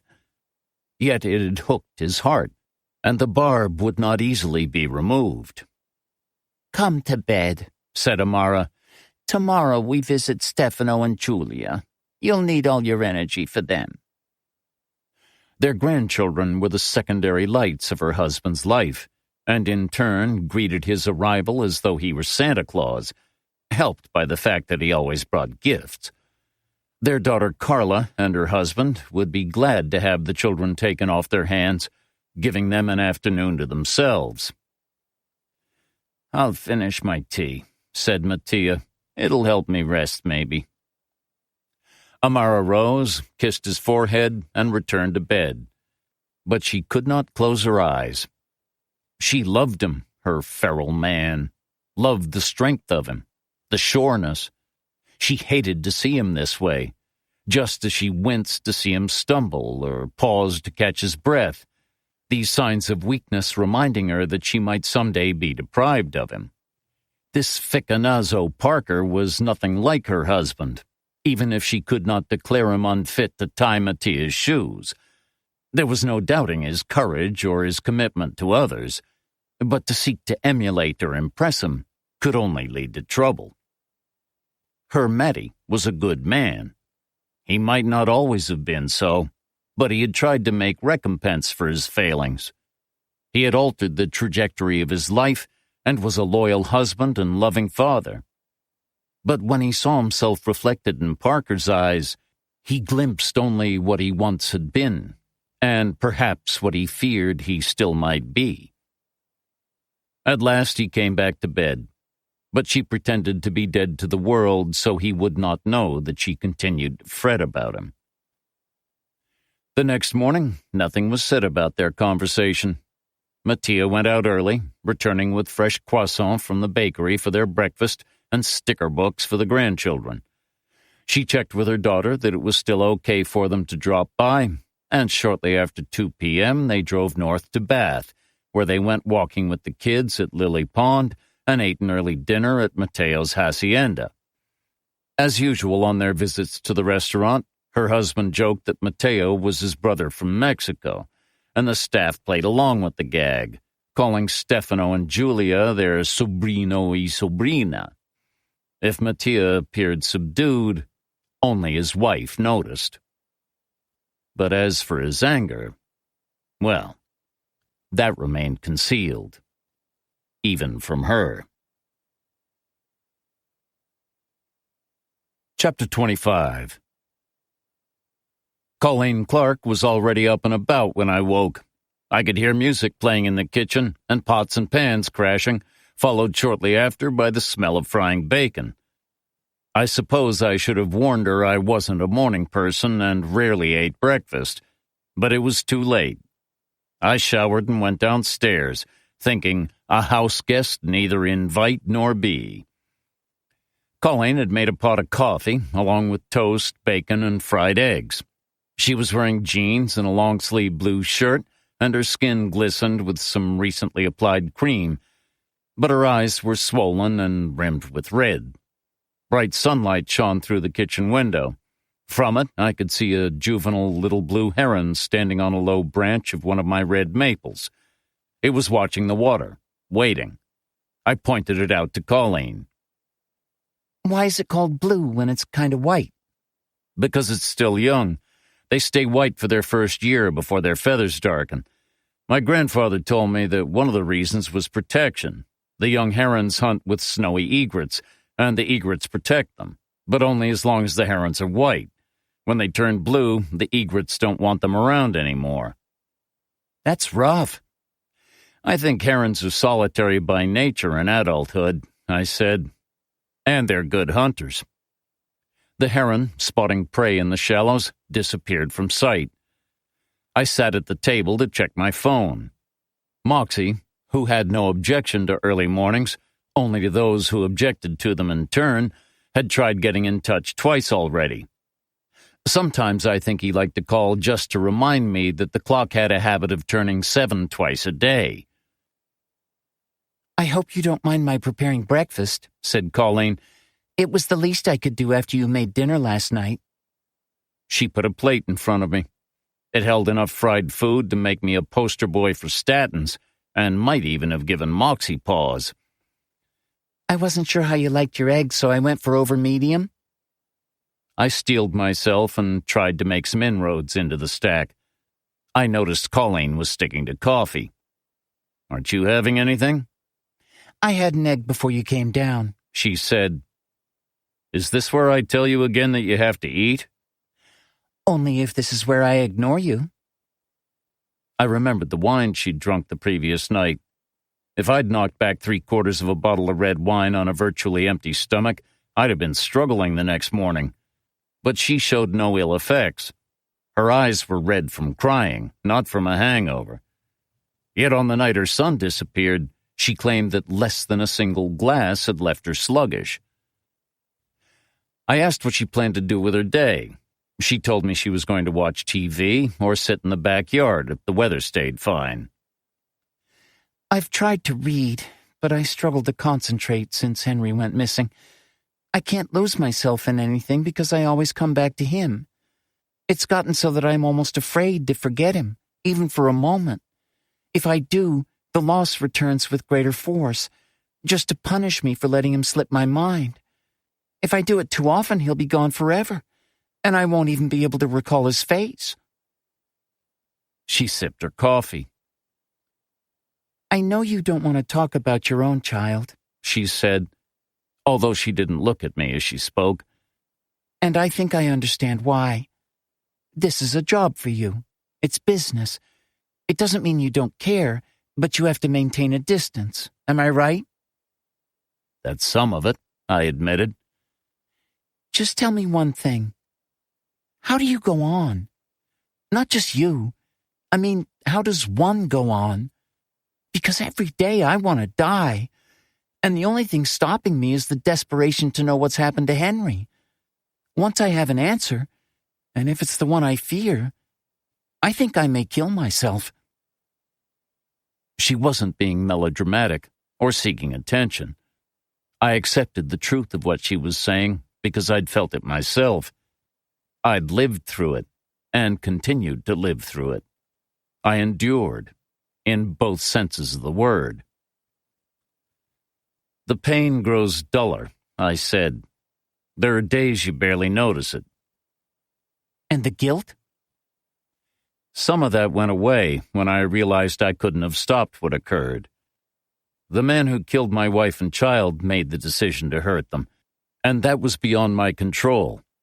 Had I been there with them on the night he came, he might have tried to take us all. Because of the mess I was back then, he'd have succeeded. But I think he'd have bided his time and waited for a better opportunity. For him, it was very personal." I set aside my silverware. I was done with eating. "Somebody targeted your son, Colleen, and they came prepared. If you'd been standing watch over him that night, they'd have returned when your guard was down. Don't put that burden of guilt on yourself. Too many other people are already willing to do that. Our task is to prove them wrong." She pointed at my plate. "You really don't eat breakfast, do you?" "Not as a habit," I said, "but I appreciate the effort." I began to clear the table. "Please don't," she said. "It'll give me something to do. Also, your washing dishes isn't going to bring us any closer to finding Henry." I had to concede that much. I told her I'd be gone for the day, but I'd bring back something for dinner. It all felt curiously domestic.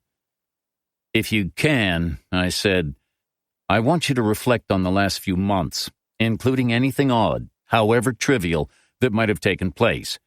A conversation with a stranger in the supermarket, someone who stared at you and Henry for too long in a coffee shop. Whatever you can remember." "The police asked Stephen and me to do all that already. I told them all I could." "You were under pressure, so there was no way you were thinking clearly. Start again, day by day. You may be surprised at what you can recall. Use routines to anchor your memories. I have a spare desk diary for this year in my office, every page blank. I'm going to leave it with you. Begin by writing down things you habitually did.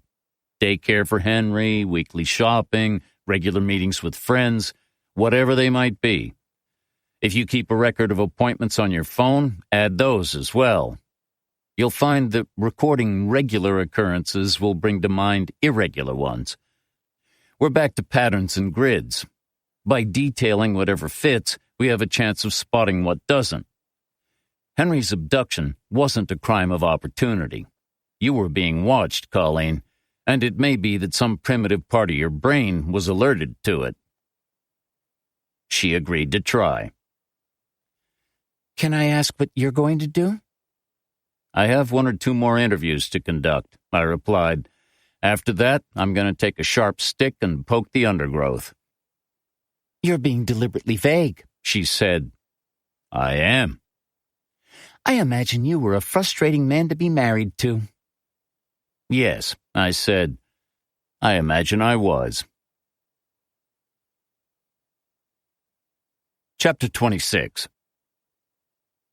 The National Gas and Petrochemicals Forum was the brainchild of an organization called the Gas and Petrochemical Energy Research Center, based in the old post office building in Lynn, Massachusetts.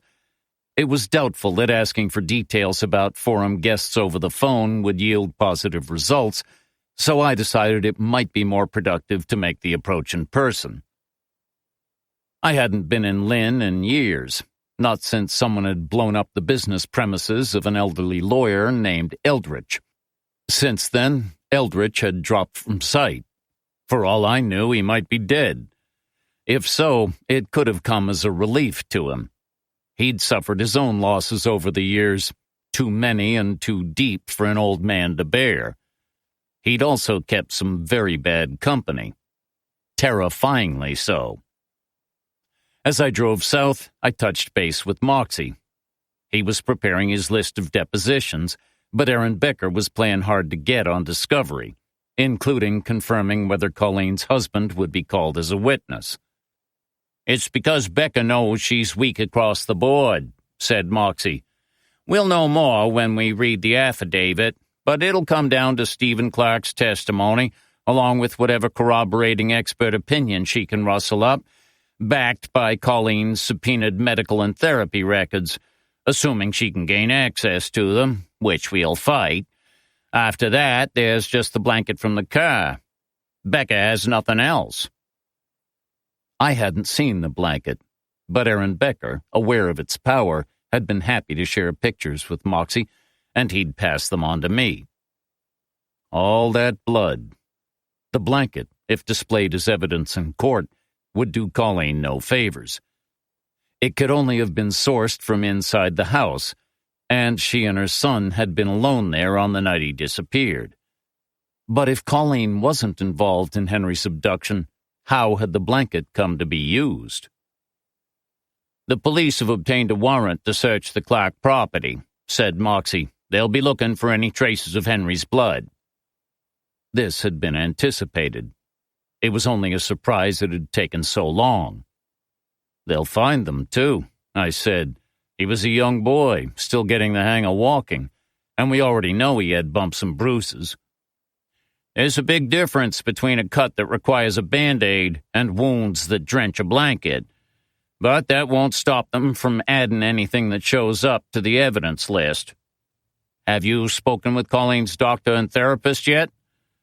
I told him I had appointments to meet each of them. "I've also arranged to have a quiet conversation with Steady Freddie White," I added. Detective Frederick White was second lead on the Clark investigation. The lead was a suit called Furnish, but he and I had never seen eye to eye, and I couldn't expect any cooperation from that direction. Nobody liked Furnish, not within the Portland PD, and possibly not within his own family. The only reason he didn't own a dog was because it would undoubtedly have bitten him before leaving home forever. Freddie White, by contrast, was 2 years away from retirement with full benefits and had rarely met a boat he wanted to rock. He wouldn't do anything to screw up the Clark case, but neither would he object to being straight with me, especially if I was paying for the pleasure. "Don't give away more than you get," warned Moxie. And there I was hoping to work both sides against each other for personal gain, I replied, before hanging up. Lynn's old post office building was included on the National Register of Historic Places. With its copper domes, it looked like it belonged in another country, or at least another environment. But then Lynn had long endured a bad rap from the rest of Massachusetts, although its architecture was more curious and interesting than its City of Sin reputation suggested. Back in the day, Lynn's hookers had worked out of some pretty nice buildings. The Gas and Petrochemical Energy Research Center might have evoked images of men and women in white coats laboring over test tubes, but it more closely resembled an insurance office, one that was superficially slick but wouldn't pay out on a policy until it had been dragged kicking and screaming to the courthouse steps. It occupied a suite of corner rooms, the lobby walls decorated with glossy photographs of pristine valleys and mighty flowing rivers, suggesting that the land could have asked for no better stewards than the people responsible for Louisiana's Cancer Alley, or closer to home, violating the Clean Air Act in South Portland, where on a bad day, the smell from the petroleum storage tanks was enough to make the eyes water. I'd called in advance to let the center know I was on my way. Nobody had objected or threatened to barricade the doors against me, but that might have been because I hadn't specified the purpose of my visit. A secretary showed me straight to the office of the Director of Public Affairs, a woman named Delaney Duhamel, with the face of one of the sadder Botticelli angels. She offered me coffee before setting her phone to record our conversation. Just a precaution, she said. Against what? Her slightly downturned mouth dipped further, as though there was no end to the sorrows an unjust world might be prepared to inflict on a well-meaning shill for the gas industry. Future litigation. You're a private investigator, and we're noticeably reluctant to specify the nature of your inquiry over the phone. Naturally, we have to protect ourselves. And you, of course. Of course, I said. God forbid we should start off on the wrong foot. That, she agreed, would be bad. If Delaney Duhamel had ever encountered irony before, either the experience hadn't registered, or she was even more comfortable with it than I was. The coffee arrived, along with some dinky little cookies that would stick between one's teeth for the rest of the day. I let Delaney Duhamel pour.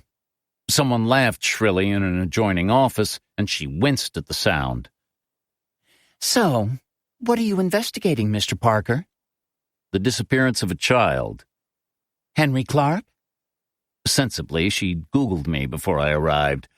The most recent results would have related to the Clark case. That's right. How interesting, she said, which was itself an interesting choice of word to use about a missing, possibly murdered boy. I had initially assumed it might be something else, until I Googled your name. Something else such as? When private investigators come our way, it's usually in relation to environmental issues. I don't think we've ever had one ask about a missing person, or not since I've been here. And how long have you been here, Ms. Duhamel? 2 years. Actually closer to 3. Were you involved with the most recent forum? Deeply. Why? Stephen Clark, the father of the missing boy, was an attendee. But you're working for the mother, right? Or so I read. That's correct. How interesting, she said again. Perhaps she just found everything interesting, which wasn't much different from finding nothing interesting at all. And what, apart from his attendance, connects the forum to your case? He had an affair with another participant, because nothing screams romance like oil and gas. I'd like to talk to the woman involved. The name under which she registered was Mara Teller. We can't give out those details. I haven't told you the kind of details I'm looking for. Nevertheless, we have certain obligations when it comes to protecting the privacy of attendees. Ms. Duhamel, I said, I went online. The forum guide included contact information for all of the attendees, job titles, company names, websites, even some email addresses. Short of their sexual preferences and how they like their martinis, I'm not sure what's left to hide. But if that information is freely available, why are you here? Because the woman I'm looking for may have registered under a false name.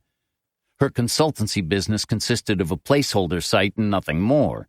The phone number she gave to Stephen Clark has since been reassigned to another user, and the email address came from a Swiss-based startup that provides anonymous accounts to users. That address, too, is now defunct. I can find no Mara Teller with a background corresponding to the woman who attended your forum. It makes me curious about who she really was and why she was there. Delaney Duhamel, visibly unhappy, played with her engagement ring. The stone was blue and looked artificial, which made it doubly apt for her. We operate on trust, she said. We can't contact every attendee to ensure that the particulars they've submitted are accurate. It simply wouldn't be feasible. Just as long as the check clears. What was the attendance fee? $500? It included coffee, she said icily. Unlimited, I hope. I'm not criticizing your registration policy, just making a point. You have no obligation to protect someone who has provided false information. But I only have your word for that.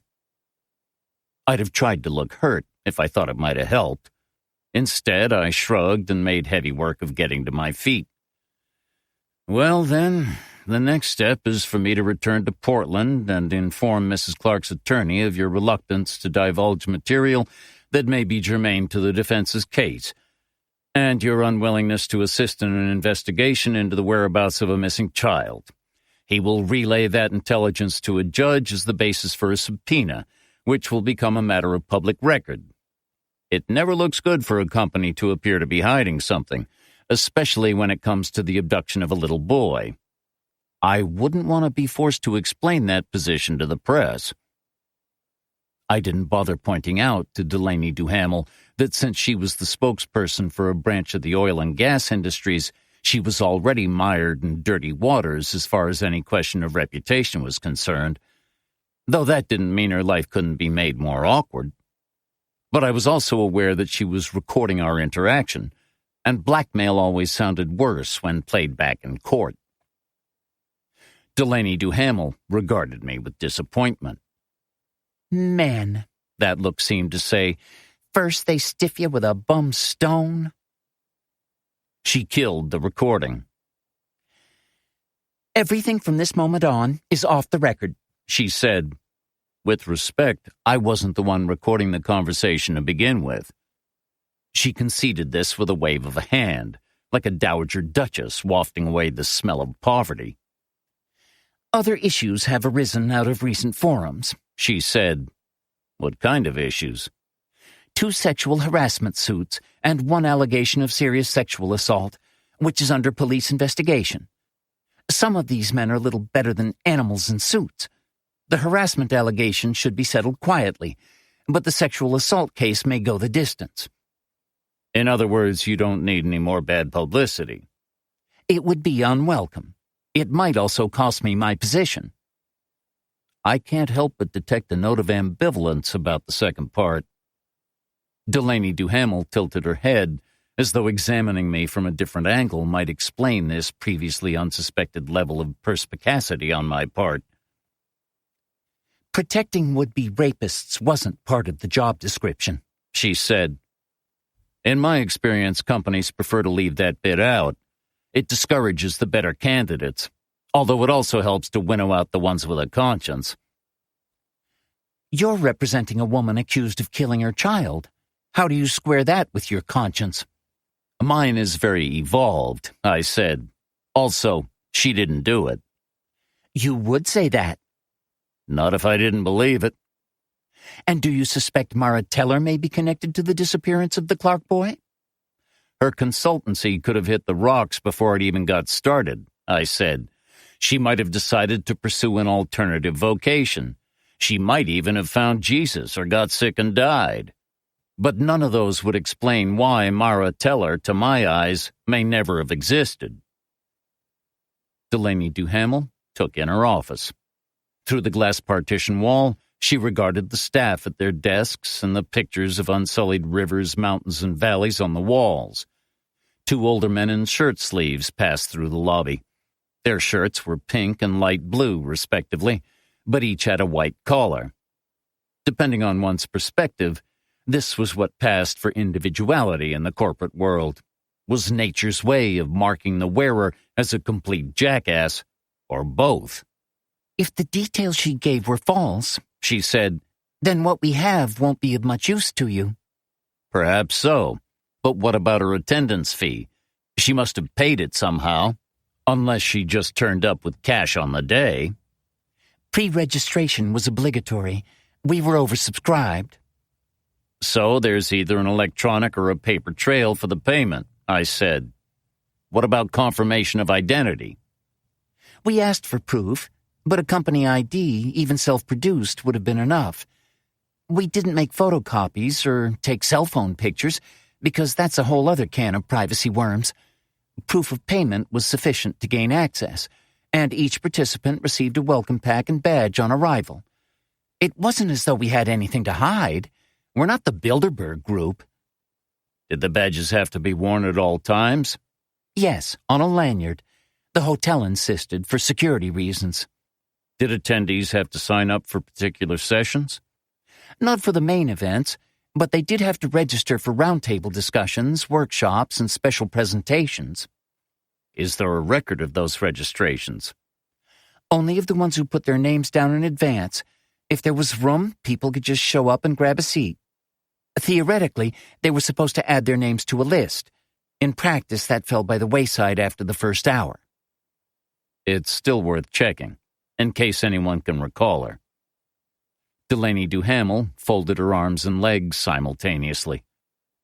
I'm sorry, but I'm very uncomfortable with giving you access to other attendees beyond what may be publicly available, and I'm not going to reach out to them on your behalf. In fact, I'd much prefer it if you didn't go contacting registrants. We partly rely on membership subscriptions and forum registration to fund our endeavors. If we're perceived, however wrongly, to have sent a private investigator to participants' doors, we're going to suffer financially and reputationally. And that's before the sexual assault case goes to trial, I said. It only goes to prove that a bad situation can always be made worse. Sometimes it's advisable to beat a strategic retreat. I still had the option of knocking on doors, with or without Delaney Duhamel's cooperation. Look, I understand your position, I continued. All I ask is that if you do find a record of Teller's attendance as part of a smaller group, you set it aside. If there's anyone on the list of other participants whom you feel could be amenable to talking to me without compromising you or your employer, you might consider sharing that name. I guess I can do that. Lastly, did you have a photographer present? We use a woman named Courtney Wasser. She's a local freelancer. Did she send you all the pictures she took? She cherry-picked the best ones. Maybe you could ask her to forward the entire file and pass it on to me? Delaney Duhamel was taking notes. I'll need time to do all that, she said at last. I can call you or email whatever I think might be helpful. Experience had taught me that distance impacted negatively on commitment, and absence didn't necessarily make the heart grow fonder. I didn't want to leave Lynn without the information I'd come for. I can wait, I said, unless you'd prefer that I didn't. I think not waiting might be preferable, or not here. If you have an hour or two to spare, there's a place called the Walnut Street Cafe about 1.5 miles away. I'll come by with whatever I pull together. There were probably coffee shops closer to the office than Walnut Street, but I couldn't blame her for being cautious. Delaney Duhamel might have been entertaining doubts about her vocation, but if she was going to leave, she wanted it to be of her own volition, preferably with references that didn't announce her as a snitch. I thanked her for her help and went to find the Walnut Street Cafe. I thought about leaving my car behind and walking, just to spite the oil and gas guys in the white-collared shirts, but the 3-mile round trip on foot didn't appeal, so I drove. Which was the world's climate problem in a nutshell. Chapter 27. Sabine Drew made sure her cell phone was charged and she had sufficient water, nuts, and fruit in the car to keep her alive in case she somehow broke down in the wilderness between her home and Portland. Not that there was a great deal of wilderness heading south, but one never knew. Cars quit, people became disoriented and stumbled into the woods looking for shelter or help, and the next thing anyone knew, their bones were being carried out in a bag. By now, Sabine was convinced that the crying child was the missing Henry Clark, because the tenor of the wailing altered when she spoke his name. That was the only response he offered, but she was neither surprised nor disappointed by this. The years had taught her that this residue of the dead, or the aspect of it to which she was most sensitive, was less a personality than a vessel of emotion, sometimes one above all others. Rage, fear, sorrow, love, but more often an assemblage of different feelings. Henry Clark, though, definitely fell into the former category. He was pure fear. She started the car and steeled herself for the longest ride she'd taken in a decade. She tuned out Henry. She felt bad about it, but she needed to be able to concentrate to drive, and his terror was a distraction that, with constant exposure, could easily mutate into pain for her, and pain might leave her in a tangle of metal by the side of the road. She turned the old radio to WMEH out of Bangor. She only ever listened to main public radio and could hopscotch from WMEH to WMEW or WMEP once the coverage began to give out, and from there to WMEA as she drew nearer to Portland. But as she prepared to turn south out of her driveway, she was assailed by a wave of doubt. Somehow, she had convinced herself that the private investigator would accept whatever she had to say and act on it. Now, with the road about to stretch before her, she saw herself through his eyes. A reclusive woman of late middle age, with poor dress sense and a home dye job to match, carrying the weight of a reputation that was perhaps better not recalled at all. A sad virgin who kept tropical fish for company and who claimed to be able to hear the dead. Didn't every disappearance draw similarly troubled souls? Some of them attention seekers, malicious or otherwise, but others whose lunacy had convinced them of the reality of their gifts. "He'll laugh at me," she said aloud. "Worse, he'll listen sympathetically while checking his watch, and I'll be able to see the pity in his eyes." When you lived alone, you got used to the sound of your own voice. At least it was a conversation with someone who understood you. Similarly, when you lived with the reality of the lingering dead, you accommodated yourself to speaking without necessarily receiving a response, or not one that would have been audible even to the most sensitive of recording equipment. "Stupid woman," she said, and it was all she could do not to bang her forehead against the steering wheel. "Stupid, deluded." An image flashed in her mind, like a night landscape briefly illuminated by lightning. The force of it was so strong that it pushed her into her seat before the view through her windshield was transformed. It was no longer her own front yard that she saw, but a lagoon or a lake, a bench, a girl. And the dead. All of the dead. "Oh, my God," said Sabine, as the scene flashed again, stronger this time, and now the girl was with her, both by the lake and in the car.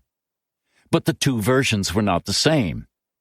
The girl by the lake possessed beautiful, delicate features framed by long blonde hair.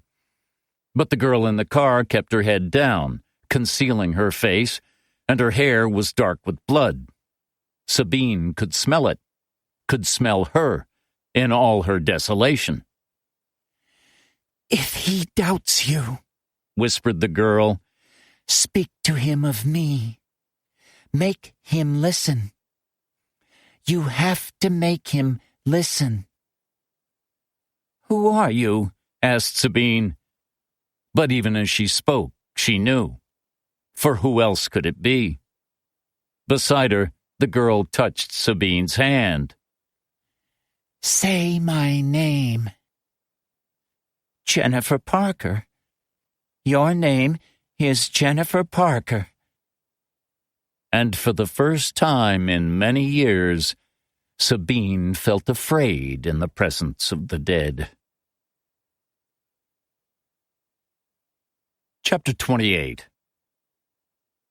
True to her word, Delaney Duhamel arrived at the Walnut Street Cafe just over an hour later.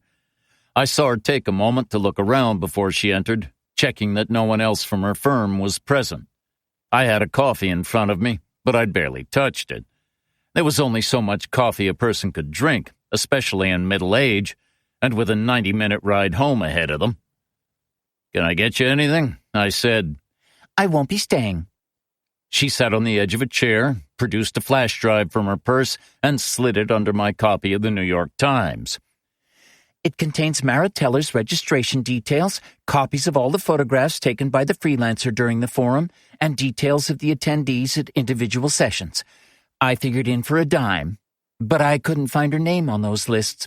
If she attended, she did so on the spur of the moment. I put the drive in my pocket. Any images we used, she continued, had to be with the consent of those pictured, so most of the publicity shots are grip and grins, though there are some general ones. But at first glance, I didn't see Stephen Clark or Mara Teller identified in any of the captions. What about Teller's registration fee? It was paid by USPS money order. I included a PDF of that, too. She originally tried to use one of those prepaid credit cards, but a glitch in the system meant it was rejected. Our registrants don't tend to rely on prepaid cards. Or money orders. Yes, a money order is unusual. Can it be traced? I should be able to find out where it was purchased, I said. That'll be a start. Thank you, by the way. I'll do my best not to bother you again, and I won't let this blow back on you. 2 years and change is long enough to spend in the same position. It's about time I started looking for a new challenge. It struck me then how young she was, late 20s at most.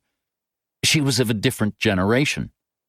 My father had drummed into me the importance of finding a job for life, one with a strong union behind it, good health care and benefits, and from which you couldn't easily be dismissed, short of setting fire to your place of employment and giggling while it burned. That hadn't really worked out for me, but I doubt it had ever even crossed Delaney Duhamel's mind. Before she left, I gave her my card. In case I'm ever in trouble? She said, "It's your favor to call in."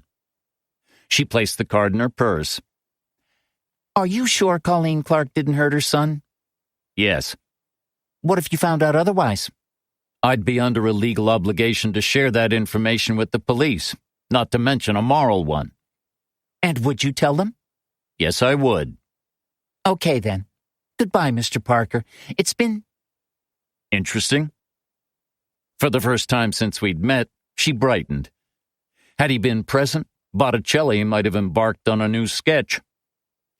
Yes, she said. That's just the word I was looking for. Chapter 29. As I drove back to Portland, Steady Freddie White got in touch to let me know he couldn't make it for lunch the next day, as his wife was insisting they head down to Exeter, New Hampshire, to see her mother. Judging by his tone, his wife might have encountered resistance to the suggestion that they cross the street to see her mother, never mind traverse the state line, but we bear our burdens with fortitude. I was buying gas in Portsmouth at the time and could probably have dropped in on Steady Freddie's mother-in-law as a favor, thus saving him a trip. As it happened, he texted again moments later to let me know that alternatively he was free in an hour or so if I still wanted to talk. Picking a venue was the only issue. While it wasn't uncommon for police and private investigators to discuss cases, even those where the PI might be working for the defense, the Colleen Clark affair was unusually high profile. Were Steady Freddie and I to be seen together, it could get back to Erin Becker or her boss. That ruled out places like the Great Lost Bear or Ruskies, bars where cops like to congregate. In the end, I settled for LFK on State Street, which had the additional benefit of being dimly lit. Steady Freddie was already waiting for me when I got there, sticking out like a priest at an orgy. No one had ever looked more like a detective than Steady Freddie White. Perhaps there was a section at Nordstrom Rack devoted entirely to the budget-conscious plainclothes policeman. Sensible shoes, comfortable pants, jackets that already resembled pre-owned before the label came off, and shirts and ties that came as a set with a free handkerchief. If so, Steady Freddie haunted it like a ghost. He was seated at a table near the back of the bar, with a lager and a menu before him, casting a skeptical eye over the clientele while wincing at the music. "What kind of joint is this?" he asked. "A young person's one. You remember young people? Even if you were never one yourself." Steady Freddie tapped the menu accusingly. "They serve a burger with avocado, and I don't even know what the fuck dill tahini might be. This," he concluded solemnly, "is why we need to bring back conscription." He ordered a signature burger, having been assured by the server that it wouldn't even share prep space with an avocado. Never mind tahini. Steady Freddy gave the server a parting glance that suggested he'd better make sure of it. Otherwise, should he ever have the misfortune to be arrested, he would rue the day he had disappointed a hungry Steady Freddy White. The server brought me an alcohol-free beer that wasn't an O'Doul's, which confirmed Steady Freddy in the opinion that LFK represented the world going to hell in a handbasket, and we circled each other with small talk before lighting at last on our reason for being there. "It's a rotten business," said Steady Freddy, "for the kid, the husband, even her. But you're going to tell me she didn't do it, right?" It was the second time in a matter of hours that I'd been asked a version of the old question. I gave a version of the old answer, but one tailored to the questioner. "I'm uneasy about some aspects," I offered, "enough to make me think she's probably innocent." "Are you planning on sharing your doubts, or do I have to guess?" Before I could reply, the burgers arrived. Steady Freddy inspected his as though the chef might personally have shattered onto the plate, but his first taste caused him to brighten considerably, loaded as it was with pimento cheese. "You know, my wife wouldn't let me eat a hamburger like this," he said. He was already leaving enough evidence on his tie in the form of juices and cheese to convict him without hope of appeal when he got home. "Maybe you should have married me." "You didn't ask," said Steady Freddy, "which saved me the trouble of having to shoot you." He wiped his mouth with a napkin. "So," he said, "tell me about the Innocence Mission." Chapter 30. Sabine Drew reached Portland without incident, apart from a small detour to Easy Aquariums in Gorham, where she permitted herself some purchases for her tanks at home. She liked to keep the fish stimulated with novelties. It had been many years since she'd visited Portland, and the changes took her by surprise. Stores and restaurants once familiar to her were either altered beyond easy recognition or had vanished completely. Whole blocks of offices and condos looked to have been dropped from space, and she counted enough hotels to make Commercial Street resemble a section of Midtown Manhattan. She parked at a meter, inserted 4 quarters to cover her until after 6 p.m., and went exploring. Down in the Old Port, she found stores that didn't offer anything she might have wanted to buy, the contents of a couple of bookstores accepted, and the prices on the restaurant menus, allied to the pervasive smell of weed, made her feel faint. She wandered by the waterfront, enjoying the smell of salt air and the sight of some of the older structures on Custom House Wharf, which reminded her of the Portland she used to know. She would have walked for longer, but she glimpsed a boy emerge naked and dripping from the water to stand by one of the docks. His skin was blue, and the sea creatures had blinded him, but his sightlessness didn't prevent him from glancing left and right, searching in his awful blackness for the signal transmitted by Sabine's gift. She walked quickly back to Exchange Street, trusting in distance and the noise of crowds to hide her from the boy. She suffered an intense burst of sorrow, but she lacked the energy to spare for him. Anyway, he had spent too long in the water. He belonged to the sea now.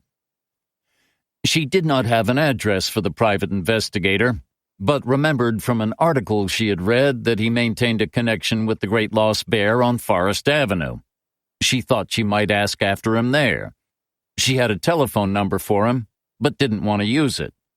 Whatever she had to say, she needed to communicate in person. But it was also the case that she avoided phones unless she had no choice. She owned only a primitive cell phone, seldom used, and let an ancient answering machine screen her landline calls.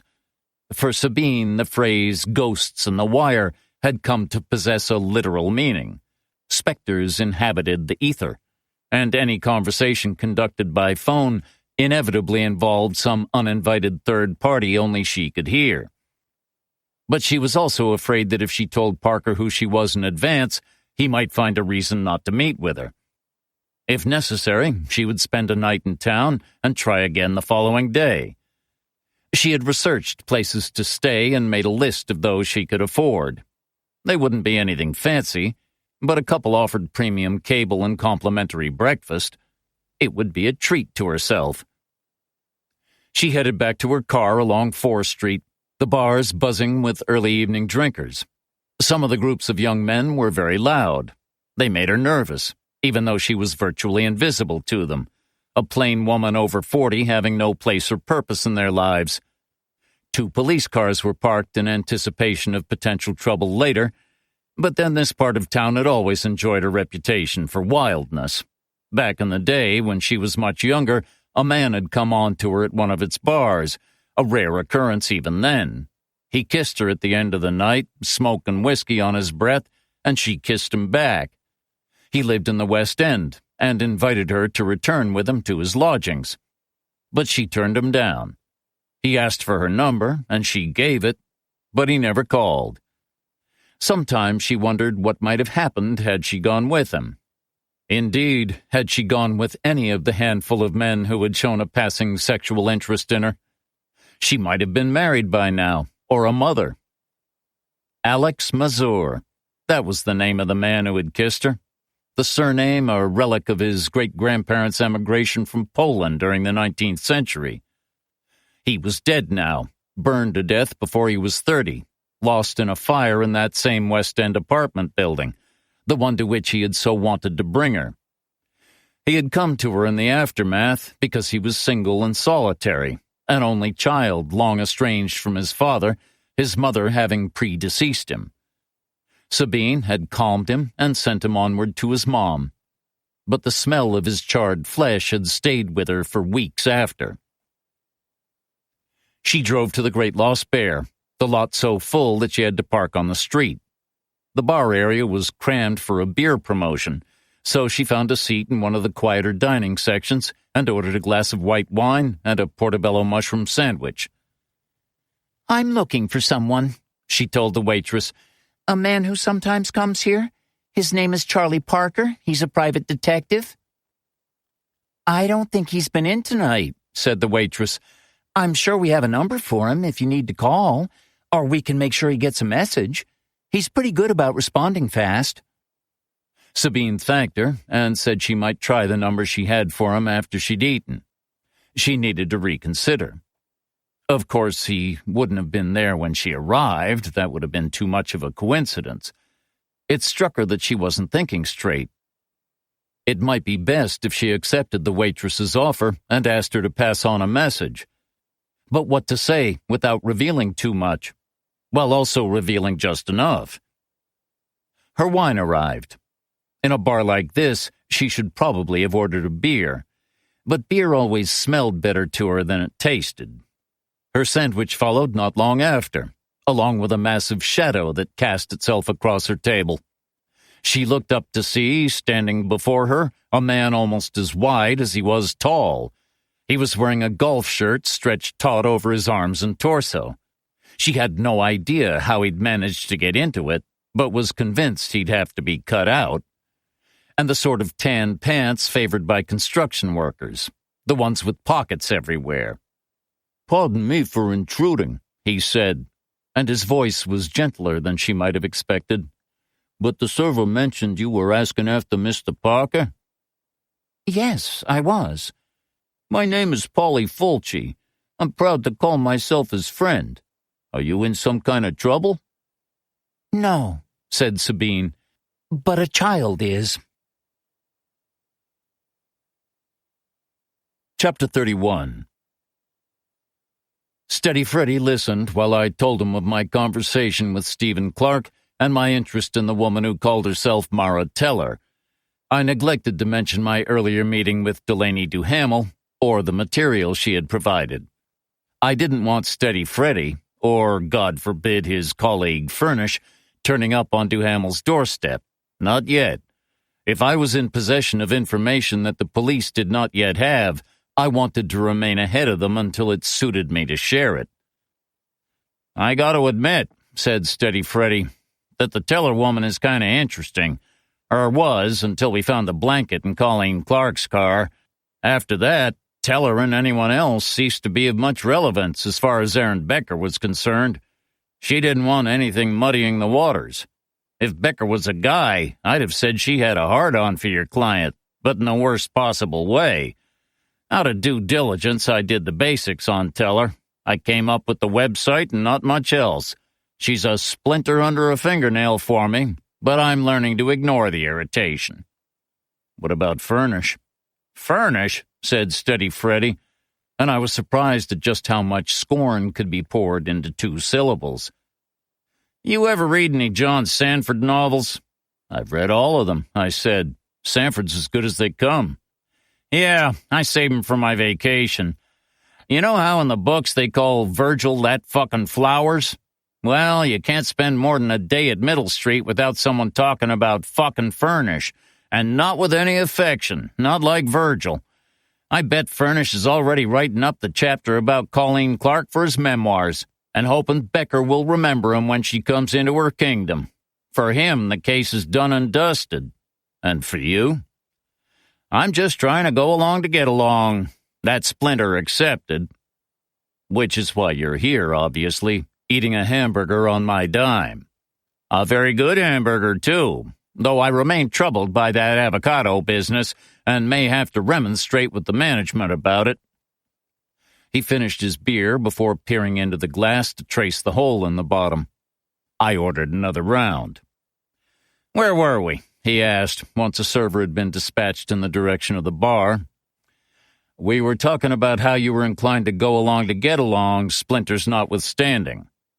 Which I am, but I do like neatness, and in a fundamentally uncertain world, I crave surety. Unlike you, I think Clark probably did harm her son. She may have been depressed or driven crazy by not getting enough sleep, but sometimes the simplest answer is the right one. At the same time, I don't want to be dragged from my retirement in a few years to explain how I fucked up a case through negligence, or because of pressure from suits in Augusta, thus helping to put the wrong woman behind bars. And worse, leaving whoever took her boy free to do the same to another child. So ask your questions, and I'll do my best to answer them. Straightforward ones first. Do you have any camera footage from the night Henry Clark disappeared? We have a window of almost 9 hours, so that's a lot of traffic going through the area, said Steady Freddy.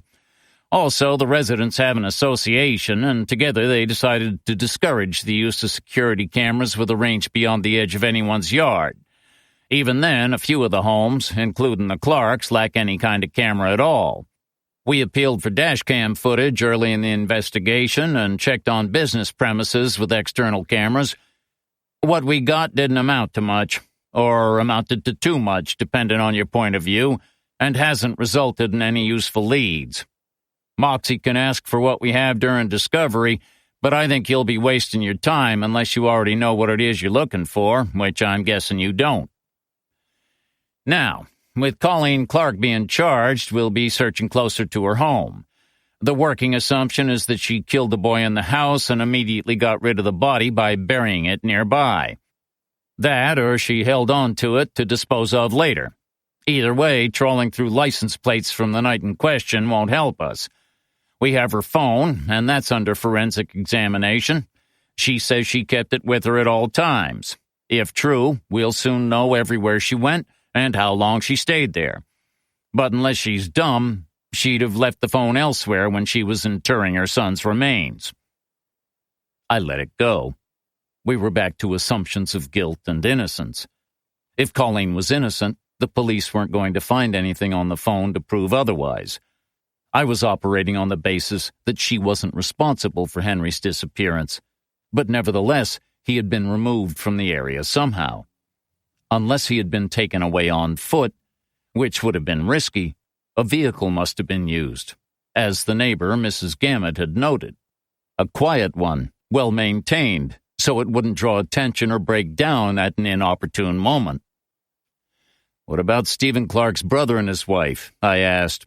What about them? Do they have an alibi for the night Henry went missing? Jesus, you are clutching at straws. I may have misjudged you, and Moxie ought to cut a plea deal. Indulge me.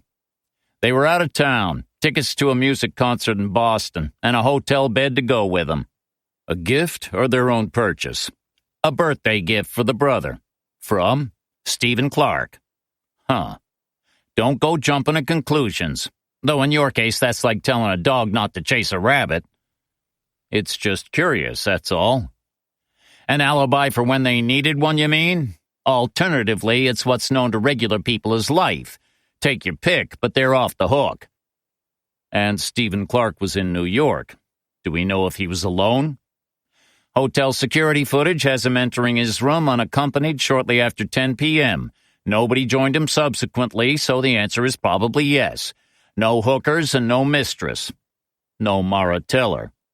Not unless she climbed in through a 10th-story window. When did Stephen Clark tell you about the affair? He didn't, not at first. His wife did. It was during the second interview on the day the boy went missing. We had trouble getting anything out of her during the first run-through because, understandably, she was distraught. A physician subsequently gave her something to take away the edge, but not so much that she wasn't coherent or able to concentrate. How did the subject come up? The fresh beers arrived, and we paused until the server was out of earshot. We asked about the state of the marriage, said Steady Freddy. You know the drill. If a child disappears, you start with the parents and work outward. She told us that her husband had cheated on her, but they were getting through it. So he wasn't present when you spoke with Colleen? No. The procedure in these situations is first to interview the parents separately, then compare notes. Was this interview conducted at the house or the station? The house. The husband was in the kitchen with an officer keeping him company, and she was in the living room. Then we switched them around. Did you ask Stephen Clark directly about the affair? He said they'd had some ups and downs, just like any married couple. Furnish then asked if it had ever been more than that, and Clark responded by demanding to know what his wife had said. Did you tell him? I told him we were interested in what he had to say first, so he squirmed for a while before admitting to an affair that arose out of a conference. He didn't use the word affair, though. He called it a 2 or 3 night stand, which I hadn't heard before, and gave us Teller's name, along with whatever contact details he had for her. The dormant website and a cell phone number that no longer worked. So it was hinky, conceded Steady Freddy, but not off the scale. I've never had an affair. I find it hard enough to keep one woman happy, and the stress of trying to satisfy 2 might kill me. But if I got involved with someone and then thought better of it, the first thing I'd do would be to get myself a new cell phone number. What about the website? Some business ideas never get beyond a wish and a name. Or it might be that she no longer wanted Stephen Clark in her life after spending a few nights in his company and simultaneously decided to find alternative employment. Those theories might be plausible, I said, if the website wasn't the only indication that Mara Teller was anything other than a shadow identity. It's not a particularly common name, and someone in her profession shouldn't be so hard to find. That's the part that itches, said Steady Freddy. Even Furnish wasn't rushing to sign off on it. We had marked her, but then the blanket turned up, followed by word from Nowak's office that they were going to proceed against Colleen Clark with what they had. But I had intended to talk to the organizers of the forum to set my mind at rest. I might find the time when my wife and I head south tomorrow. It'll give me an excuse to do something other than drink Earl Grey tea while basking in her mother's disapproval. I decided to play the Delaney Duhamel card. There was no point in holding on to it. Not if Steady Freddy was going to contact her anyway. If I didn't mention her, it would leave bad blood between us. I already did, I said. Talk to the forum people, I mean. Not bask in your mother-in-law's disapproval. And? Mara Teller paid her registration fee with a money order, so I might be able to trace that back to the post office where it was bought. She would have been asked for ID at the forum registration table. In theory, that should have required her to produce a driver's license or similar. In practice, a company ID would also have been acceptable, and she could have run one of those off on her home printer. Whatever ID she used, no copy of it was kept, so that's a dead end. Steady Freddy took all this in, fed it through the machinery of his brain, and waited for a result. Whatever emerged didn't impress him. I'm still struggling to make the leap from bed hopping to abduction and murder, he said. Why would Teller be so angry with Stephen Clark that she'd want to harm his son? After all, Clark claimed it was Teller who cut off contact with him, not the other way around. He could be lying about how the affair ended. Or... Is this the part in a Sherlock Holmes story where Watson looks shocked by Holmes's powers of deduction? Asked Steady Freddy. I think you'd have to play Lestrade, but the principle is the same. Happy to oblige. What if Mara Teller attended the forum with the express purpose of targeting someone? Suppose she wasn't looking for an affair. So, if not for business or sex, why was she there? What, I said, if she was looking for a victim? Chapter 32. After some time spent digging, Mattia Reggio obtained a cell phone number and an address for Hazel Sloane, the reporter who had written the eyewitness piece about Colleen Clark being picked up from the Cumberland County Jail. Reggio called Sloane, explained who he was, and asked in the politest possible way if it was chance that had led her to be present when he arrived early to collect Moxie Caston's client after her release. Sloane, being smart enough to recognize that she might now have an in with the defense, didn't tell Reggio to take a hike, but admitted that she herself had not been at the jail, and the tip-off had come from a source in Portland. What source? Said Reggio. I can't tell you that on a point of principle, said Sloane, but I couldn't even if I wanted to. The pictures were sent via email, with a message detailing where and when they were taken. We assumed they must have come from a woman, since the message was signed A Concerned Mother. A call to the Cumberland County Sheriff's Office confirmed that Colleen Clark had been released at that time. Reggio decided not to mention the car that had followed him from the parking lot.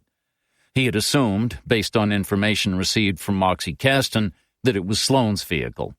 But now it seemed Moxie had been mistaken, incorrectly linking the car to the reporter once the pictures of Colleen leaving jail appeared on the newspaper's website. Moxie had then immediately lost interest. What about the email address used to send the pictures? Said Reggio. Do you still have it? I'm not giving that to you, said Sloane, but again, it wouldn't be much use. I sent a couple of messages in reply, but they bounced back. Whoever provided those pictures doesn't want to be identified down, which is another reason to think it might be someone who could lose their job for what they did. Reggio wasn't sure what he could have done with the email address, even if she'd shared it with him. He didn't have that type of expertise. Didn't have much expertise at all, really.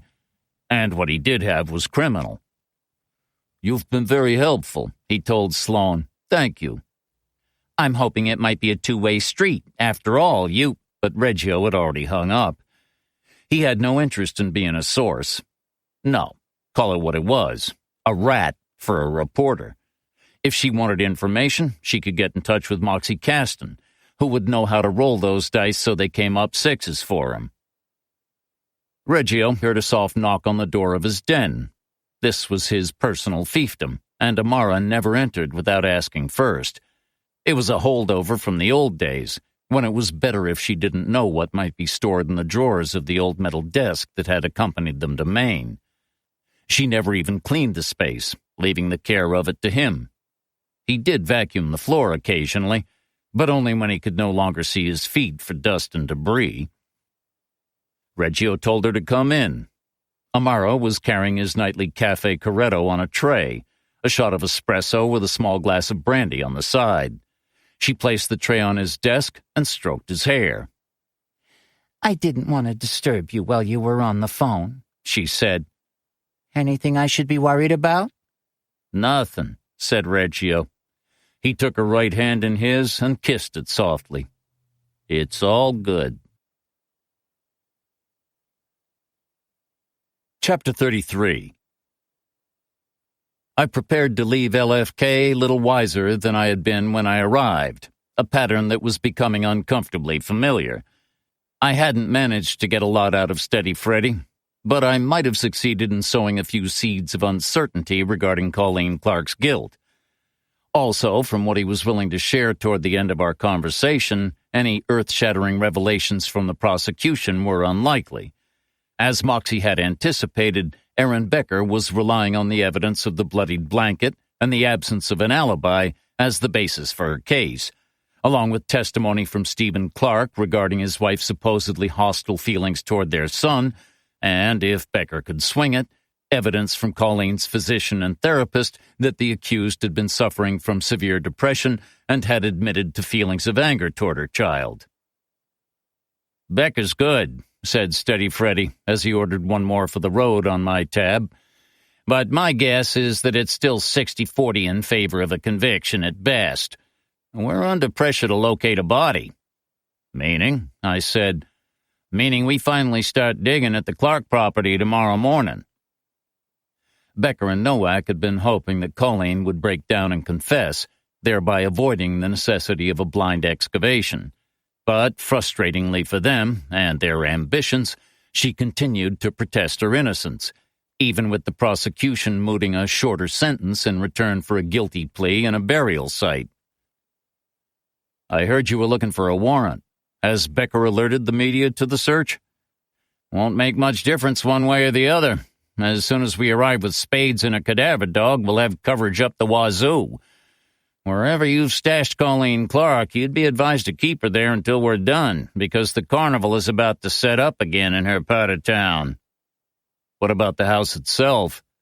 "That was searched thoroughly with the Clark's consent as soon as the child went missing, and so far no one has suggested we should take up the floorboards. If Henry Clark's body was somewhere inside, we'd know about it by now. You can hide a body, but hiding a smell is harder. Still, I don't doubt they'll run the dog through there as well. They'll also be looking for traces of blood, obviously. If there was a clean-up, however thorough, it'll show." I thanked Steady Freddy for his time, paid the tab, and put on my coat. "That money order could be smart thinking," he said, "if there's mileage in the teller lead." It was luck, but it might come to nothing. As you said, I may just be chasing after a woman who had an affair she regretted and is now covering her tracks. "But you don't believe that, do you?"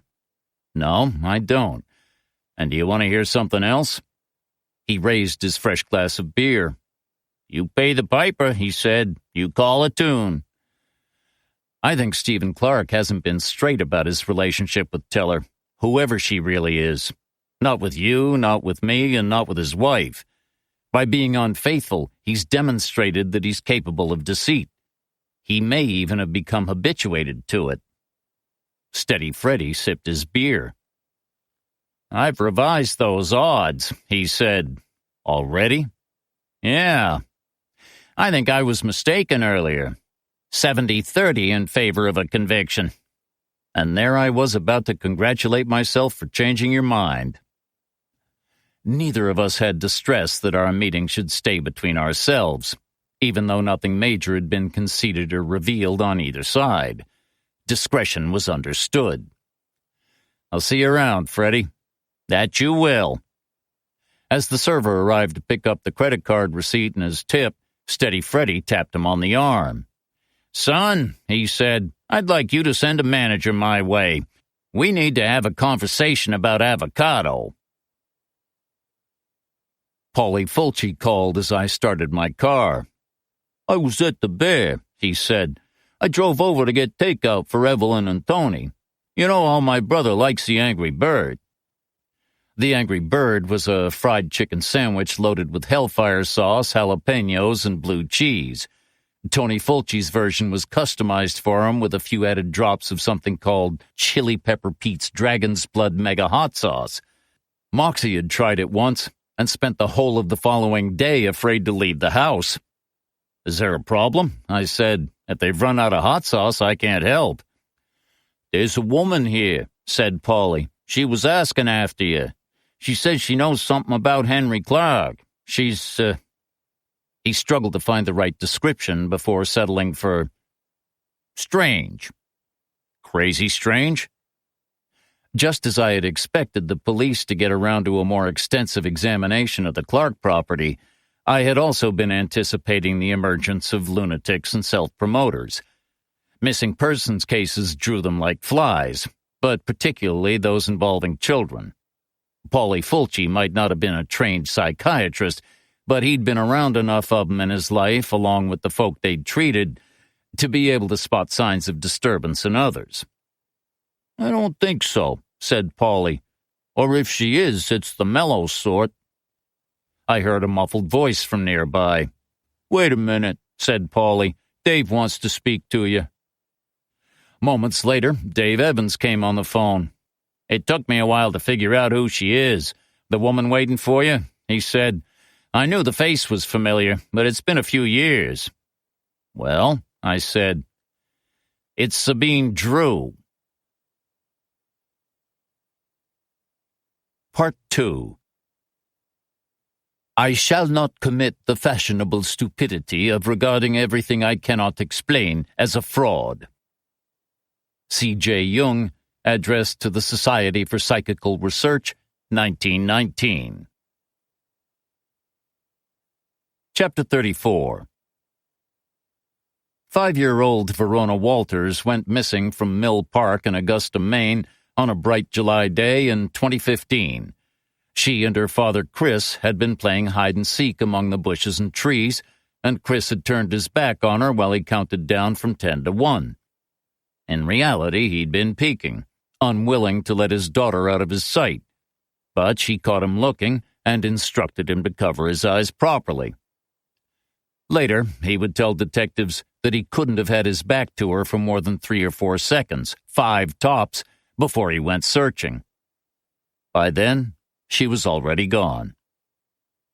What followed was one of the most high-profile missing persons cases in the Northeast's living memory, extending first statewide and subsequently into the contiguous regions. The police conducted hundreds of interviews and followed up every possible lead and sighting, however tenuous or improbable. Dogs searched the banks of the Kennebec, boats worked their way up and down its length, and divers explored its depths. Known sex offenders were made to account for their movements. Weeks went by, then months, but no trace of Verona Walters was found. Inevitably, a number of self-proclaimed mediums came forward, claiming to have received messages either from Verona or from spirits with insights into her fate. Interventions of this kind presented problems for police because they had to be treated with seriousness, even at the risk of investigators being mocked. Leads came in all forms, and who was to say that a vision might not be a buried memory, a minor detail witnessed and then forgotten, only to resurface in an altered form? But there was also the fear that a lead dismissed because of its source might turn out to be accurate, even if only accidentally. The medium who claims a child is in a river, weeks before a body is pulled from the muddy bed, or the psychic who talks of glimpsing a wood or glade in winter, only for the spring thaw to reveal infant bones among pine roots. The result, if those reports had been ignored, was that the police might end up being hauled over hot coals for their narrow-mindedness and upbraided for prolonging a family's agony. At the same time, to follow up such claims too quickly or publicly risked appearing desperate or excessively credulous. Sabine Drew didn't call the line dedicated to the Verona Walters case. Neither did she send a note or an email, but instead turned up at Augusta PD headquarters on Union Street and asked to speak with Ronnie Pascal, the lead detective on the case. Pascal was off duty when Drew arrived, so Drew was asked if she'd cared to deal with one of the other officers involved. She refused. She would, she said, talk only with Pascal. Ronnie Pascal lived a 10-minute drive from the center of Augusta and wasn't doing a whole lot that day, so he agreed to come in. Sabine Drew asked if they could sit somewhere private, and he showed her to an empty interview room. He offered her coffee, but she requested water instead. By the time Pascal returned with the bottle, Drew had placed a hand-drawn map on the table. "What's this?" asked Pascal. "A map, obviously," said Drew. "It's where Verona Walters is buried." A reply of that sort might lead any detective worth his salt to wonder if he should begin recording the conversation after asking the person sitting opposite if they were waiving the right to an attorney. Ronnie Pascal did none of those things. Not yet, because he'd spent too long dealing with a great many people who professed to have intelligence relating to the whereabouts of Verona Walters, a not inconsiderable proportion of whom had been wrong, deluded, or actively mischief-making. "And how do you know that?" "Because she told me," Drew replied. "Told you how?" But Drew answered a different question. "In my kitchen yesterday morning, shortly after breakfast." Ronnie Pascal was tempted to ask Drew what she'd been cooking and how strong the fumes might have been. He was a confirmed atheist who made a point of walking under ladders and was proud to have been born on the 13th day of the month. For this reason, he tried to leave the interviews with mediums and similar wingnuts to his colleagues, liberating him from having to mask a skepticism that curdled too quickly into contempt. Now he realized that here was time he could happily have been whiling away at home. "You don't believe me, do you?" "I'm happy to listen to whatever you have to say," Pascal lied, "but I also have to warn you against wasting police time." "She told me to ask for you specifically." "Why? Because she saw me on TV?" "No, because she met you once." Pascal had been tapping his pen on his notebook, nib first, then top, twisting it between his fingers, distracting himself with the pattern. Now he stopped. This was not common knowledge. 2 years previously, he had called by the Walters house to take a witness statement from the father about an armed robbery at a bank on Senator Way. Verona Walters was then 3 years old. She'd shown him one of her dolls. "Where did you hear that?" "From Verona," said Drew. "You handled one of her dolls. She told you the doll's name. Do you remember it?" "Yes." "Carly, right?" Ronnie Pascal had heard of people getting chills down their spines. He'd even experienced it himself once or twice, but only in the company of violent, unrepentant men. He had never before felt it while sitting across from a mild-mannered, unexceptional-looking woman with a hole in the right elbow of her cardigan. "Yes, that was the doll's name," he said, "but with respect, there are other ways you could have found it out." "Yes, I suppose there are." She didn't sound remotely offended. "I might be a friend of the family, although I'm not. I could have heard about it from one of your fellow officers, but I have no intimates in the Augusta PD. I only know the police in Haynesville, where I live." She concentrated, assembling her thoughts. "Verona stated that she'd had oatmeal for breakfast the morning she died. She doesn't like oatmeal, but she agreed to eat it twice a week, except not on weekends, because her mother said it was good for her. That morning, she couldn't finish the bowl because she accidentally put too much salt on it. Well, she told her mother it was accidental, but in reality, she loosened the top of the salt cellar so the contents would spill out. Her mother asked her if that's what she'd done, but Verona denied it. I think she's sorry that the final thing she told her mother was a lie." Pascal had no idea if this was true or not. The subject of Verona Walters' last meal with her parents had not previously come up. "Why don't you check that with her family?" said Drew. "It might help to convince you of the truth of what I have to say. I don't mind waiting. I've set aside the afternoon." Pascal still remained hopeful of finding a rational explanation for this woman's knowledge of events. He tried to recall if the little girl's doll had been mentioned in any of the briefings or news reports, and decided it hadn't. The doll wasn't in Verona's possession when she vanished, but in her bedroom at home. He knew, because he'd seen it there himself when they'd searched, in case the room revealed any previous contact between Verona and her abductor, and therefore clues as to where she might have been taken. "I'll do that," he said. "I have to warn you again. There are penalties for wasting police time. If for any reason you've been in touch with the Walters family in the past, or have some insight into their routines through friends or associates, it would be better if you told me now." "I've never met the rest of the family in my life," said Drew. "Just their daughter, and then only in a manner of speaking." Pascal asked a female officer to sit with her while he went to call the Walterses. He couldn't have said why he wanted Drew to have company.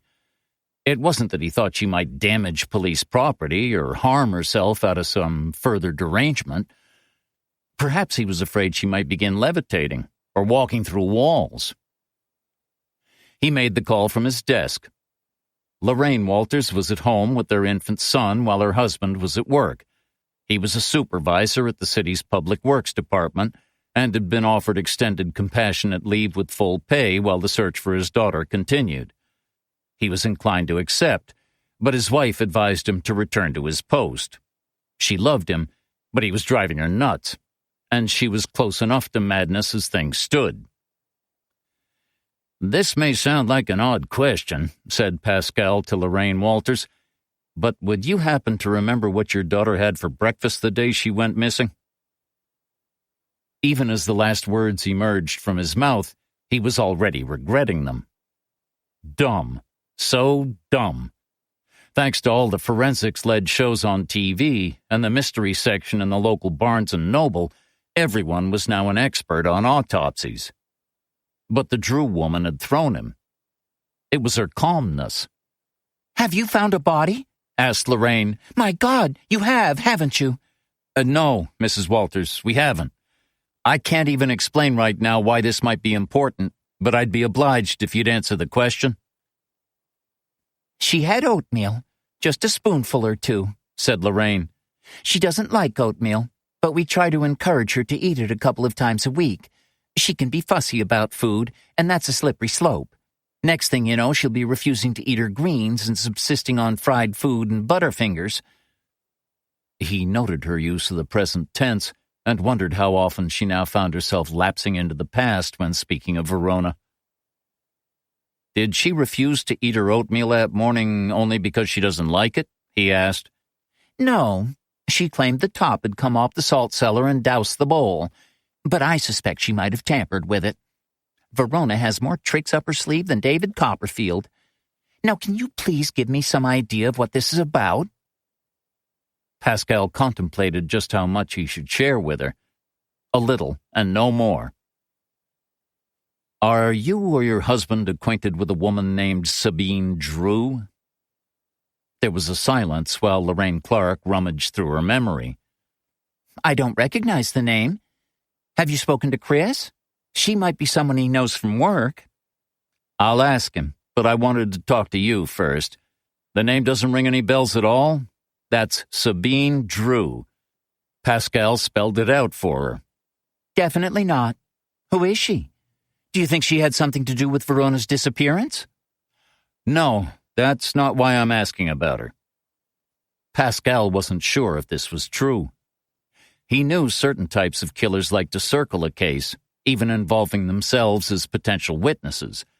They returned to the scenes of their kills to relive the experience. They drew pictures. Maps. "Then why are you asking about her?" "Because she wants to help," said Pascal, "and before I engage with her further, I thought I'd try to find out more. Oh, and another thing. It had just struck him. Your daughter had a doll, Carly." "She still does," said Lorraine, and he experienced the correction as a slap. Dumb again. 3 strikes and you're out. "Of course, I apologize. Did you ever take Carly to be repaired? You know, to a doll's hospital or a seamstress?" "No." "Did Verona ever lose Carly, only to have her returned by someone, a stranger, a woman?" "No. These are odd questions, Detective." "I did warn you. If I send you a picture of this woman by email, will you look at it and tell me if she appears familiar?" "Sure. I'll get right back to you." He could hear the eagerness in her voice. After so many dead ends, here might be something resembling progress at last. Pascal hung up, called Chris Walters, and asked him much the same questions with much the same replies. Pascal ended the conversation and returned to Sabine Drew. She was speaking with the female officer about lasagna recipes. It helped, said Drew, to spread pesto over the top just before the lasagna goes into the oven. It makes it smell like Italy, or what I always imagine Italy smells like, never having been. She gave her attention to Pascal. Well? With your consent, he said, I'd like to send a photograph of you to Verona's parents. She frowned, but not without amusement. You still think I might have met them? I'm a rationalist, Ms. Drew. And a Holmesian? He frowned. I don't know what you mean. When you have eliminated the impossible, whatever remains, however improbable, must be the truth. Oliver Wendell, offered Pascal. Sherlock, said Drew. I don't read mysteries. That's understandable, given your line of work. I presume the plots stretch your credulity. And no, I don't mind your taking my picture. Pascal used his cell phone to snap 3 shots of Drew before emailing them to Lorraine and Chris Walters. He sat at his desk to wait for their replies. Minutes later, both came back to confirm that they'd never seen the woman in the pictures. Pascal went back to the interview room, thanked the female officer for her help, and sat alone with Sabine Drew. From now on, he informed her, he would be recording their exchanges. He surveyed again the map she'd drawn. It showed paths through trees and a road to the west. There were also 2 houses, although he couldn't tell the distance between them because the map wasn't drawn to scale. Explain to me again how you knew about the oatmeal and the doll, he said. Verona told me. Verona Walters? Yes. Did you see as well as hear her? Yes, briefly. How did she look? I'm not being facetious, said Drew, but she looked dead. Can you elaborate? I could see bruising to her neck. That was how she died. He strangled her. He? She couldn't see his face, but she could hear and smell him. It was a man. She wasn't sure if he meant to kill her. He was trying to get her out of the car, and she fought him. He pressed his hands hard on her neck, and she felt something break inside. Then she was gone. Why couldn't she see him? He put a bag or hood over her head when he abducted her. Pascal was taking notes. If by some wild stretch of the imagination there was a shred of truth to what he was hearing, the man who had abducted Verona Walters didn't want her to see his face. Either he didn't wish to look at his victim as he killed her, and some killers preferred not to, or he intended to release her, possibly after sexually assaulting her or following the payment of a ransom. But the Walterses weren't wealthy, which hardly made them an attractive target for a kidnapper. So you say he killed her? I don't, said Drew. Verona does. And then? He buried her. If she's underground, how could she have helped you to create a map? Is that supposed to be a clever question, Detective Pascal? For the first time, she expressed irritation. Just a logical one, he said. Her body is down there, but another part of her isn't. Her soul? Her ghost? Call it what you like. I don't have a name for it, or any of them. Not beyond the dead. Them? You mean there's more than one? Not with Verona. I'm speaking in general terms. She's not the first for me. And do they all speak to you? Only some. The rest talk to themselves, or to the people they've left behind. I'm not convinced all of them can see me. If they do, it may be that I'm present as a specter, flickering in the dark, much like they sometimes are to me. The majority don't stay very long anyway. I blink and they're gone. Gone where? Since they don't come back, I've never had a chance to ask.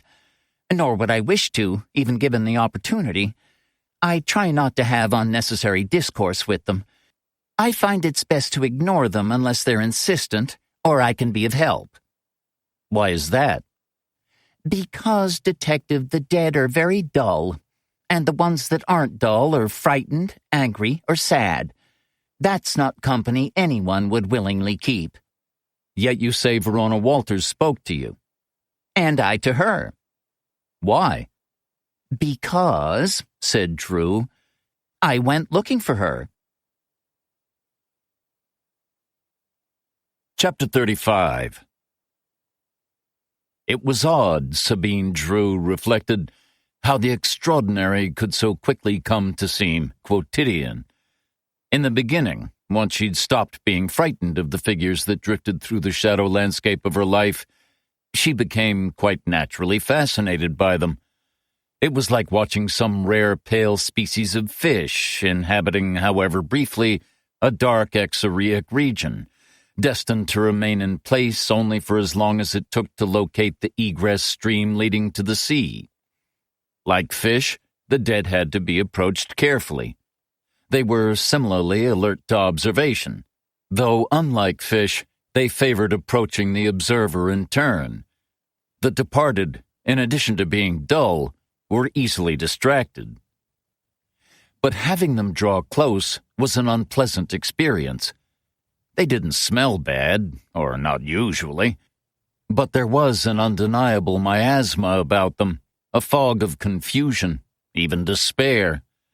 Sabine found extended exposure to it debilitating, as though they were draining some of the life from her to compensate for their own absence of vitality. And it was worse when they tried to touch her, because even a gentle stroke from one of them was painful, though it left no visible mark. And they had such need for answers, reassurance, companionship. The younger they were, the more profound it was. She learned that early on, when, without thinking, she reached out to comfort a boy of 3 or 4 with burns along the entire right side of his body. His face was such a mask of misery and remembered agony that she had felt compelled to offer succor. 5 days later, he was still there. He followed her to school and church. He was the first sight to greet her in the morning and the last she took with her when she closed her eyes at night. She never even discovered his name, because he never spoke. She felt sorry for him for the first day or 2, but then he grew annoying. She began to worry that he might never leave, and she would be stuck with him under the grave and beyond, because she had no doubt that he'd be waiting for her on the other side as well. Finally, in a fit of desperation, she had called out to a middle-aged woman leading 2 little girls by the hand. All 3 were wet, and the left side of the woman's face was caved in, but none gave any sign of being troubled. The woman paused when Sabine spoke, and her one good eye drifted in confusion from the boy to Sabine before she realized what was being asked of her. The younger of the girls tried to run to Sabine and the boy, but her mother held on tight to her. Thank goodness, thought Sabine. I already have enough problems with one lost child. I don't need another. The girl, recognizing that she was not about to be released, extended her hand to the burnt boy, but he would not move. Go on, said Sabine. They'll take care of you. The boy raised his arms to her. No, she said, I don't want to play with you anymore. She didn't feel bad about rejecting him. It was for his own good, and she really was tired of having him around. For an instant, tiny fires of rage ignited in his eyes, and Sabine could have sworn that the burn marks on his body glowed red. Then he dropped his arms, turned away, and went to join the woman and her daughters. He took the younger girl's hand, and the quartet faded from view. The boy did not once look back. Well, Sabine said aloud as he vanished, there's gratitude. Still, it was a lesson she took to heart. She grew adept at surveying the dead, at regarding without being noticed. She aided them when and where she could, but kept her distance unless her sense of disorder, of wrongness, became too acute. In those situations, her appetite and sleep patterns would become affected. Her skin would grow dry and itchy. She might even get ulcers in her mouth. It was no surprise that she preferred not to involve herself. But the Verona Walters case was one instance where she felt she had no option but to help. Sabine had seated herself at the kitchen table, the newspaper photograph of Verona before her, and asked her mother not to disturb her for an hour or two. The latter, by now familiar with her daughter's ways, left her alone, even going so far as to turn off the radio in the living room and temporarily halting her never-ending cleaning of the old house. In the stillness that followed, Sabine had reached out to the dead girl. Ronnie Pascal shifted in his chair. He was trying to find a comfortable position, but was beginning to fear that he never would. Not while he was in the company of this woman. "You appreciate how unlikely all this sounds," he said. Of course. Do you really think I wanted to come here just to have you look at me like I'm insane? I could have stayed home and kept all this to myself. "Why didn't you?"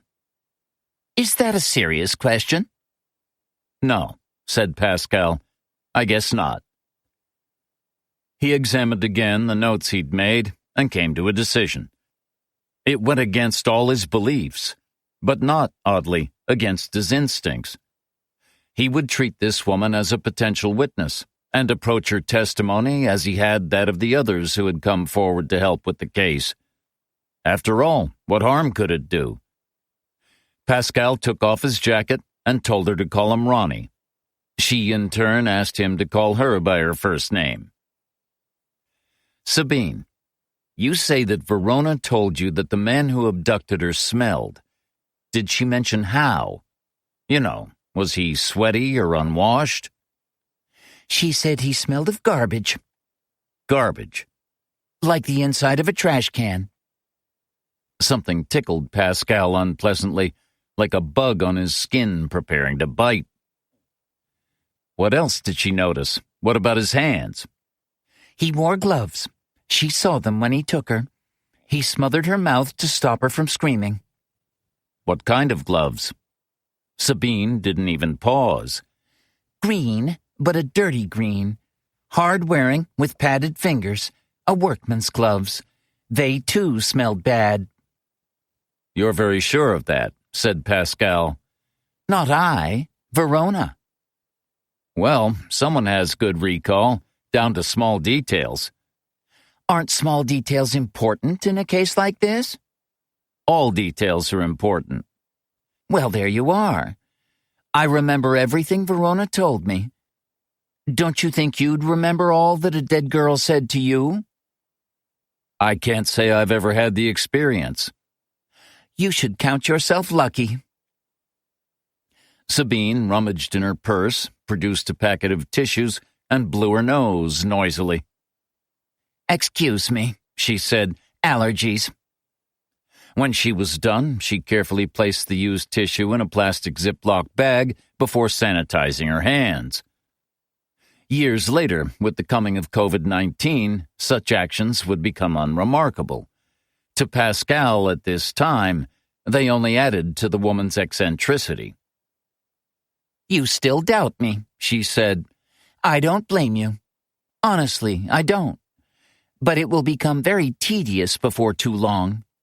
So why don't we just take it as a given that you'll treat everything I say with a degree of skepticism, and therefore you won't have to keep expressing it aloud or by grimacing?" If she was a Fruit Loop, as Pascal remained tempted to believe, she was at least a self-possessed, self-aware one. And there was that business about the abductor's odor.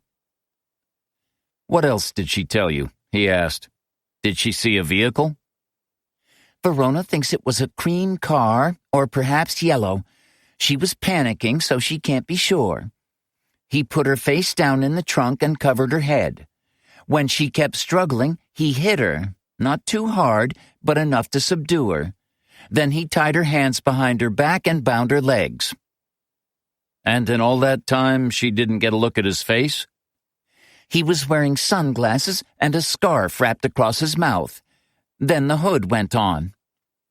Anything else about the car? It smelled much the way he did. Like garbage? Yes, like garbage. Pascal made another note, although it wasn't necessary. He knew he was procrastinating.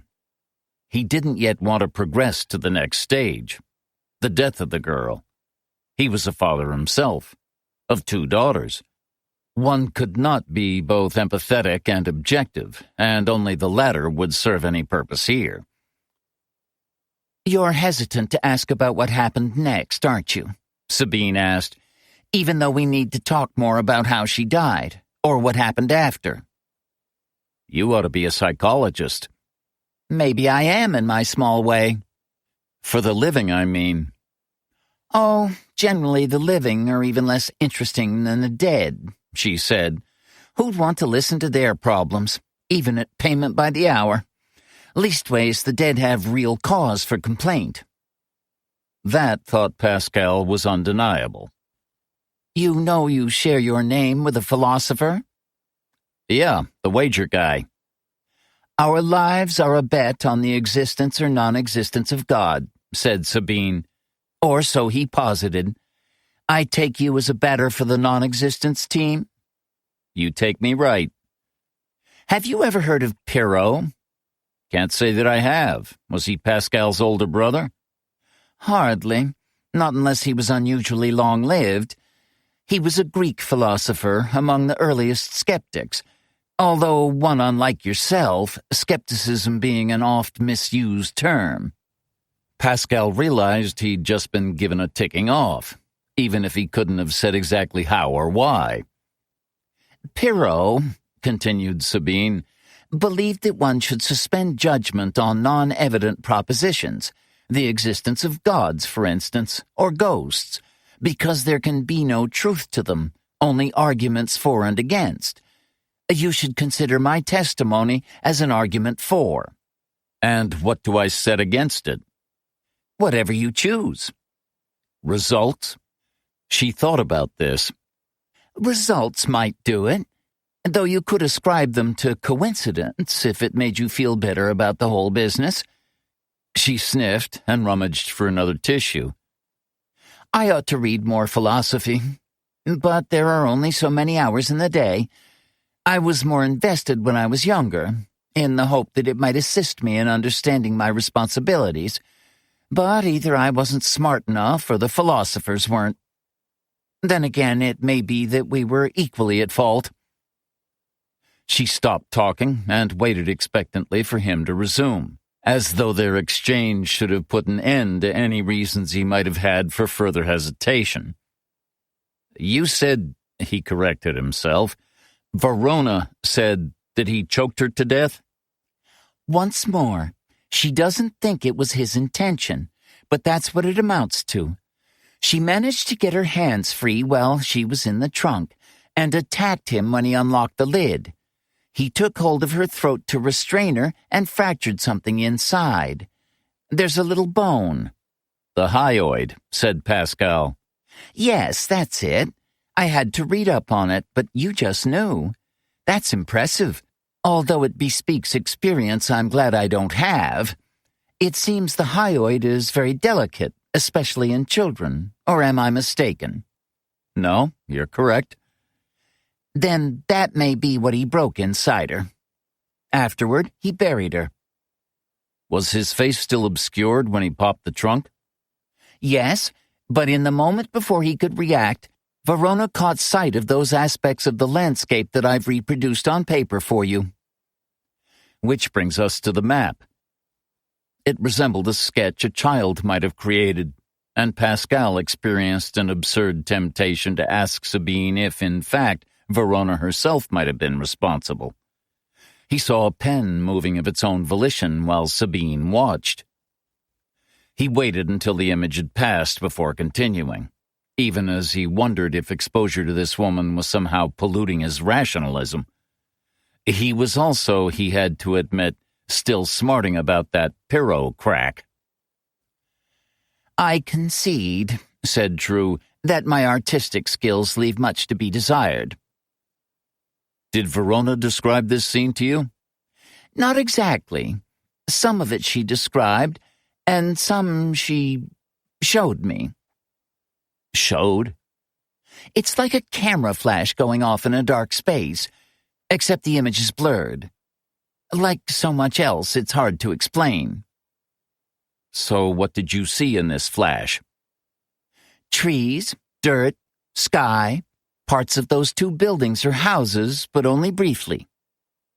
Do you remember anything about them? Anything that might distinguish them? Numbers, a name on a mailbox? Sabine closed her eyes. Pascal waited, the second hand on his watch counting off almost a minute. A blue door on one, she said at last, the one to the left. Junk in the yard, but I can't be sure what kind. And... She frowned in concentration. There was a shape hanging from one of the trees, like someone had strung up a deer to be skinned. But it wasn't that. Pascal did not speak. What she was telling him could not possibly be true. But he wished it to be so. He wanted desperately for her not to be a fake or a crazy, while at the same time needing her to be wrong, not only for the sake of his own convictions about the nature of this world, but also for the Walters family. Because if Sabine Drew was right, their daughter was dead. "Look harder," said Pascal. "Take your time." She opened her eyes again. You know what it is, don't you? "I just want to be clear about everything," he replied neutrally. She huffed at his intransigence before reclosing her eyes. Her body relaxed, even as Pascal grew tenser. Was this some kind of psychic trance? Was she summoning the spirit of Verona Walters here to this interview room? Would the air turn cold? Would Pascal hear his dead great-grandmother tell him where she'd hidden the family treasure transported from France by her ancestors? A running joke in the clan, since it certainly amounted to no more than a couple of silver spoons and a bag of centimes? Was Ronnie Pascal, for the first time to his knowledge, about to be exposed to the presence of the uncanny? Sabine unlidded one eye. In case you're wondering, this isn't a séance. It's just easier to concentrate without visual or auditory distractions. The thought hadn't even crossed my mind. Liar. Pascal could hear someone speaking outside the interview room door and the ringing of a cell phone. He found that he was forcing himself not to think of the yard, like a gambler at a carnival sideshow who'd wagered $1 that the mind reader couldn't guess the nature of the animal he'd been told to visualize. But even as he tried, the trees became clearer to him, and he saw what had been suspended from the lowest branch of an oak, the weight keeping it unmoving despite the breeze. It's a punching bag, said Sabine Drew, her eyes still shut. A brown leather punching bag. It's been there for a long time. The grass beneath has been worn away by the movement of feet. There's a strap around the branch, then a carabiner hook, and finally a chain leading to the bag itself. The links are a bit rusty, but still solid. She opened her eyes. You've seen it, she said. You know where it is. You know who he is, the one who took her. Pascal released the breath he'd been holding. Miss Drew, he began. Sabine. Sabine. Again, I'm obliged to advise you that if you've come by this information through some means other than those you're claiming, you should tell me now. Similarly, if this is some vendetta against a neighbor, or a guy who cut you off in the parking lot at Hannaford's, and you're manufacturing a story out of spite, I guarantee I'll have you jailed. She did not reply, and her eyes never left his face. It was so quiet that he could hear the gentle ticking of his watch. Well, he said. Sorry, I thought you were done. and had already figured out for yourself that I wasn't about to dignify it with a response. Pascal gathered up his notes, adding the map to them. "If you don't mind staying here a while longer," he said. "Not at all. I do need to use the restroom, though, after which I will take you up on the offer of a coffee and something sweet to go with it if you can oblige me. My blood sugar is getting low." "I'll send Officer Lascarso back in," said Pascal. "She'll show you to the restroom and ensure that you're fed and watered." You make me sound like a horse. "A thoroughbred, I hope." I hope so, too. However unlikely it may sound, I'm telling you the truth. She stood and smoothed her skirt, a gesture more habitual than practical. Pascal didn't even want to guess when the skirt had last seen an iron. She placed a hand on his arm, the intimacy of the gesture, the final step in his disarmament. Have you met him? The man who owns that punching bag? Yes. What does he look like? He looks like a regular guy. When you arrest him, remember that he didn't mean to kill Verona. But he did kill her. Yes, she said. She looked desperately sad. A regular guy. You sound almost sorry for him. I suppose I am. Why? She blew her nose and added the used tissue to the others in her Ziploc bag. Because, she said, I have some inkling of what's waiting for him on the other side. Chapter 36. Ronnie Pascal had a problem, one he had to work through alone. He left the station house and Sabine Drew and walked by the banks of the Kennebec, heading south instead of north so that he would not be forced even to glimpse Mill Park, however distant it was from Union Street. The man with the punching bag in his yard was named Lester Boulier. He lived with his mother at a 2-building property in Sydney, about 12 miles north of Augusta. He had been interviewed about Verona Walters' disappearance because some weeks previously he'd been involved in an altercation with her father, who was one of his bosses at the Public Works Department. Boulier worked in sanitation and had been accused of theft by a woman on one of his routes. Walters had been prepared to give Boulier the benefit of the doubt. Sometimes good stuff was left out as garbage, either deliberately or accidentally, and one man's trash was another man's treasure. But that was before a pattern of such complaints began to emerge, all of them linked to routes Boulier worked. He had narrowly avoided losing his job, but was taken off the trucks, which he loved, and sent instead to the Hatch Hill Solid Waste Disposal and Recycling Facility out on Route 105. When interviewed by Pascal and his partner, Eric McCard, Boulier maintained that he wasn't too bothered by his transfer, ascribing the whole affair to a series of misunderstandings. He was sorry he'd raised his voice to Chris Walters, he said, because he knew his boss was only doing his job. As for the day of Verona's disappearance, Boulier's alibi came from his mother Estelle, who declared he'd been home with her all morning and afternoon. But as McCard pointed out when they left the property, Mrs. Boulier wasn't too confident about what day today was, never mind any other day that her son might or might not have been at home. She was very elderly and claimed to be able to hear better with her glasses on. So Lester Boulier had remained a person of interest, but no more than that, given his alibi and a complete dearth of witnesses to the abduction. He'd since been re-interviewed by McCard, but he and his mother were sticking to their stories. Mrs. Boulier being, if anything, still more insistent on her son's presence at home on the day in question. In light of what Sabine Drew had told him, Pascal was now considering the possibility that Lester Boulier could have coached his mother, or convinced her that a falsehood might be the truth.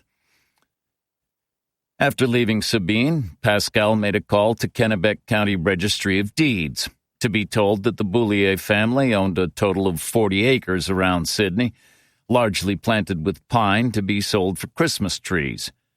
That constituted plenty of acreage in which to dispose of a body, although Pascal now had a crude map with a grave marked on it.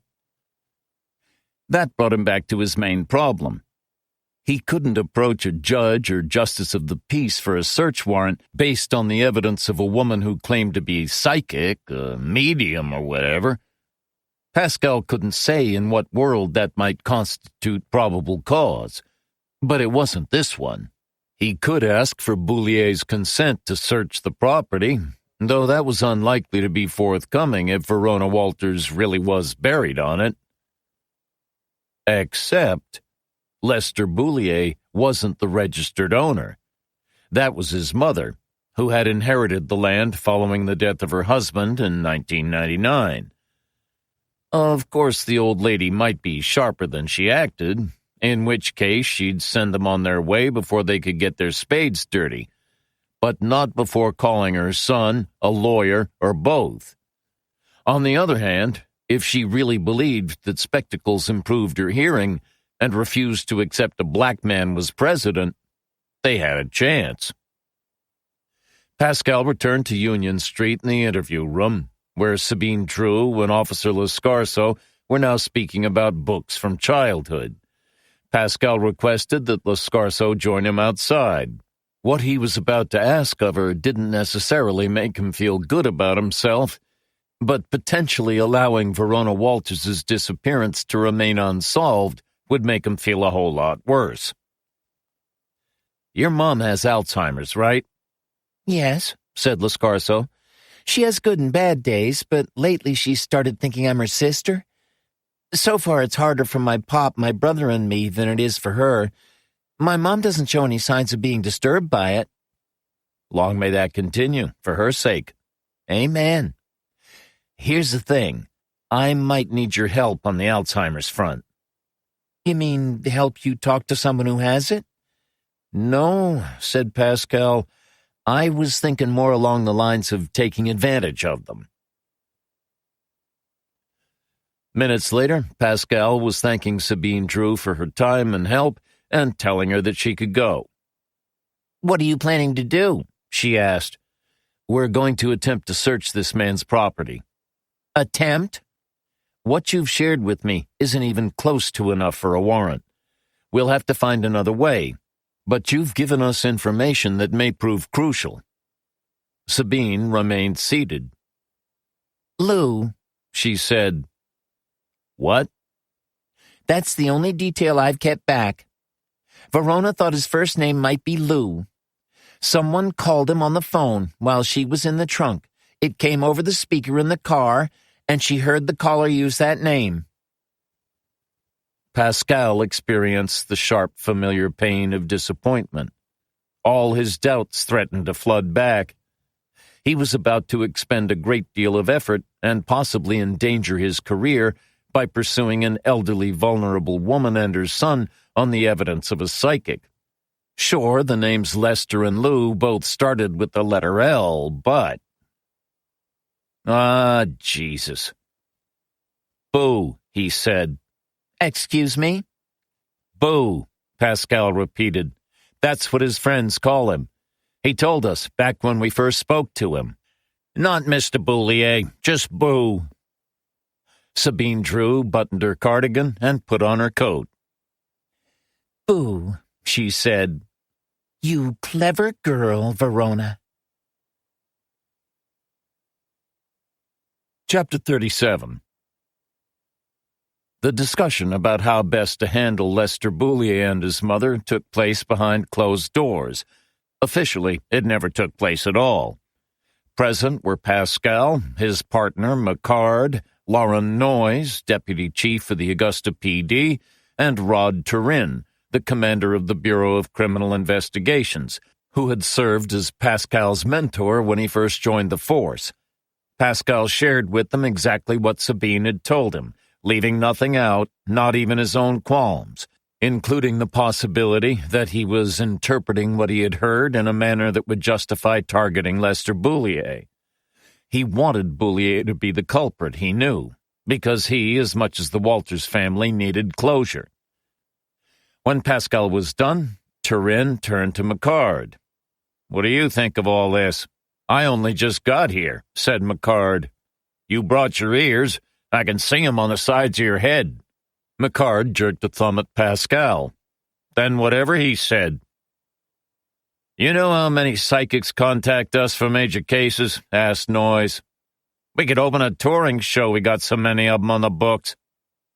"I don't even believe in God," said Pascal, "so I can't figure out if psychics represent an easier or harder sell." Noyes addressed Turin. "If this gets out, we'll be inundated with crystal gazers, not to mention being made to look a laughingstock." "Only if Sabine Drew is wrong," said Pascal. "And maybe not even then," said McCard. "We've had no solid leads so far. To be seen to be doing something is better than to be perceived as not doing enough." "We've been working flat out on this," said Turin. "You and Pascal as much as anyone." "Yeah, I know that, and you know that, but tell the public." "Boulier fits," said Pascal. "Fits how?" asked Turin. "We were looking at known pedophiles, as well as men with previous criminal records involving harm to children, but Boulier was clean. Either he'd been careful in the past, or this was his first time. I'm now leaning toward the latter. Again, assuming Drew is correct, and we take at face value what she's telling us, Boulier panicked when Verona lashed out at him. If he'd been practiced at abduction, a young girl wouldn't have managed to get the better of him, however briefly. And if he'd planned the snatch, he'd have come better equipped. He'd have used cable ties, not rope, and brought along a proper gag to keep Verona quiet." "You're thinking crime of opportunity?" "Yes," said Pascal, "if it's him." "If." Noyes spoke again. "Suppose you do find something," he said to Pascal. "How will you explain it to the press or a judge?" "I'll tell the truth." "And if we find nothing?" "Then we've lost nothing." Noyes let it play out in his head, taking time to explore each divergent path, following it to its end. "How do you want to play it?" he said at last. "We ought to inform the state police and the Kennebec County Sheriff's Office out of courtesy." "If we go in heavy," warned McCard, "we might spook the old woman.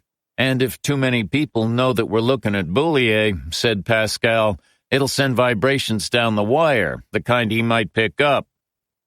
"Gotta tell them," said Turin. "You know how it is." "Then the less notice they receive, the better." "I can live with that," said Noyes. "When do you want to start?" "Tomorrow morning," said Pascal, "after Boulier leaves for work. He's at Hatch Hill right now, but won't be for much longer. Doesn't give us enough time to work on the mother." "What about monitoring Boulier in the interim?" asked Turin. "He clocks off in an hour. We can stay with him until he enters his property, then put 2 men in the woods across from the entrance for the night. It won't be comfortable, but the overtime is always welcome. It's one route in and out, so we'll spot him if he leaves. There's a self-storage place on Middle Road. We can station a second car out back of it in case he heads north, and keep another behind Annie's Variety if he goes south." "Can't do that and not inform the other agencies," said Turin. "If someone makes a call about strangers in cars, you'll have twitchy state troopers shining lights in their eyes." "My brother uses that self-storage," said Pascal. "No one goes there after dark, and even if they do, you'd need X-ray vision to spot a car among the trees. Same for Annie's. It closes at 8 p.m., and after that it's deader than dirt. Worst comes to worst, we'll show our badges to the troopers and ask them to forget they ever saw us." "If Estelle Boulier refuses to allow a search," said Noyes, "we'll have tipped our hand to her son. We can't keep eyes on him all the time, not over 40 acres of private woodland. If Verona is buried there, he'll have ample opportunity to dispose of the body. Lord knows what kind of chemical crap he has access to out at Hatch Hill. He could probably dissolve her in a barrel." "Then," said Pascal, "we have to make sure that Estelle Boulier doesn't turn us down." The night was uneventful. Lester Boulier was followed to his home and did not leave it until morning, except for half an hour spent hitting the punching bag before dark. The next day, he was tailed all the way to Hatch Hill. As soon as he commenced work, Pascal and Lascarso drove to the Boulier property and parked in the yard shared by the two houses. Estelle Boulier lived in the main one, while her son occupied the smaller, permitting each of them privacy and independence while allowing Lester to keep a close eye on his mother. Estelle answered her door on the third ring. Been waiting long? Not at all, said Pascal. I must have missed the bell, she said. I didn't have my glasses on. What can I do for you? My son's not here if you're looking for him. He's at work. They identified themselves and displayed their badges. Pascal reminded Estelle that they'd met before, but she didn't recall him. Would you mind if we came in? He said. We'd like to talk to you about something. I ought to call Lester, she replied. He looks after my affairs. Do you really want to do that? Said Lascarso. He's probably very busy, and this won't take long. Pascal knew that Lascarso was ambivalent about what they were doing. She hadn't signed up as a police officer to manipulate confused seniors. Pascal had been forced to remind her that Verona Walters was 5 years old and potentially buried on this woman's land. Estelle Boulier winced at the idea of her son being disturbed. Conceivably, Lester had a temper, or simply suffered from the occasional moments of frustration that were an inevitable consequence of dealing with a parent whose memory was failing. Whatever the reason, his mother had no desire to irritate him further. They sat with her in a living room with faded wallpaper and scuffed boards, in which only the TV was modern. Lascarso asked Estelle about her late husband, and the two officers were shown faded wedding photos over bad coffee. Estelle could remember her wedding day and the names of everyone in the pictures, but when Pascal tried to turn the conversation to their previous meeting, she again regarded him blankly, even though he'd reminded her of the circumstances of it on the doorstep only a short time before. He was conscious of time passing. They'd made discreet inquiries about Lester Boulier's routines and established that he took his lunch at Hatch Hill, but Pascal had been a detective for long enough, had been alive long enough, to know that the last thing you wanted to happen was generally the first thing that did. Mrs. Boulier, said Lascarso, sensing Pascal's growing impatience. We were hoping to take a look around your property, if it's okay with you. Why would you want to do that? We've lost something, and we think it might be here. What did you lose? A little girl. Her name is Verona. Estelle scratched at her bony hands, which resembled the claws of a bird. I haven't seen a little girl. That's a lot of land you own, most of it planted with evergreens, said Pascal. Hard to see much, trees excepted. I ought to call Lester, said Estelle. He looks after my affairs. I know, said Lascarso. But you didn't want to bother him, remember, in case he was busy? I bet he works hard. He does. He's a good boy. He looks after my affairs. We can always call him later to explain. No sense in hauling him from his place of work without cause. I guess. He won't be mad, will he? Because he looks after my affairs. We'll make sure he understands, said Lascarso. Do we have your permission to search the property? As long as Lester won't be mad. Pascal didn't want to interrupt, but they needed more than that. He tapped his right foot against Lascarso's left and set his phone to record. Is that a yes? Asked Lascarso. Estelle Boulier's eyes went blank, and Pascal was convinced their moment had passed. Then Estelle spoke again. Yes, she said. You can take a look around the property, but don't leave a mess. It was decided that Lascarso should stay with Estelle. They didn't want her to reconsider and try calling her son. While they had her permission to enter and conduct a search, a smart lawyer could seize on her mental condition to seek an emergency court order preventing them from proceeding. Lascarso, therefore, was forced to make more coffee and look at further photos of the dead before Estelle eventually fell asleep in her chair. By then, the cadaver dogs were already yapping. At her home in Haynesville, Sabine Drew sat in the kitchen, a newspaper open to the crossword. Her mother was nearby, clearing up after breakfast. She turned at the sound of a cup shattering on the floor to see her daughter stretch out her right hand to caress empty air. "Oh, honey," said Sabine. "Yes, I hear the dogs, too. They're coming to get you. They're coming to set you free." Pine trees spread their roots thinly, and there were only so many clear patches of ground in which Lester Boulier could have interred Verona Walters. They found her within the hour. Chapter 38. Lester Boulier was operating a forklift when the convoy of police cars arrived at Hatch Hill and pulled up outside the main building. He killed the engine, climbed out, and wiped his brow on his sleeve as Pascal and Lascarso walked toward him. Pascal had wanted Lascarso to be present. Without her, they couldn't have talked Estelle Boulier into allowing them onto her property. Lascarso deserved to be there at the finish. If nothing else, it would help ease her conscience about what she'd been asked to do.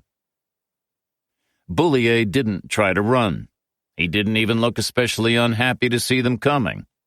Around them, all work ceased, and they advanced on Boulier to a chorus of gulls.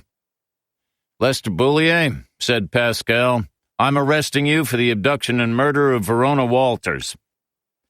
He Mirandized Boulier while Lascarso cuffed him. Boulier reeked of trash, the same stink of which Verona Walters had spoken to Sabine Drew. He probably always smelled of it, thought Pascal, even after a shower. You worked with something long enough, and it became part of you, changed you. Dangling from Boulier's belt was a pair of green work gloves, but Pascal saw that they were comparatively new. He'd surely burned the others, the ones he was wearing when he killed the child. Boulier had said nothing so far, barely acknowledging Pascal and Lascarso beyond turning his back for the cuffs. His gaze was drawn to the surrounding hills of garbage, as though this was a landscape he wished to fix in his memory before being deprived of it forever. Only when they began to lead him to the car did he speak. "I just wanted to frighten her father some," he said. "I was going to let her go after a couple of hours." It might even have been true. If it was, the pointlessness somehow made everything worse. But it didn't matter much one way or the other. Not to Verona Walters and not to her family, so Pascal didn't bother replying. They put Boulier in the car and closed the door on him. Pascal looked at Lascarso. She was pale and her hands were shaking. She walked to the front of the car and sat on the hood. Pascal joined her as two officers went to search Boulier's locker. "I thought it would feel different," she said softly, "like some kind of victory. But it doesn't. Not at all." "The worse the crime, the less it feels that way," said Pascal. "But it's an ending. That'll have to do." "I want to be with you when you inform the parents." "Okay." He thought he understood why. Some suffering was so great that a failure to assume even a fraction of its burden was a sin. He took his cell phone from his pocket. "I should call Sabine Drew to let her know what's happened." "She probably already knows," said Lascarso. Pascal expected to catch her smiling, but she wasn't. "Nevertheless," he said, "it would be polite." "Yes, it would." Lascarso stared at her feet. "Do you really think a dead girl spoke to her?" she asked. "I don't know," said Pascal, "but I hope not, truly. The difficulty is, I don't have an alternative explanation that makes any sense." "Are you afraid of ghosts?" "No," said Pascal, I just don't want to have to believe in them, because once that starts, there'll be no end to it. Next thing you know, I'll have an angel bumper sticker on my car or turn vegan." "I'm vegan," said Lascarso. She sounded mildly affronted. Pascal eased himself from the hood of the car. "You don't say. And I was just beginning to like you." Part 3. There must have been a moment at the beginning where we could have said no, but somehow we missed it. Tom Stoppard, Rosencrantz, and Guildenstern are dead. Chapter 39. Mattia Reggio had made a few more calls since his conversation with the journalist Hazel Sloane. Some of them required him to renew old acquaintances, which Reggio generally preferred not to do. But he didn't have any personal contacts at the main Bureau of Motor Vehicles who might have been able to help him trace the owner of a car. The difficulty in reaching out, or more particularly in extending a hand into the past, was that any help came with a price attached, the bill to be paid now or in the future.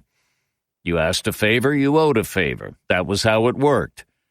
But if anyone came looking for something especially awkward in return, meaning a service that might conceivably land Reggio in trouble with the law, he would try to work around it. At worst, a couple of people still owed him, and he'd find a way to pass the debt to them. This was one of the reasons Reggio had abjured criminality. It was so damn hard to keep track of one's obligations, and the debit and credit columns never balanced the way they should. After a lot of how you doing, Reggio was now in possession of a name and address for the owner of the vehicle that had attempted to follow him from Cumberland County Jail. L.R. Michaud, 56, a resident of Gretton, up in Piscataquis County. Reggio had never been to Gretton, and hadn't even been aware of the town's existence before the information came through. He located it on Google Maps, but there wasn't much to locate. A few bars, a gas station, a diner or two, and stores that either sold only what people needed or resold what some of them no longer did. If there was anything worth seeing in the place, it was well hidden. Michaud lived some way out of town on Private Road 7, an address that suggested holding parties for the neighborhood kids wasn't high on the owner's list of priorities. Reggio pulled up a satellite image of the area. Nothing was secret anymore, he reflected. A man could run, but he couldn't hide. And spotted what had to be the Michaud residence, given the absence of much else resembling a home in the vicinity. The trees were so thick that Reggio could barely make out the turnoff from the main road. Then, farther on, was the roof of the house itself, so that it seemed a dwelling unreachable, unless one elected to trek through the forest on foot. But somewhere under that foliage was undoubtedly an access trail, even as its actual course was open to speculation. Reggio zoomed in on the house and thought he could discern what might have been a figure in the yard, a blue shape with a pale blur for a face, one arm raised to shield the eyes, as though the man, Reggio was pretty sure it was a man, had somehow sensed surveillance and emerged to determine the source before realizing it was coming from somewhere far above his head. Of course, Reggio knew better. He was just projecting oddness where he had no cause to find it. Yet he couldn't shake the feeling that the man was looking, not at some satellite invisible to the naked eye, but at him. That it was Reggio's interest of which he was aware, and not some high-tech lens. Abruptly, Reggio killed the screen and had the strangest premonition that were he to return in a few minutes, the figure in the yard would be gone, as in some lost episode of The Twilight Zone, with Rod Serling promising only bad luck and misery to anyone foolish enough to trespass on Private Road 7. Reggio shifted his attention to the official Piscataquis County website, where he located the link to the main registry of deeds. It required him to make a user account, which he did after first determining that it wouldn't cost him anything.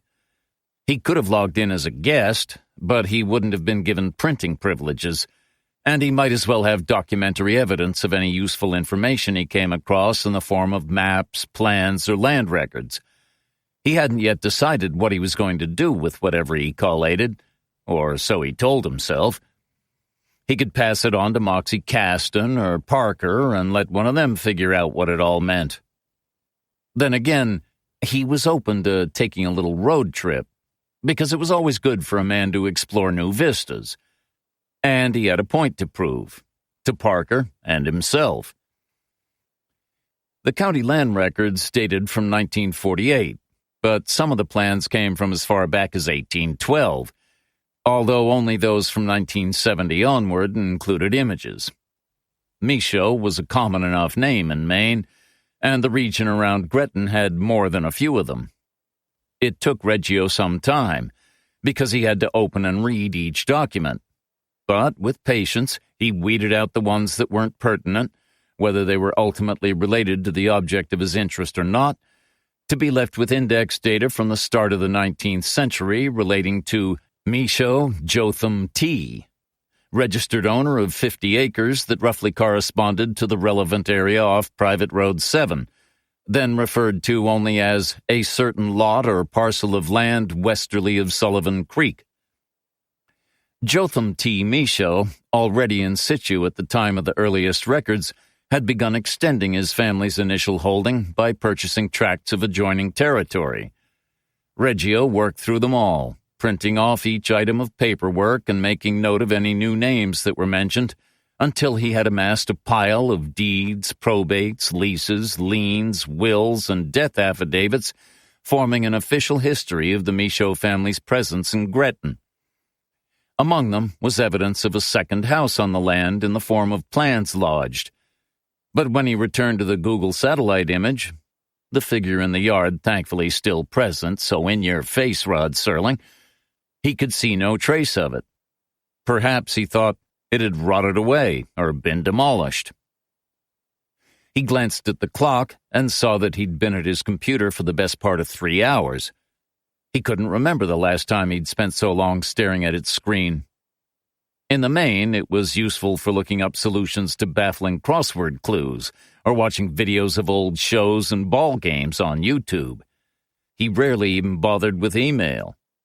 Yet he'd surprised himself by how much he'd found out, up to and including Eller Michaud's status as the current owner of the property on Private Road 7, having inherited it following the death of his father, Normand, in 1996.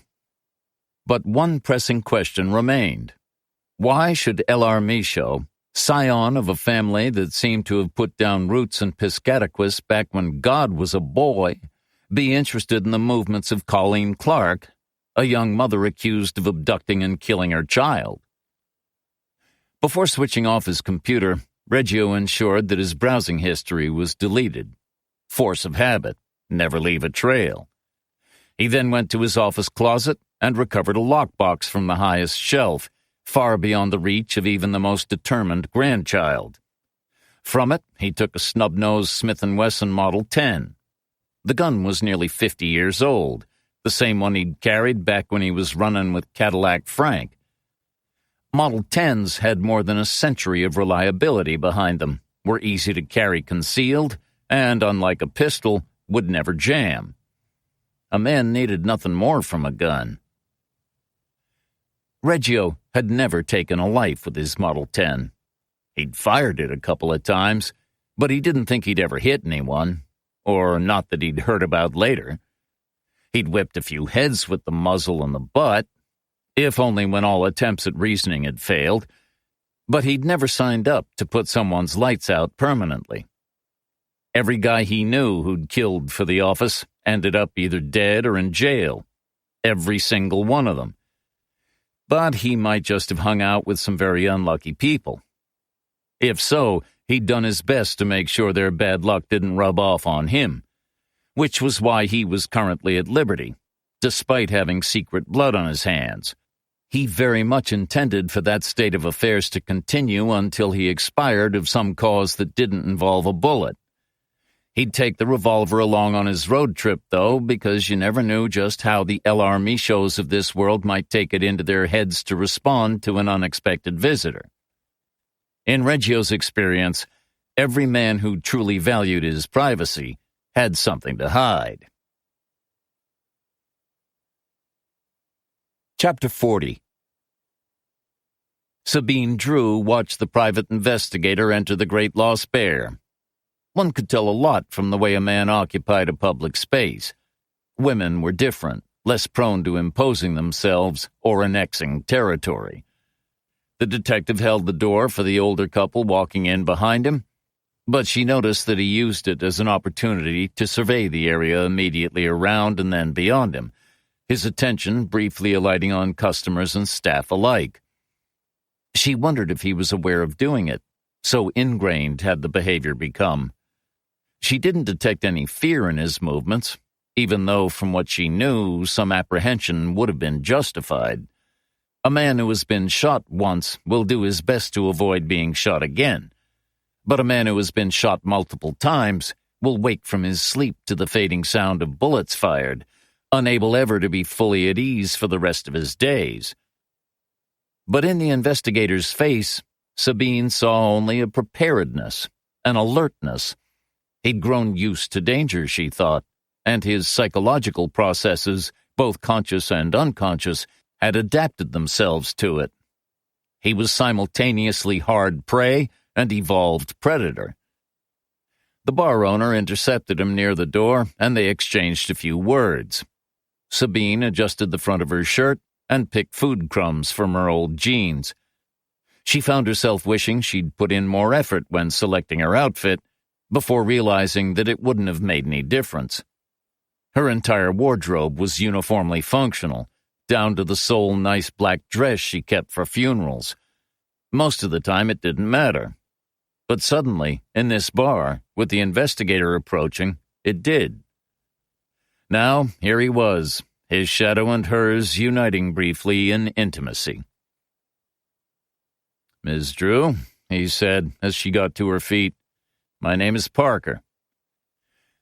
He extended a hand, an instinctive gesture. Sabine hadn't shaken hands with anyone in a long time, certainly not since before the pandemic.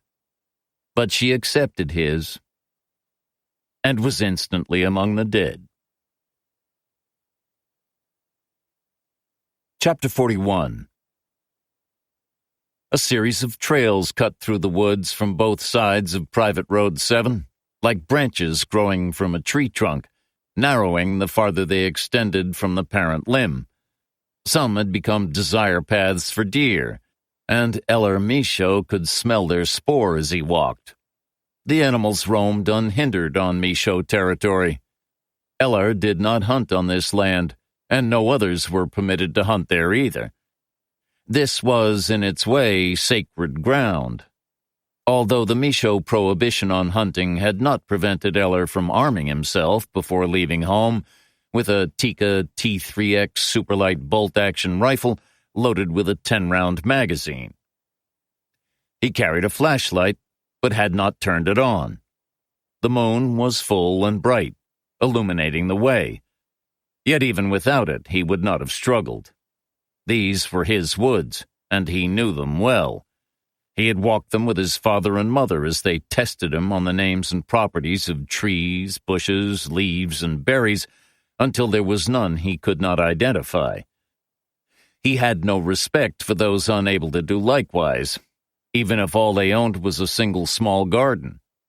If a man was not intimately familiar with his environment and respectful of it, how could he position himself securely in the world? The answer was that he could not, and so nature would not help him when he needed help, and in time would rid itself of him. This Eller firmly believed. One just had to look at the fires that raged each summer, the flooded subways, the proliferating viruses, to see the truth of it. Only when he left the trail did he use the flashlight. Any paths that had once existed here had since been reclaimed by low foliage, while the tree canopy shadowed the ground by day and left it fully dark at night. After 5 minutes of walking, the lineaments of kit number 174 were revealed to him against the night sky. He paused before the steel door at the front. He had always been aware of the building's power, but sensed it more profoundly in the dark. What lay within grew sensate and active only once dusk fell. Even after all this time, Eller still marveled at its existence, although it had until recently been dormant. Dead, he might have hoped, if not allowed. Its cycles were irregular. At least one whole generation of Michos had been born, lived out their lives, and died without ever being called upon to witness its reemergence. But they had remained cognizant of its presence, as one might of a bear in hibernation on one's land. To stand before kit number 174 was to be aware that this was no empty house, and once inside, the basement floor seemed always about to rise and fall with the inhalations and exhalations of its secret occupant. Eller carried a spade over his shoulder and a sack tucked into his belt. He unlocked the door, entered the house, and went straight to the basement. With his knowledge of the occupant, he would have preferred to have completed his task in daylight, but any activities concerning kit number 174 were better carried out under cover of night, particularly ones as delicate as this. He took the stairs carefully. While they were well maintained, he had suffered a misstep halfway down only a few weeks earlier and wrenched his ankle. Had he broken it, he would have been forced to hobble all the way home with a branch for support, because no cell phone worked out here. It was a dead zone, in every sense. Finally, he reached the bottom step and stared at the empty dirt floor. He should have been looking at a small set of human remains, but something had gone wrong. He ran the flashlight a second time, as though expecting limbs to reveal themselves in a corner, extruded from the earth like pale fungi sprouting in the gloom. Eller sat on the step to wait. Minutes went by. He tapped the blade rhythmically against the dirt, as though that might help, with no result. After 15 minutes, he stood. It was clear he would not be getting anything of the child back, not tonight. The occupant was not done with it, and like a dog gnawing on a rotten bone, it could not be made to understand the necessity of surrendering its prize. For the first time in many years, Eller Michaud was worried. Chapter 42. What I knew about Sabine Drew came from the pair of missing persons cases on which she'd worked, those of Verona Walters and Edie Brooke. Both had ended badly, if in different ways, the second of them so traumatically that it had transformed Drew into a recluse.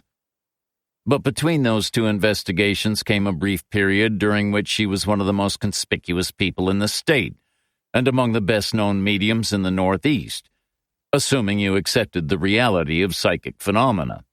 If you didn't, then you were probably of the opinion that Drew had come lucky once, but struck out a second time when it mattered.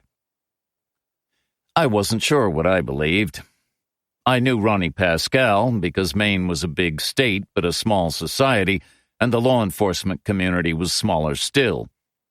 Pascal had been perfectly straight with everyone about how the Augusta PD had come to unearth the remains of Verona Walters. Although the more peculiar details, Sabine Drew's awareness of what the girl had for breakfast on the morning she disappeared, and her abductor's smell, he retained for private distribution and the discussions that took place where only police were gathered. Pascal was retired, but his opinion that Drew was the real deal had not altered. Coming to terms with this had cost him, shifting his view of existence in a manner that he struggled to articulate. As far as I was aware, he remained an agnostic, but willing to accept that something more than oblivion might await him after death. Even what happened subsequently with Edie Brooke hadn't caused him to doubt her. but by then he was in the minority. Sabine Drew was broadly unchanged. She had always come across as older than her years, but in seclusion the clock might almost have stopped for her. True, her hair showed more signs of gray, but her face was unlined and bore the ruddiness of a life lived largely in the open air. I put out a hand to her and she grasped it, but her grip immediately dropped away. She swayed and some of the color faded from her cheeks. I thought she might be about to faint, but as I moved to help her, she waved me back, breaking contact. "The wine must have gone to my head," she said. She sat, reached for the water glass on her table, and drank until it was empty. I waved a server over and asked for a refill, as well as a club soda for myself. I'd had enough beer, alcohol-free or otherwise, for the time being. "They told you who I was, didn't they?" she asked, once the soda and water had arrived. Dave, the owner, recognized you. You could have saved him the trouble by just giving your name to Paulie. "I wasn't certain you'd come if I did," she said. "Although the fact that I took the trip down here in the first place means I must have been hopeful. I hadn't necessarily thought the whole business through. I've fallen out of the habit of dealing with strangers. I don't have much of a social life." I noticed that she was unwilling to look directly at me. It made conversation awkward. "Do I have something on my face?" I asked. "Not that I can see. Why do you ask?" "You're having trouble maintaining eye contact. If you're not incurably shy or trying to conceal some deception, then I must need a better mirror." She put down her glass, composed herself, and looked straight at me. "Is that better?" "Much," I said. "I've heard a lot about you." "Likewise." "What I've heard doesn't do you justice. Based on what I'd read, I assumed you to be a committed, if sometimes violent man. But you're more than that. Much more. You see them, don't you?" "Them?" "The dead. Some of them. And worse than the dead, even if the dead are bad enough. Forgive my bluntness, but I place a premium on honesty." I didn't reply. This was not a subject I was prepared to indulge. Sitting with a professed medium, as with a priest, presupposed some discussion of the numinous, but there were limits. As it turned out, Drew wasn't waiting for a response. This was less a conversation and closer to a reading. "I heard that you died on the operating table after you were shot," she continued. "I can believe it now. When you crossed back, you left part of yourself behind." She frowned. "Or was it always missing? It's hard to be sure. Whatever the truth may be, there's a darkness inside you, like a spot on a lung, but impenetrable. And around you—" I could see her choosing her next words carefully. "Traces of the dead, trailing like gossamer." I sipped my soda. "This," I said, "may be why you struggle to maintain a social circle." She laughed spontaneously. It was a lovely, bright sound. The action transformed her face and lit up her eyes, the best and liveliest part of her. "Too much information?" "You need to save something for the second date." The laughter faded slowly, leaving her puzzled by its unfamiliarity. "I hope you see loved ones," she said, "and that you gain consolation from them.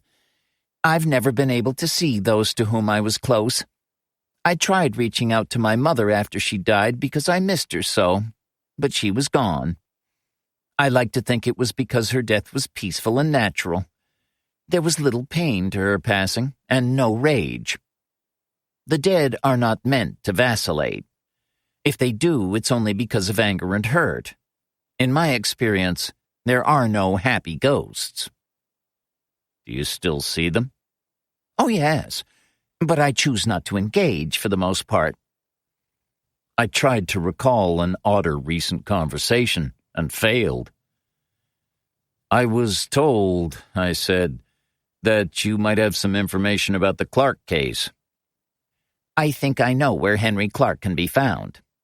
Alive? Is that meant to be a trick? Because I doubt even his own parents believe he's still alive, not with all the blood, though I'm sure they're hoping. I was hoping too. I said. I meant it, and she saw that it was so. I'm sorry, but Henry Clark is dead. Whatever is left of him lies in the vicinity of the town of Gretton. How do you know? I hear him crying. Why? Do you live near Gretton? It sounded sarcastic, which wasn't my intention. Are you trying to alienate me, Mr. Parker? If so, you're doing a better job than most. I don't know how these things work. These things? Perhaps I've misjudged you in more ways than one. Whatever that black mass inside you is concealing, it's not a surfeit of common sense or good manners. She began gathering her things. I raised a conciliatory hand. I think you're hearing an insult where none was meant, I said. I know it must have taken a great deal to bring you here, and it could be that you were primed for rejection. You may not like some of my questions, but I'm asking them only because I don't know the answers. She wasn't used to compromise.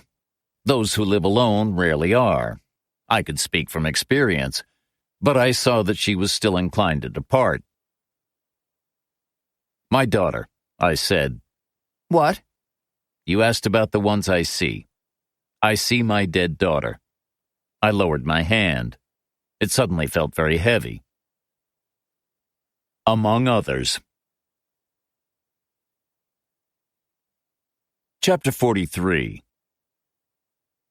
Eller Michaud left kit number 174, the sack still empty, the spade unused. So distracted was he that he failed to notice the man standing on the far side of Sullivan Creek. Only when he moved did Michaud react, dropping the spade and reaching for the hunting rifle. But he held the weapon low and did not raise it to his shoulder.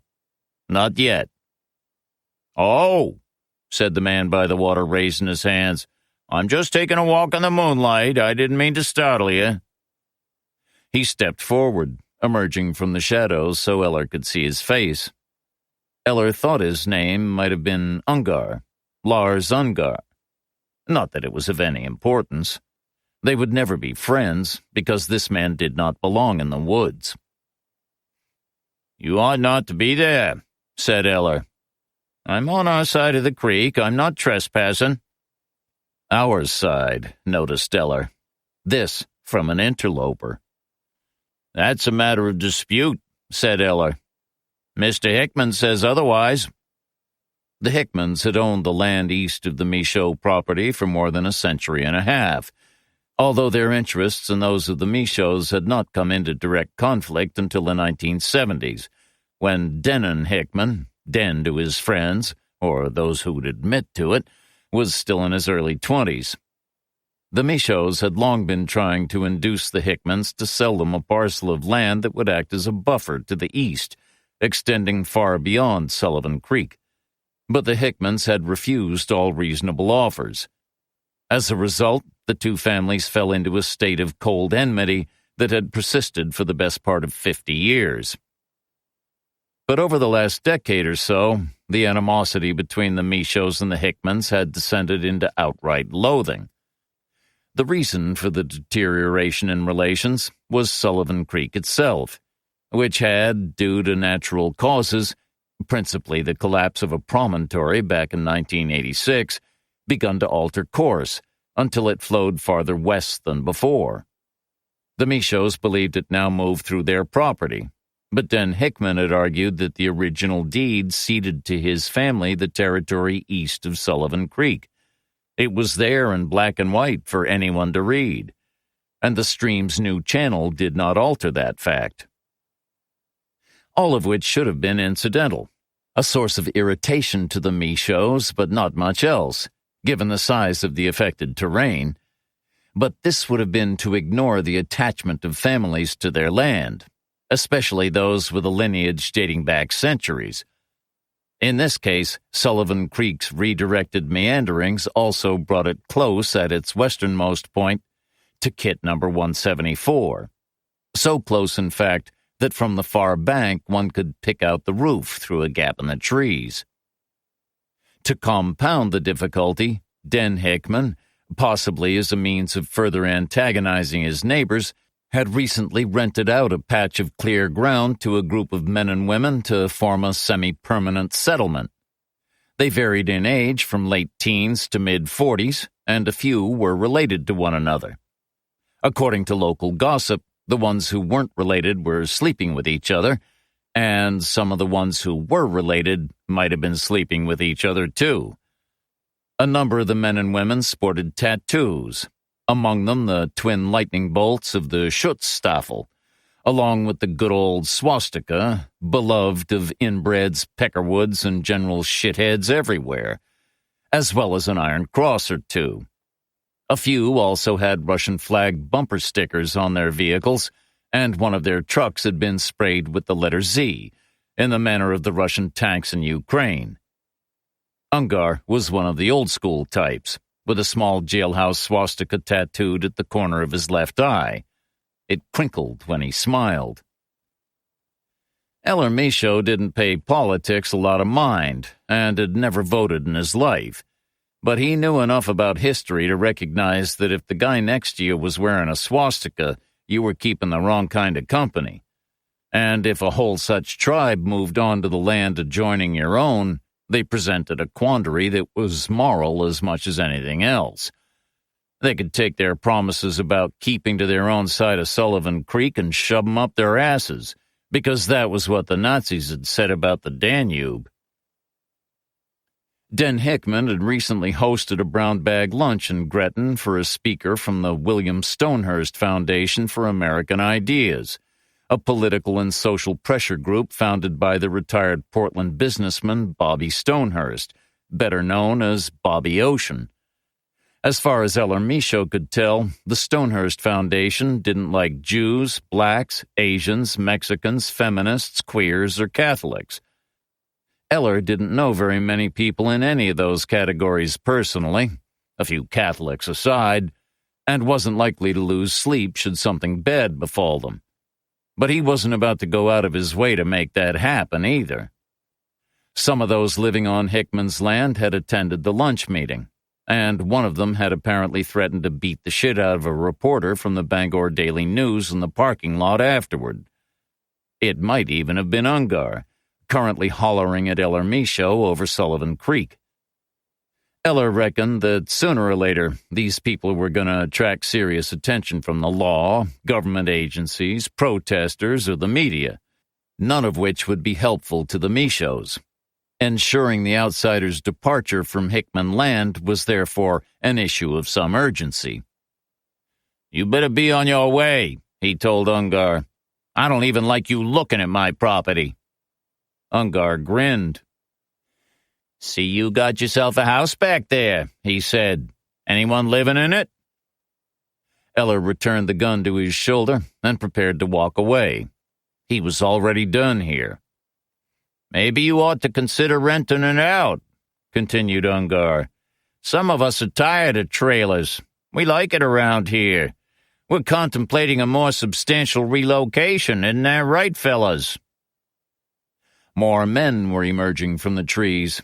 Eller counted 4, 5, 6 of them, 2 with rifles at port arms, and the rest with pistols in their belts. He wondered how long they'd been there, watching and listening. He should have spotted them earlier. He was growing careless. But he'd learned from this mistake.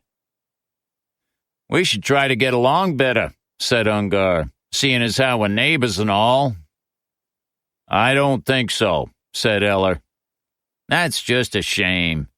You don't want us as enemies, Eller. We're here to defend the American way of life, and those who are not with us are against us." Eller regarded him evenly. "Boy," he said, "you ever call me by my given name again, and I'll hurt you." "Well, then I guess that's just the way it's going to be. We'll be seeing you, Eller." Ungar retreated into the woods, the others slowly joining him, until none were left in sight.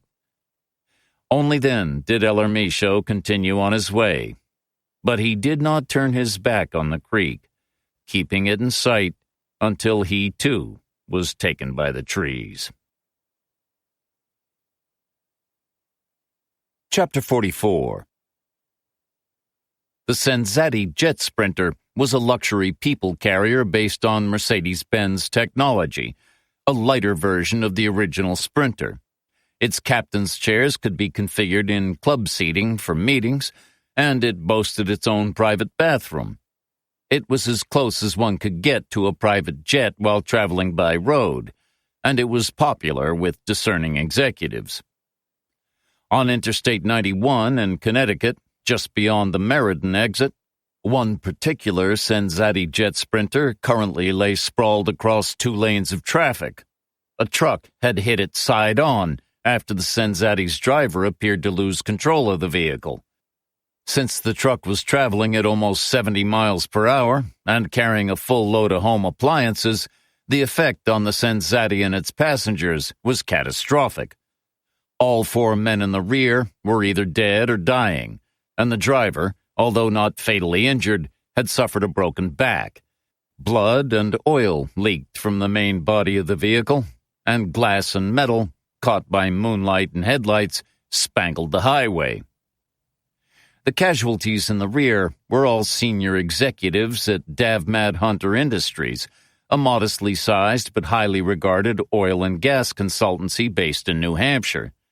It specialized in digital and advanced analytics in the area of ethylene cracker investment, particularly liquid feedstocks, naphtha, gas oil, and heavier feeds. Just hours earlier, the 4 men had flown into LaGuardia from a scouting mission in Louisiana, where a Taiwanese plastics group was preparing to move forward on a $9.4 billion ethylene cracker complex by the Mississippi River. Another addition to Cancer Alley. The quartet had been due to spend the night in Hartford in advance of a strategy meeting with core investors the following morning, and news of the accident immediately threw Davmad Hunter into convulsions. Within minutes of the CEO being informed of what had happened, efforts were underway to reorganize the company, reposition staff, and, most important of all, reassure stakeholders. Emails were sent, phones buzzed with messages and incoming calls. One such call was made to a house in Dayton, Maine, the temporary home of Stephen Clark. Chapter 45. The crowd at the Bear was thinning out, and Dave Evans had gone home for the night. A woman was dancing close by her partner in the center of the floor, swaying in time to music I did not recognize. The man tried to pull the woman closer, but she slipped from his grasp. She wasn't dancing for him, only herself. Sabine Drew had not asked me anything more about Jennifer, my dead daughter. Neither had I spoken to her of the others I had seen, Jennifer's mother, or some semblance of her, among them. It was enough for Drew that I had revealed myself to her. "I wonder why they still come to you," was all she said. "I expect you'll find out when the time is right." "I may have to die for that." "Then the revelation could be some way off, since you strike me as remarkably difficult to kill." "You make it sound like a character flaw." "I don't doubt there are some people who might see it that way." "More than I'd prefer." "Although you have reduced their number somewhat over the years." "There you go again," I said, "speaking your mind." "Consider it one of my character flaws." She moved on. "He cries so much. Henry, I mean. I get annoyed at him sometimes, but it's not his fault. He's hardly more than a baby, and doesn't understand what's happening to him. He stops only when I sing. That helps to quiet him. I imagine his mother sang to him. You might ask her, should the opportunity arise. I don't know many songs for children, and it feels inappropriate to lull him with murder ballads. If I knew what he liked to hear, I could add it to my repertoire." "And you're convinced he's in Gretton?" or somewhere nearby, she said, I can't be more specific. It's like putting an ear too close to the speaker on a radio. The music turns to noise and becomes unidentifiable. But I haven't ventured past the town line. Why is that? Because I'm frightened. He isn't alone in there. There's someone or something with him. I think it's feeding on Henry, victualling on his pain and confusion. It's taking its time with him. I tried to process what I was hearing. Are you talking about an animal? No, not an animal, and not even a human being with an animal's nature. I can't tell you precisely what it is because I'm not sure Henry knows. It's completely black where he's being kept. He can't see, only feel. So he may be underground, buried perhaps. That's the reason it's taken me so long to come forward, and why I chose to approach you and not the police. You see, I think this presence is familiar. I've encountered it before. When? I asked. When I failed to find Edie Brooke. Chapter 46. Moxie Caston lived in Deering Center, in a grand old house that once belonged to his uncle. How it had come to be in Moxie's possession remained unclear, since rumor had it that his uncle hated Moxie's guts and would have burned the place to the ground rather than see his nephew happily situated in it. But the ways of lawyers are not like those of other men. The uncle died, and after a suitable period had elapsed, the house became Moxie's. Deering Center was formerly known simply as Deering, back in the 1800s when it was an independent entity. In the last year of that century, it was absorbed into Portland, and the name was changed. But it still resembled a country town, aided by its proximity to the 30 acres and more of Baxter Woods, which Moxie's home abutted. As he parked his car, one of his neighbors, Phil Ferry, was picking a couple of pieces of windblown trash from his lawn, while his dog, a near-blind terrier named Artie, went for its nighttime pee in the bushes. Ferry was an old coot with long white hair and sideburns that connected to a mustache above his bare chin, a style once popularized by the Union General Ambrose Burnside, hero of the Siege of Knoxville, but rarely glimpsed since his passing. "Saw you on TV," said Ferry. "How'd I look?"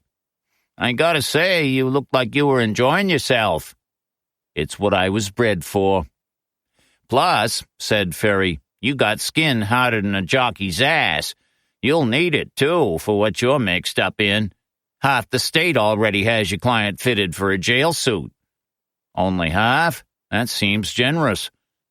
"Not so much, since the other half wants to bring back hanging for her." Moxie juggled his paperwork while he tried to locate his house keys. He usually enjoyed shooting the breeze with Ferry, who had a distinctive view of the world and a gently combative relationship with his wife. As Ferry had once explained to Moxie, his wife was forever accusing him of failing to listen to what she was saying. "But," Ferry explained, "she talks so much that if I start listening to everything she says, I'll never have time to do anything else." That he had spoken while his wife was within striking distance indicated either a comfort born of a half-century of marriage or a death wish.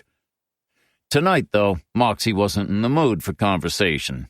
He wanted to eat a sandwich, drink a glass of milk, and sleep without dreaming.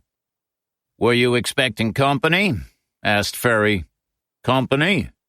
Moxie found his house keys, only to lose them again in the nether regions of his briefcase. "Of the female persuasion." "I swear," said Moxie, "the most beautiful woman in the world could parade naked through my bedroom, and she'd have more hopes of raising the dead than getting a response from me. Why do you ask?" "Because I thought I saw a woman on your property, could be an hour ago.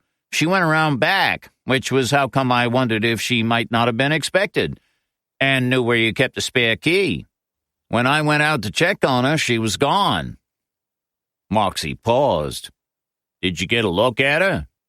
"No, sir. I could tell it was a woman, but no more than that." What about a car? I didn't see or hear a vehicle. I suppose she might have gone into the woods, but who'd be walking those trails in the dark? I took a look at your back door for security's sake, but it was locked up tight. The dog finished its business. Dimly it recognized Moxie and wagged its tail. Moxie patted it absently.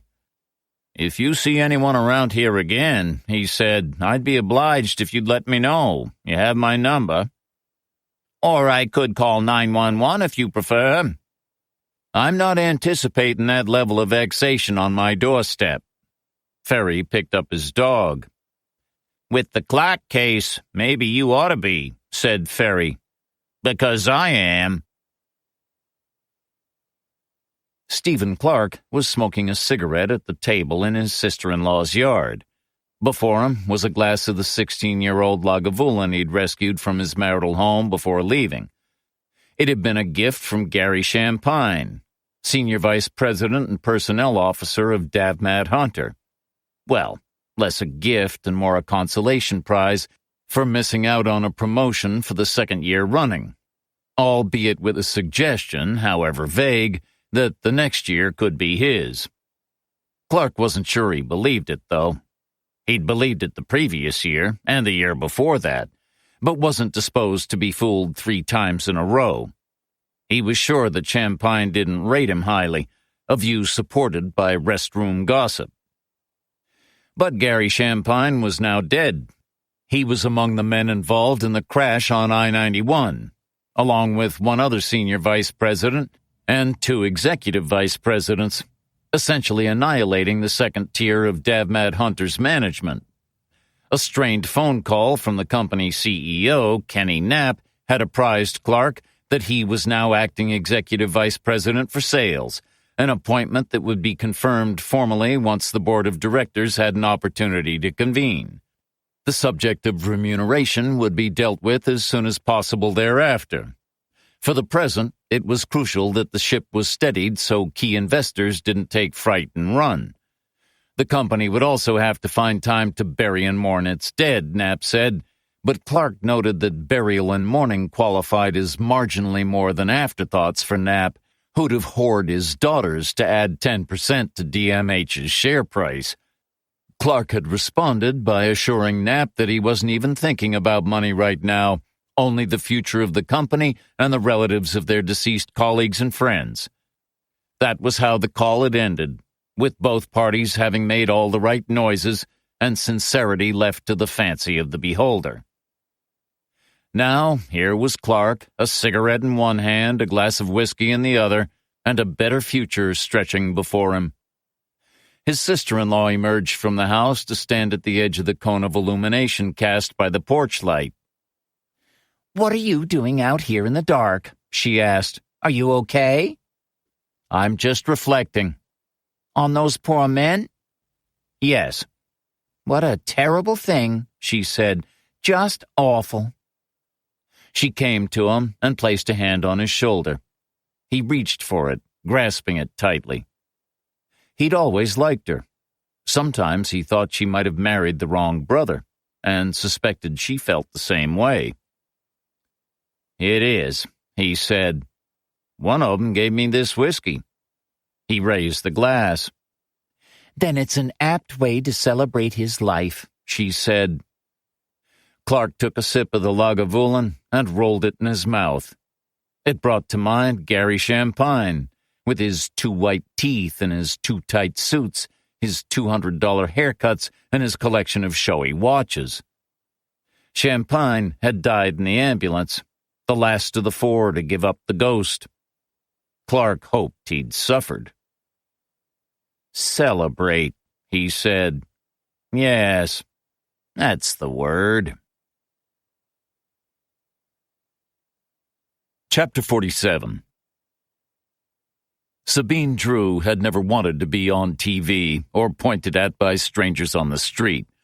She didn't enjoy reporters calling so often that she and her mother were forced to contemplate changing their phone number and locking the gates to their home. Most of all, she had no desire to answer questions about the events that had led to the arrest of Lester Boulier. But the detective, Ronnie Pascal, had been forced to reveal her involvement in the case. Even though he'd done his best to obfuscate and withhold, he'd still shared more with the media than Sabine would have preferred. And it wasn't only reporters and TV crews who had beaten a path to her door after Edie Brooks' body was found. No, the oddballs arrived too, and the religious lunatics, the crazies who were convinced she had a personal hotline to God. A few had grown angry when she denied it, as though she were electing to hide matters of import that she had a divine obligation to share, while others whispered it was not from God that her gifts came, and the living had no business consorting with the dead. But they weren't even the worst, not by a long shot. The sad and the desperate contacted her, some of them traveling hundreds of miles to plead for help. The poorest came by bus, their clothes wrinkled and bearing the marks of ablutions at rest stops and gas stations, their sustenance carried in vacuum flasks and Tupperware containers, now empty after hard journeys. They brought with them photos, mementos, items of jewelry, single shoes, locks of hair, even, in one case, a glass eye, perhaps in the hope that she might be able to turn her gaze to the next world and identify its owner by an empty socket. They wished to be told that all was well, that they were remembered, loved, forgiven, and awaited. They sought the location of wills, cash boxes, and keys to safe deposit boxes. They asked why, where, with whom, by whom, and of whom. Their need was endless. And then there were the ones who sought the missing, who were uncertain as to whether they should be searching among the living or the dead. Husbands, wives, siblings, parents, and children who had vanished without explanation. Those left behind sought closure, an end to their own suffering and nightmares of the ongoing agonies of their loved ones. Those who had lost children endured greater depths of torment, being additionally burdened with guilt at their failure to protect them. In the beginning, Sabine tried to assist as many as she could, but most went away disappointed. She couldn't make them understand that seeking answers from the dead was as hard as obtaining them from the living. Harder, indeed, because the former far outnumbered the latter, and spoke in a different tongue. Even Verona Walters had become less intelligible to Sabine in the final moments before her body was revealed, and all communication between them ceased forever. Also, by questing, Sabine drew attention. When the dead saw her light and felt her presence, they were drawn like moths. If she foraged among them, she had to do so without revealing too much of herself. It was like exploring a deep darkness with the aid of a flashlight that could only be used intermittently. But now and again, she had successes. A sighting, however partial. A reply, however imperfectly understood. There was never closure, because closure was a myth. But the sum of unhappiness was marginally decreased, and the agony of unknowing lessened. Yet the cost to Sabine was considerable. She struggled to eat and sleep. Her mouth festered with ulcers. Her hair began to fall out. Finally, she collapsed and was taken first to the local clinic, then to Millinocket Regional. But even there she was not safe. Patients and visitors came to her, as well as apologetic doctors and nurses. She woke one night to find a man with pancreatic cancer kneeling by her bedside. He had placed her hand on his head and was praying for her to heal him. He was still thanking her for what she could not do as the orderlies ushered him gently away. After she was discharged, she put an end to the visits and the calls. A remote locking system replaced the old gates. For a while, the more persistent still succeeded in overcoming these obstacles, but the local police were always available to escort them from the property with a stern lecture about the consequences of trespassing. But Sabine continued to aid investigators when she could. They contacted her circumspectly, some embarrassed at being forced to resort to such a measure, although she did not judge them for their discomfiture. To the police, as with the general public, she could not always be of much use. But again, there were small triumphs, little victories. Each involved a child. Children were easier to locate because their light shone brighter. Quietly, Sabine began to gain a reputation among law enforcement. One thing could be said of her: she did not lie. And then came Edie Brooke. Chapter 48. Edie Brooke was 8 years old when she disappeared from the main mall in South Portland. Her mother, Andy, was in the men's section at Macy's, picking up some jeans on special for her husband, who swore he still wore 34 by 34 Levi's 501, if only in his dreams. Yes, he could fit into them, but barely, and had to wear his shirts untucked to disguise the resulting muffin top. To sit comfortably required him leaving open the top button for a time until the jeans bedded in, or risk taking someone's eye out when it popped. Men, Andy Brooke reflected, were just about the vainest creatures on earth this side of a peacock. Her husband hated them all, so she'd offered to buy the jeans for him, with the ulterior motive of picking up 36 by 34 501s and slipping them into his closet. He was unlikely to check the size, but on the off chance that he did, she thought she might first obscure the measurements by defacing them with a pen or pin. So these were her thoughts as she compared shades of blue in the artificial light of the store. She looked around and couldn't see her daughter. She didn't take fright, not immediately, because the store was a maze of racks and Edie liked playing hide-and-seek among them, or pretending she was Dora the Explorer trying to stop Swiper from stealing stuff. Lord knows the folks at Macy's might even have been willing to pay her by the hour, the amount of merchandise that must have been shoplifted every day. Jeans in hand, Andy had begun hunting for her daughter, even as a nasty feeling slowly began to take hold. She had an ache in her stomach, like she really needed to get to a restroom, and her mouth tasted sour. She called Edie's name, louder and louder, until finally she was screaming it, which brought staff and security running. The store was searched, the effort rippling outward to take in the mall and its parking lot. The police arrived, followed by her husband. He'd left their 2 older boys with his mom, but by then Andy was only just managing to hold it together. The sight of him and his solicitude toward her caused her to break. She folded slowly to the floor, taking a display of Florsheim shoes with her, and wanted to die. No trace of Edie Brooke could be found. Security footage showed her by the exit in the men's section, leaning out of the open door. She appeared to be talking to someone outside, although there was no external store camera covering that particular angle, and whomever she was conversing with might deliberately have chosen the spot, like a hunter picking the best stand from which to target prey. Finally, after a few seconds of conversation, Edie could be seen departing the store, her arms extended as though to hug someone. That was the final sighting of her.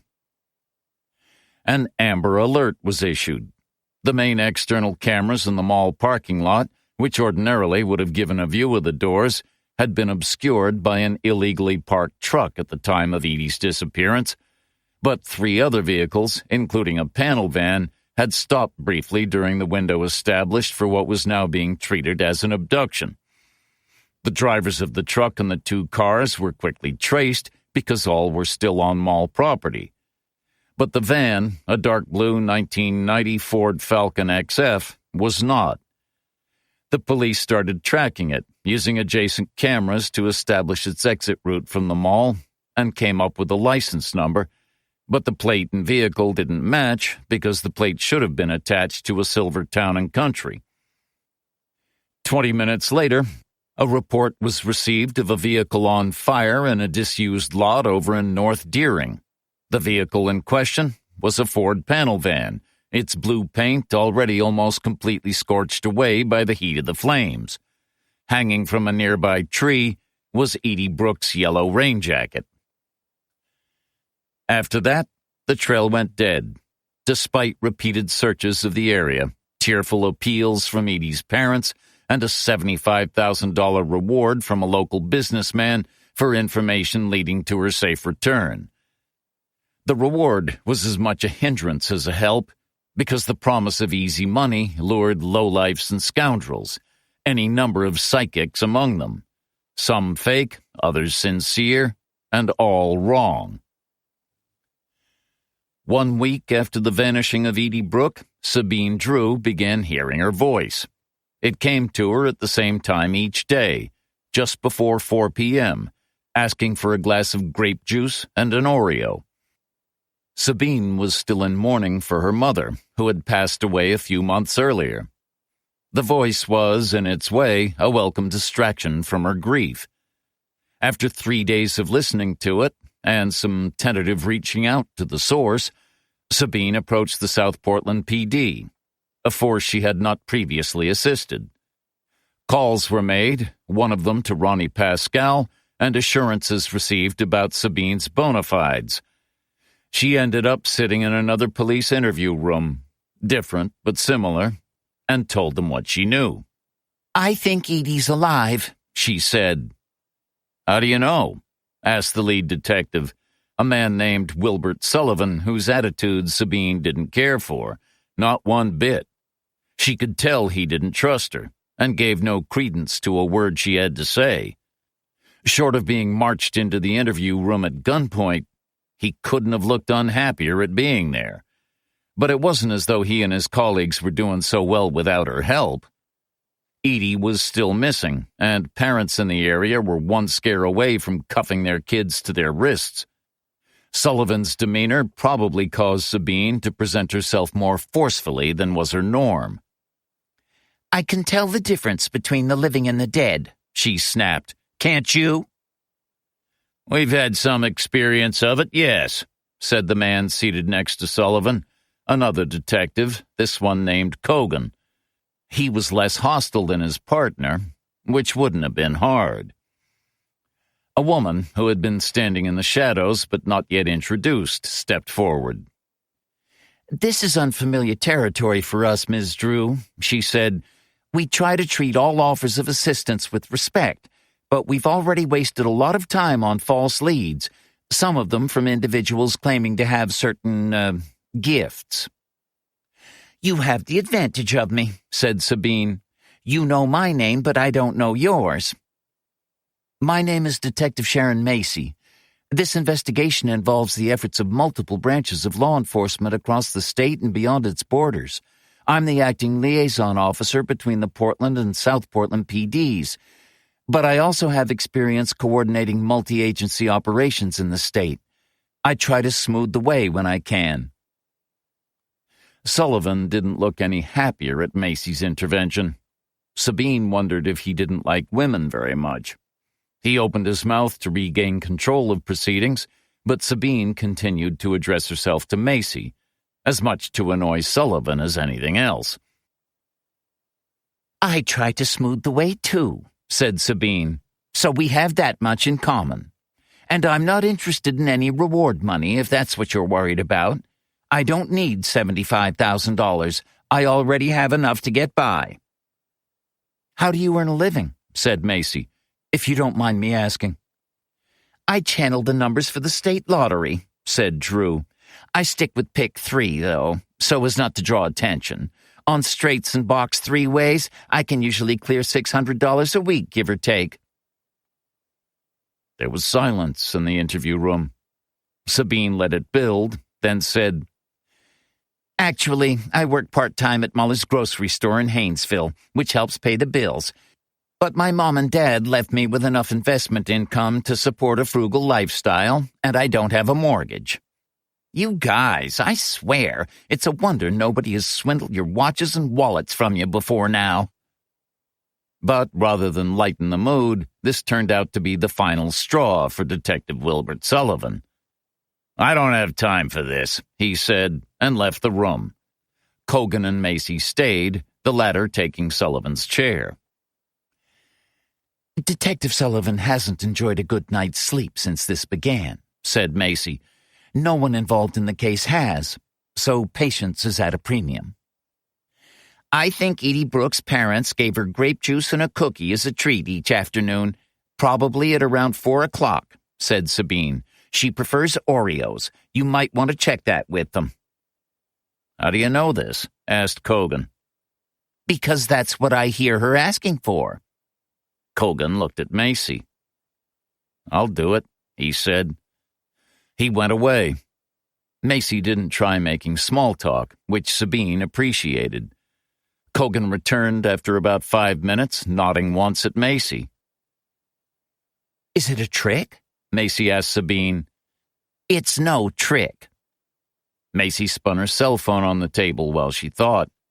She shared an unspoken exchange with Kogan, who shrugged. Okay, said Macy. What else can you tell us about her? Sabine spent 2 days trying to establish a proper line of communication with Edie Brooke. It was difficult, more difficult than anything she'd attempted before. Edie was oddly resistant, and the channel between them remained open for only a few minutes each day. Finally, though, Sabine managed to convince her to describe her surroundings and what she could see, smell, and hear. She was not blindfolded, Edie informed her, but the man who had taken her wore a wolf mask when he came to bring her meals or empty the bucket she used to go to the bathroom. She thought she was in a cellar or basement, with a single small window high up that she couldn't reach.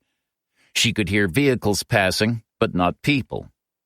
The man never spoke to her, but neither had he hurt her in any way. She had a TV to watch and candy and water to consume from an old refrigerator. She heard the man go out once or twice every day, sometimes for long periods. His car made a racket as it drove away. Kogan and Macy stayed in touch with Sabine throughout. Slowly, Edie Brooke was opening up to Sabine, although she remained reluctant to engage for any length of time. Edie was, in most senses, a blank slate. Macy asked Sabine to find out from Edie what news channel she could see on the TV, and Edie told her it was WLBZ, which was the state's central and northern NBC affiliate. If Sabine really was in touch with Edie, she was being held somewhere in the top half of the state. It wasn't much to go on, but it was a start. On the 4th day, Edie told Sabine that if she moved the refrigerator and climbed on top, she thought she might be able to see out the window. The refrigerator was heavy, she said, but if she put all her weight against one side, she could shift it a fraction. It was tough work, though, and any movement made a noise on the floor. Sabine advised her to wait until the man left before making a big effort. Edie moved the refrigerator. Using the interior shelves, she managed to climb up and peer out the window. She could see a sign, she said, black on white, just above some trees. The sign read Patton. Patton was a small town in Penobscot County, at the intersections of Route 11 and State Route 159, which fit with the TV receiving WLBZ. By this time, Kogan and Macy in particular, had invested a lot of faith in Sabine. They wanted to believe her. The focus of the investigation shifted to Patton. Although the source of the information, the noted psychic Sabine Drew, was not revealed. Law enforcement personnel descended on the town, quickly followed by a media pack. Houses and properties were searched both inside and beyond the town line. Kogan and Macy encouraged Sabine to reach out again to Edie and ask her if there was anything else, anything at all she had seen that might help to narrow the search. But Edie Brooke had gone silent. Is she dead? Macy asked Sabine. I don't know, said Sabine. I can't find her. It's almost as though... She stopped. She didn't want to say it. What? Said Macy. But Sabine could not be dishonest with her. It's almost, she said, as though she was never there. The search of Patton and the surrounding area continued. 1 day, 2, 3. Word leaked that the decision to devote so much manpower to Patton was the result of a tip-off, though police still declined to reveal the source. Sabine persisted in her efforts to restore contact with Edie, but it was only at night that she now heard her, and even then she could not be entirely sure she was not dreaming.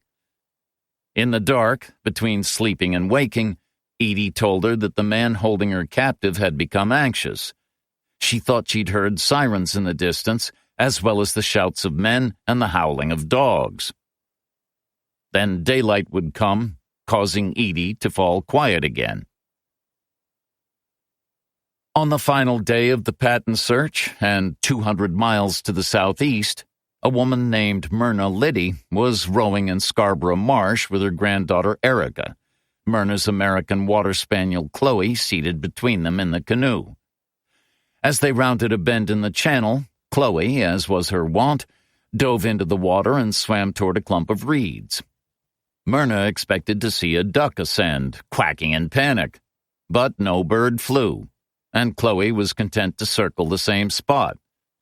Unusually for her, she did not return when called, but instead began barking at her mistress. Myrna instructed her granddaughter to help steer the canoe toward the dog.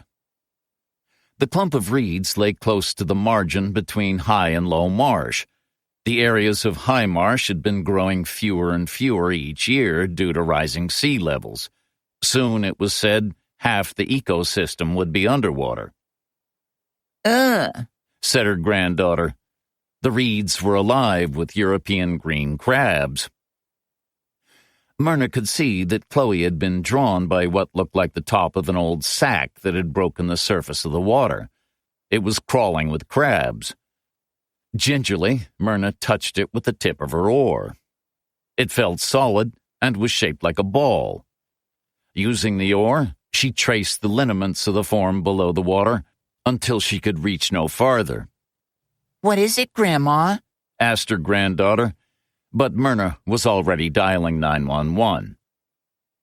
"Get Chloe back in the canoe," she said, as her emergency call was answered. "My name is Myrna Liddy," she told the dispatcher. "I think I may have found a body in Scarborough Marsh." Edie Brooke had been in the water for a couple of days, but dead for more than a week. She had been placed in a sack bound with a length of chain. The chain was padlocked to a concrete block before the hole was dumped.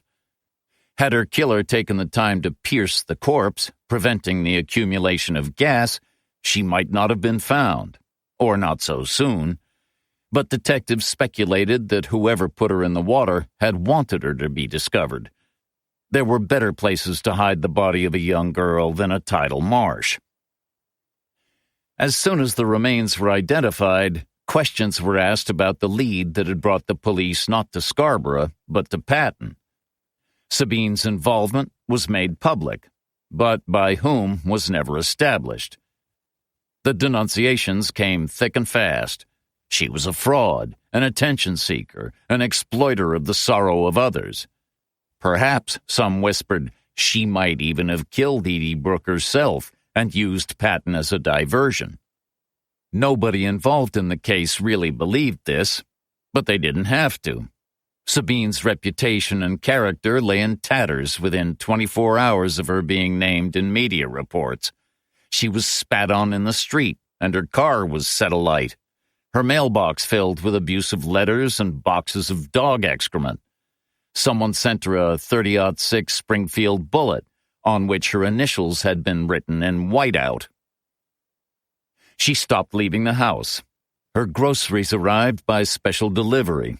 Neighbors grew reluctant to interact with her, and a handful would never speak to her again.